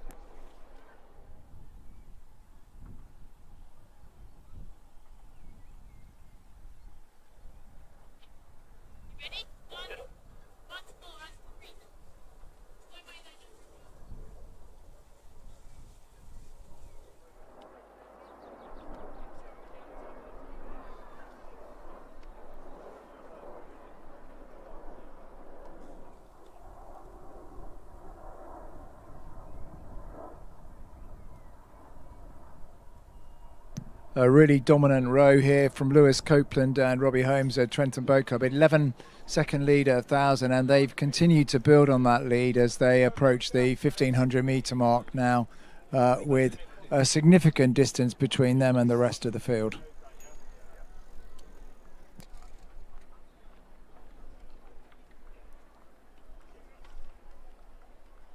Boys, pick up my coat, please. Thank you. In the lake.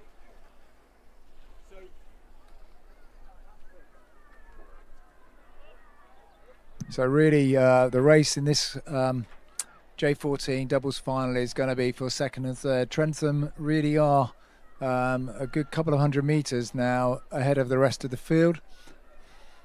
They're just approaching their 1750 mark, while most of the rest of the field are only just passing the 1500 metre mark.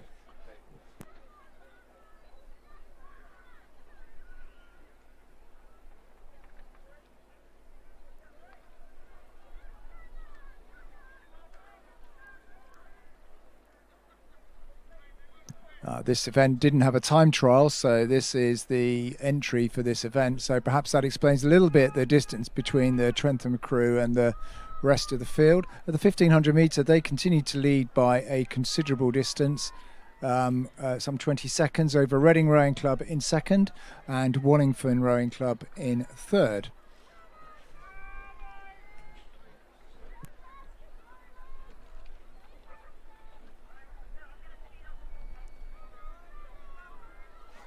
Reading have a very comfortable lead in second. Trentham just crossing the line now, a healthy distance ahead of Reading in second, who themselves have a equally healthy lead over Wallingford in third, Marlow in fourth, maybe a little bit of a race for fifth and sixth between Mosbourne Rowing Academy and Hereford Cathedral School.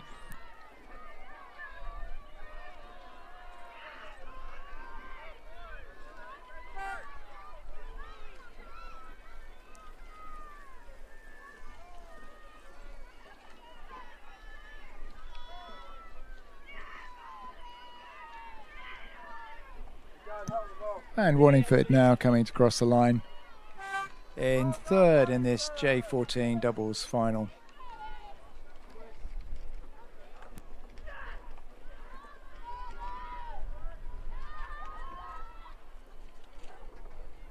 And Marlow coming in 4th, Mosbourne Rowing Academy in 5th,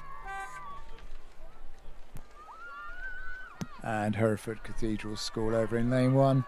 Just finishing off this J14 final in 6th. A fantastic result for Trentham. Near enough 30 seconds ahead of their nearest competitor in this J14 doubles final.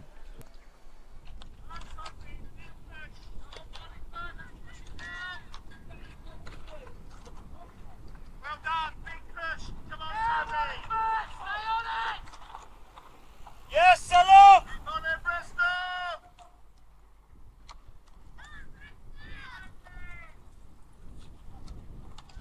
And the next race on the course is the B final of the J15 double sculls. In lane 1, City of Bristol Rowing Club. In lane 2, Windsor Boys School Boat Club A.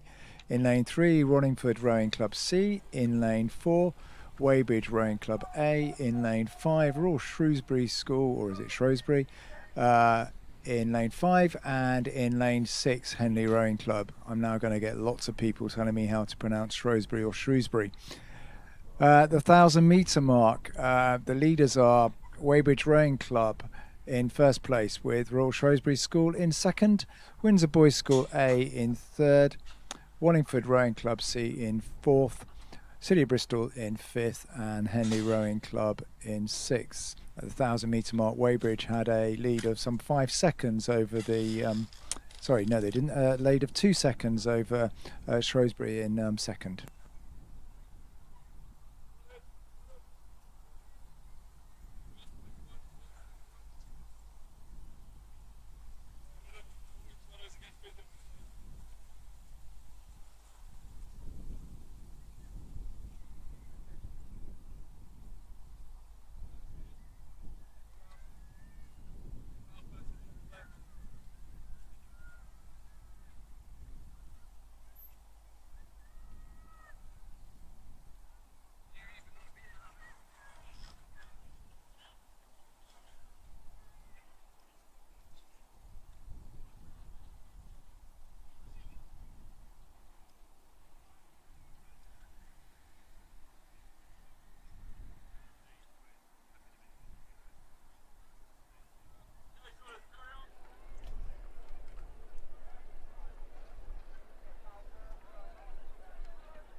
And at the 1,500 metre mark, Weybridge continued to lead, but Windsor Boys School have pushed through from third into second place. Not far behind Weybridge now, so really making this into a race with Royal Shrewsbury School Boat Club A in third place, Wallingford Rowing Club C in fourth, City of Bristol Rowing Club in fifth, and Henley Rowing Club. So Charles Battelle and Tony Vanny of Weybridge are really going to have to put some work in now, because Windsor Boys in lane 2, I wonder if they've seen them. They may be out of their eye line over there on the other side of the course, but this is looking like a tight finish now for this J15 double sculls B final. Certainly the Weybridge Scullers have upped their rate now as they're well into the Red Boys with less than 100 metres to go. But it looks to me that the Windsor Boys School crew have really pushed through in this last 250 metres. They're nearest the crowd, obviously not far from home. No doubt lots of parents watching and shouting at them as they come up to the last 5 or 6 strokes. And it looks to me that they've just about pushed through. But can Weybridge get it back in the last 4 or 5 metres? It's going to be very tight. Oh, I think Weybridge may have just about recovered that in the last 4 or 5 strokes. Second and third is going to be very tight between Royal Shrewsbury School and Windsor Boys, and we'll have to wait to see what the umpires say on that one. In fourth place we have City of Bristol. In fifth, Marlow, and bringing up the rear here, Henley Rowing Club in lane 6. What a great race over the last 250 metres there. Weybridge pushed all of the way by that Windsor Boys crew. Maybe they just left it a bit late.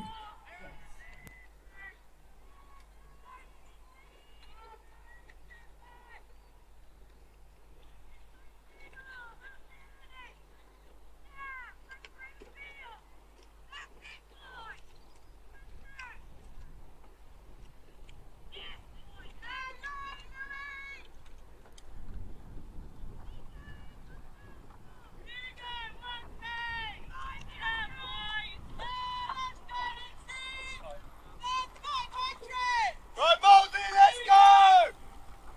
Steve, step it up!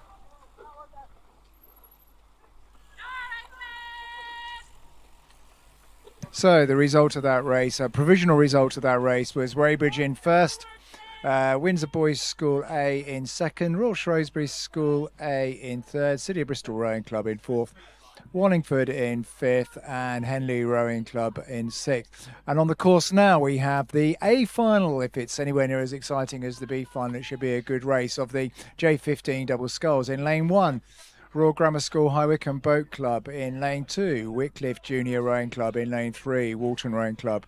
In lane 4, Hinksey Sculling School. In lane 5, Molesey Boat Club A. And in lane 6, Team Sculling School. And this race is well underway, and they passed the 1,000-metre mark.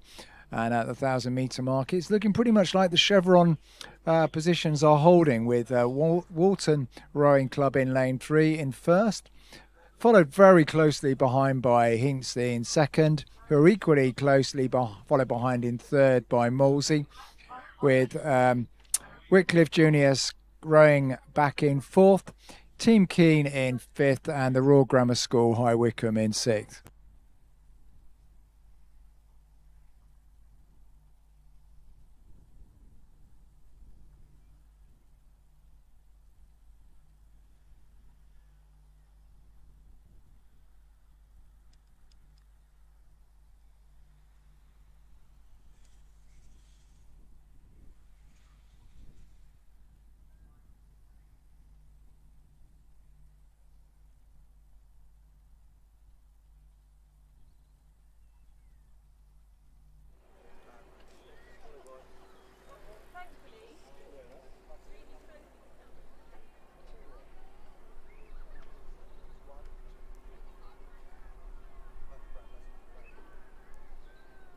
So coming up to the 1,500-metre mark, just through my binoculars now, it still looks like Walton Rowing Club. Charlie Howes and Archie Jennings maintain their lead, but it still looks pretty tight.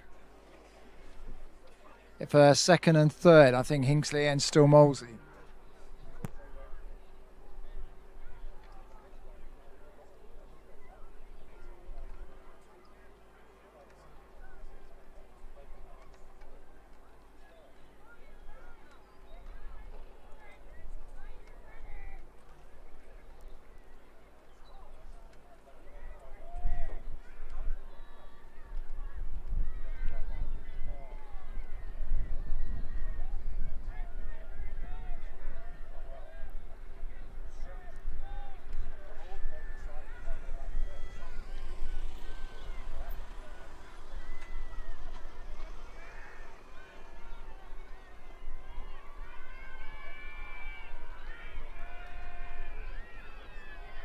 So as we come into the Red Boys now, Walton in lane 3 continue to lead over Wycliffe in lane 2, and Hinckley Sculling School in lane 4. I'd say the Walton guys have got it now. They've taken up the rating, pushing really hard over the last 5 or 6 strokes to the finish. Nothing really much the Wycliffe double can do now. And also the Hinksey double. So I think first, second and third is set for this J15A crew, with Walton winning, Wycliffe second and Hinckley third, with Molesey coming in fourth, RGS High Wycombe in fifth, and Team Keene in sixth place. So that's a great win there for Charlie Howes and Archie Jennings of Walton Rowing Club. Really push it up to hold off the competition in the last 500 metres to win the A final of the J15 double sculls.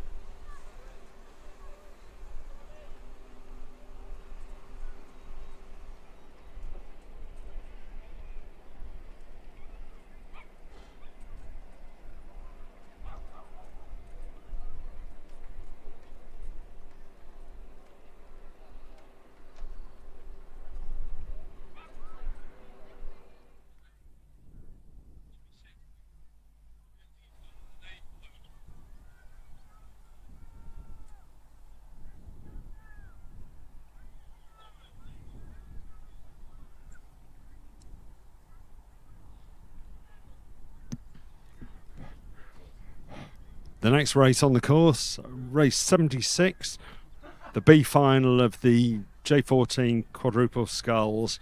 In lane 1, Bedford Modern School. Lane 2, Great Marlow School. Lane 3, Kingston A. Lane 4, Walbrook Rowing Club. Lane 5, Maidenhead Rowing Club. And in lane 6, Walton Rowing Club. And the race has now started, now approaching the 500 metres.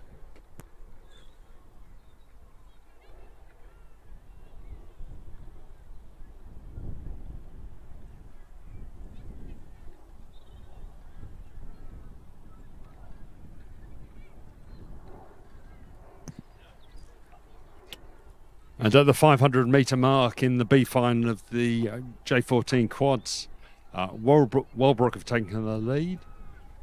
In second place, Kingston in lane 3. Then Maidenhead in lane 5. In fourth place, Great Marlow are in lane 2. Fifth place, Bedford Modern School. And in sixth at the moment, at 500 metres, Walton Rowing Club.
Race 76, the B final of the J14 quadruple sculls, just past the halfway point, and Walbrook still leading. In second place, it's still Kingston, and then third place, still Maidenhead. Great Marlow in fourth, Bedford Modern in fifth, and Walton Rowing Club in sixth.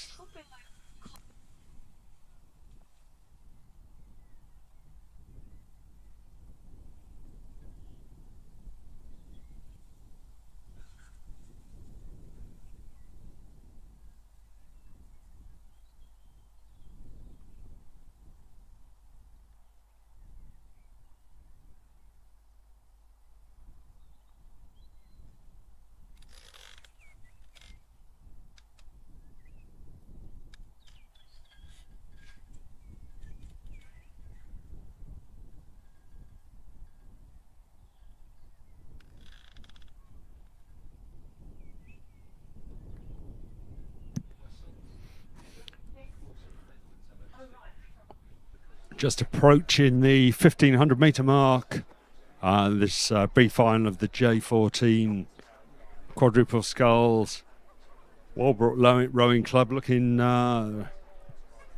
very comfortable in first place. Some 3 or 4 lengths ahead of the rest of the field. I think they may have just crabbed there. One of the guys on the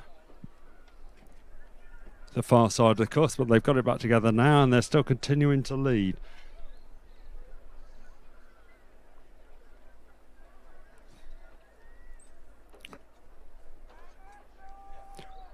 Some 15 seconds ahead, the Walbrook crew, ahead of Kingston in second place. Third place, Maidenhead, a further 4 seconds behind. Then fourth place, Great Marlow. In fifth, Bedford Modern, and Walton Rowing Club in sixth. Yeah, Walbrook rowing very nicely now. Just still continuing to lead, just enjoying the sunshine and the fact that they're several lengths ahead of the rest of the field. Kingston rowing very well as well. As are all of them. And everybody else who got knocked out too, obviously. Yeah, about 4 or 5 strokes to go now for Walbrook. And they will enjoy their win in this B final of the J14 quadruple sculls. Well done, Walbrook. In second place, Kingston, almost a couple of lengths ahead of a real battle for third place between Great Marlow and Maidenhead. Maidenhead on the Tower side of the course. Great Marlow on the far side. I think Great Marlow may have just nudged that one. We'll have to wait for the official result for that. And then in fifth place, Bedford Modern, and bringing up the rear in this B final of the J14 Quads, Walton Rowing Club.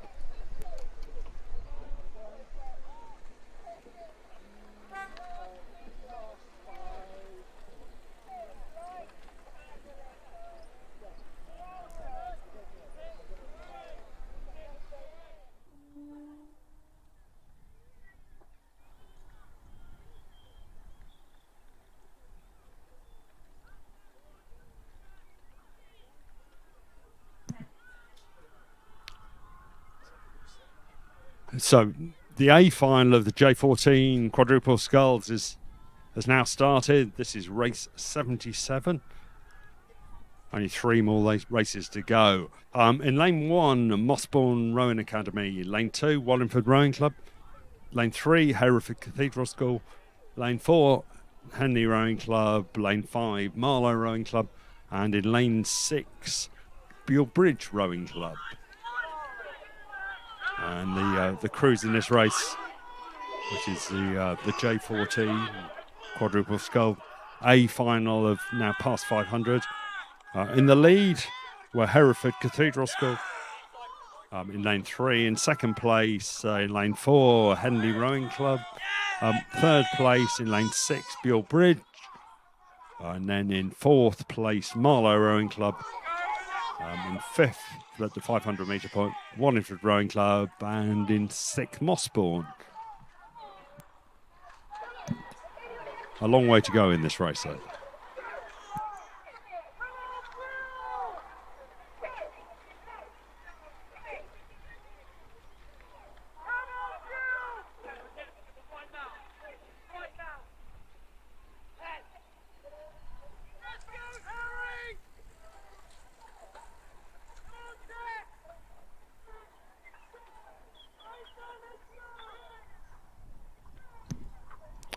Race 77, the A final of the J14 quads, has now just gone past the halfway point. Hereford Cathedral School continuing to lead. Still in second place, Henley Rowing Club. In third place, Marlow Rowing Club. In fourth place, Buell Bridge. Fifth, Wallingford. And in sixth, Mossbourne.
Race 77, this A final of the Junior 14 quads.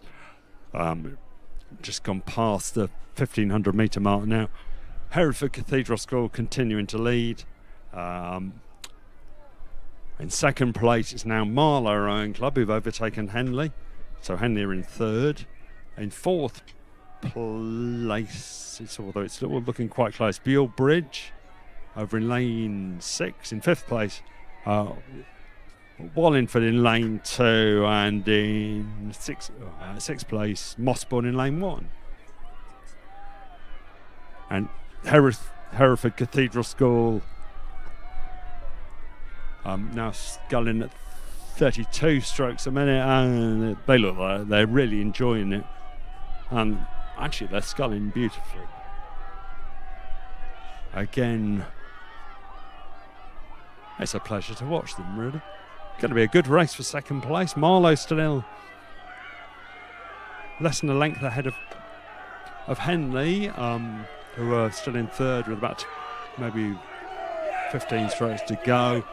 And it's going to be a good race as well between Wallingford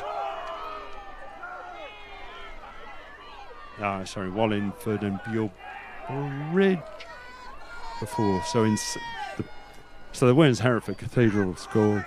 In second place were Marlow and Henley crossing the line third, and Buell Bridge fourth, and then Wallingford in fifth. And Mossbourne over in lane 1, just bringing up the rear in sixth place. So well done to all of those crews, particularly Hereford Cathedral School. Great win there.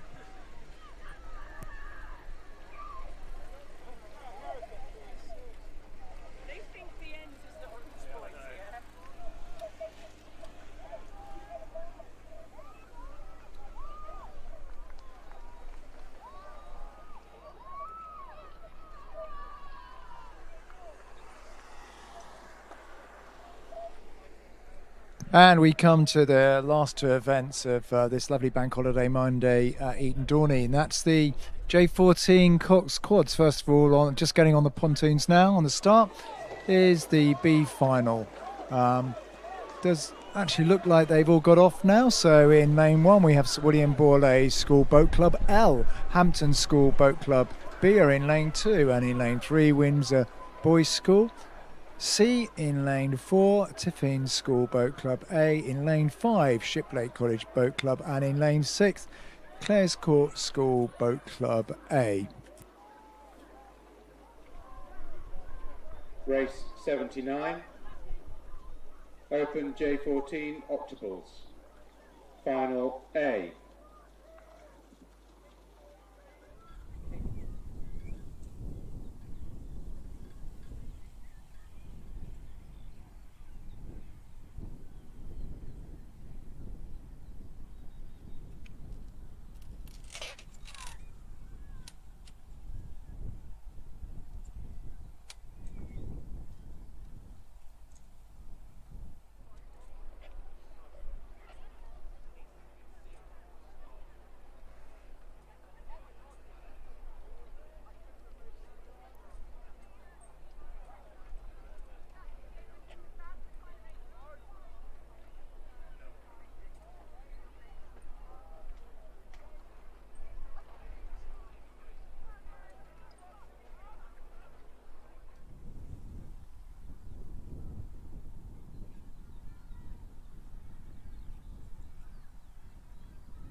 It's fantastic seeing these J14 coxed quads coming down the course. This is a fantastic way for youngsters to get involved in the sport at the start of their rowing career. They're very stable boats. It allows the coaches to get a lot of youngsters on the water at the same time, and they go quite fast, which does actually mean the crews need to pick up their technique, be quick with their hands, and make sure they stay coordinated with everyone else in the boat. Of course, when they get to masters rowing like me, that all goes to pot.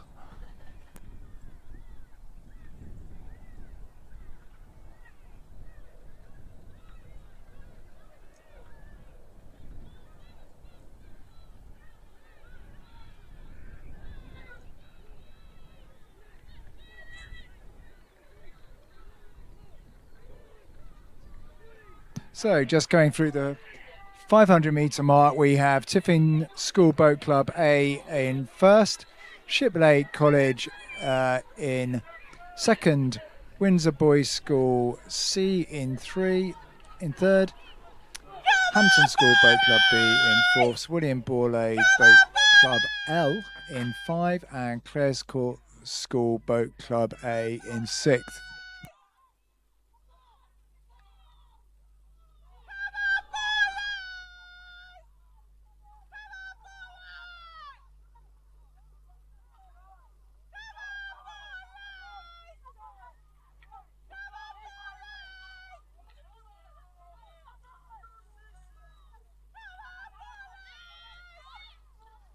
Just going through the 1,000, it looks like Tiffin still have a slight lead over Shiplake, but not by much. So this looks like we may have to keep the umpires awake on the finish again.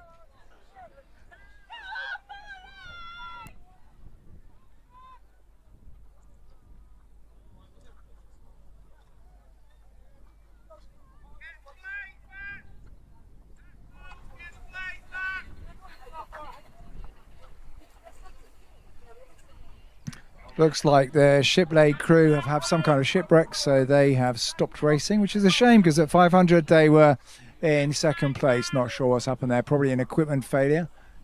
Let's hope they're okay.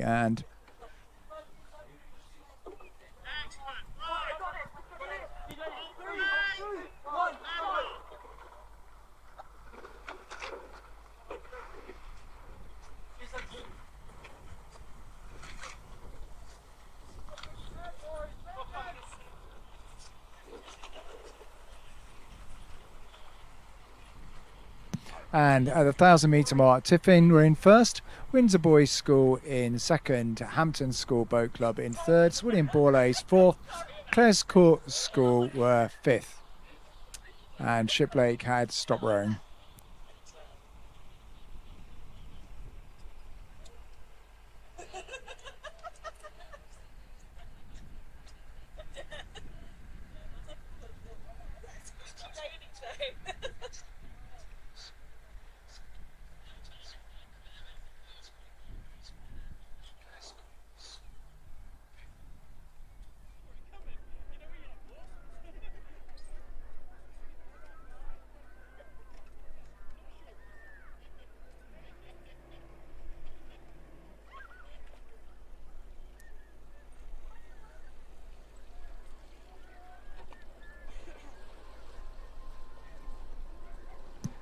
Just looking down the course, although of course the angle can be deceiving, but it looks to me as though Windsor Boys have rowed through Tiffin into first place as we approach the last 250 metres and the Red Boys. But as we've already seen with the Shiplake crew, it doesn't take much to catch a bit of a crab in these races. So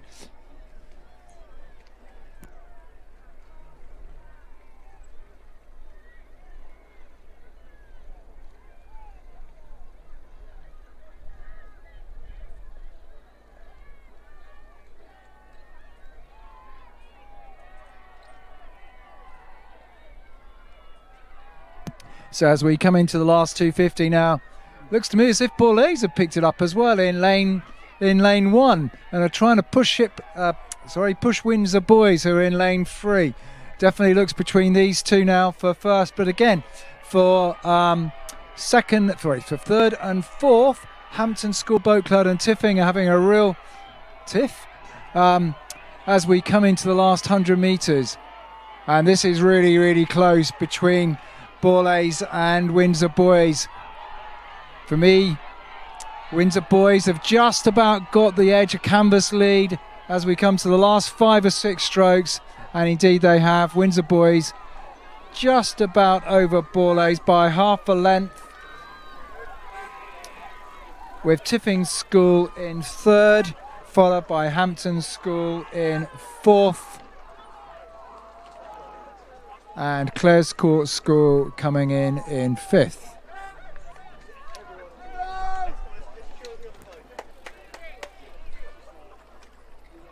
And it's glad to see my quad partner just cycling along the bank there, getting in some exercise.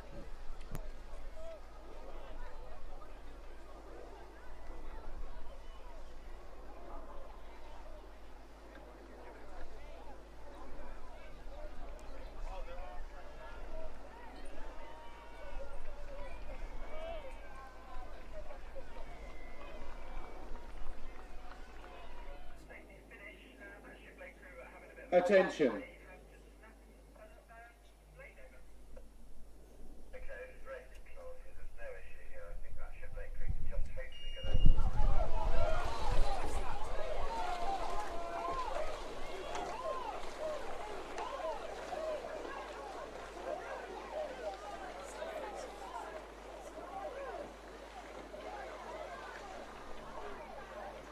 Everyone on the pontoons, huge thank you for all your help today. You've been amazing. Thank you very much indeed.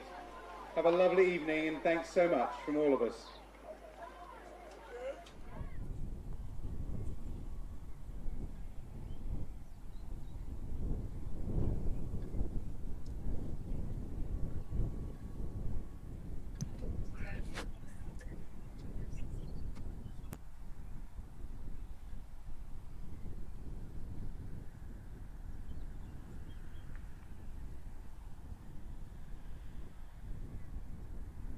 And now we have the last race of the day, the Open J14 Coxed Ox in lane 1, King's School Ely. In lane 2, Team Keen Sculling School. In lane 3, Windsor Boys School B. In lane 4, Windsor Boys School A. In lane 5, Hampton School Boat Club A. And in lane 6, William Borlase.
And at the 500 metre mark, Hampton School Boat Club A were in first place, and just a second behind them, Windsor Boys School A, with Team Keen Sculling School third, Swilliam Borlase Grammar School fourth, Windsor Boys School Boat Club B fifth, and King's School Ely A in sixth.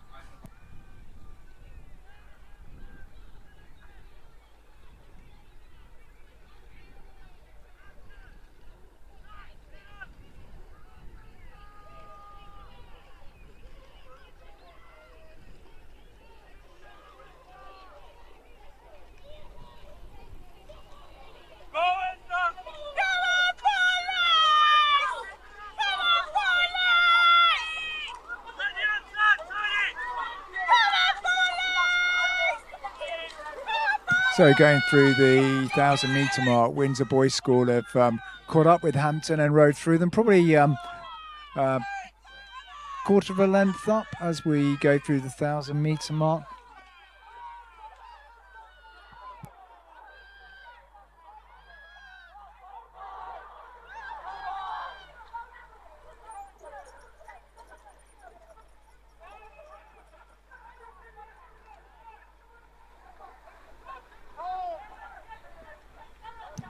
So that was Windsor Boys School A first at the 1,000 metres, with Hampton School Boat Club A second, William Borlase Grammar School Boat Club K in third, Team Keen in fourth, Windsor Boys School B in fifth, and King's School Ely in last place.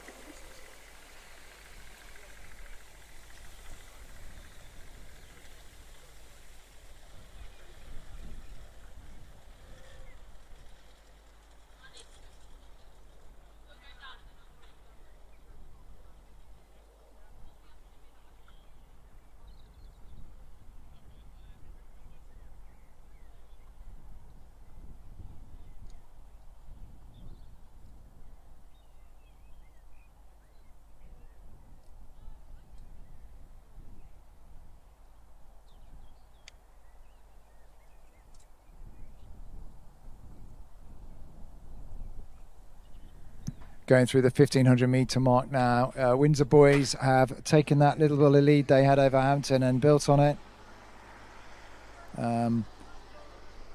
These J14s coming in at the bottom of Mark Wilkinson's programme now. Windsor boys have very much been a centre of excellence for junior boys sculling over the last few years.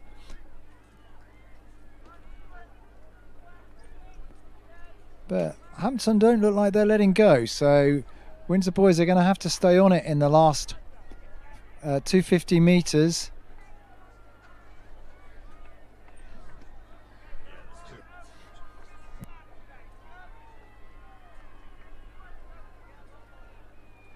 So at the 1500, Windsor boys were first. Windsor boys A were first. Hampton School Boat Club A were second. William Borlase third.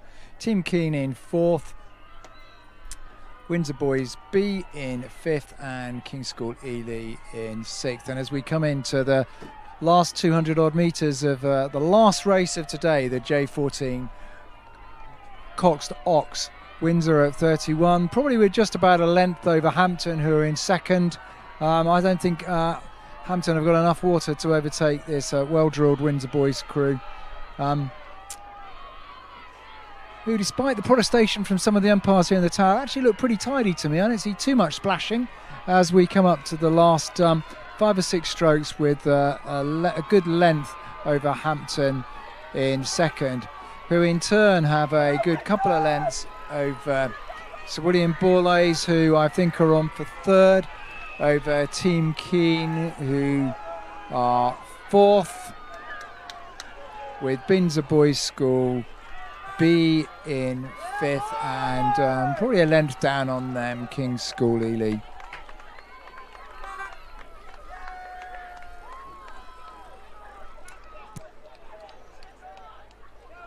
So that's it for us at Dorney. A big thank you to all of the volunteers, the umpires, mums, dads, coaches, and of course the athletes themselves for a fantastic day here at Eton Dorney for the scullery. Hope everyone has a great week. Over and out.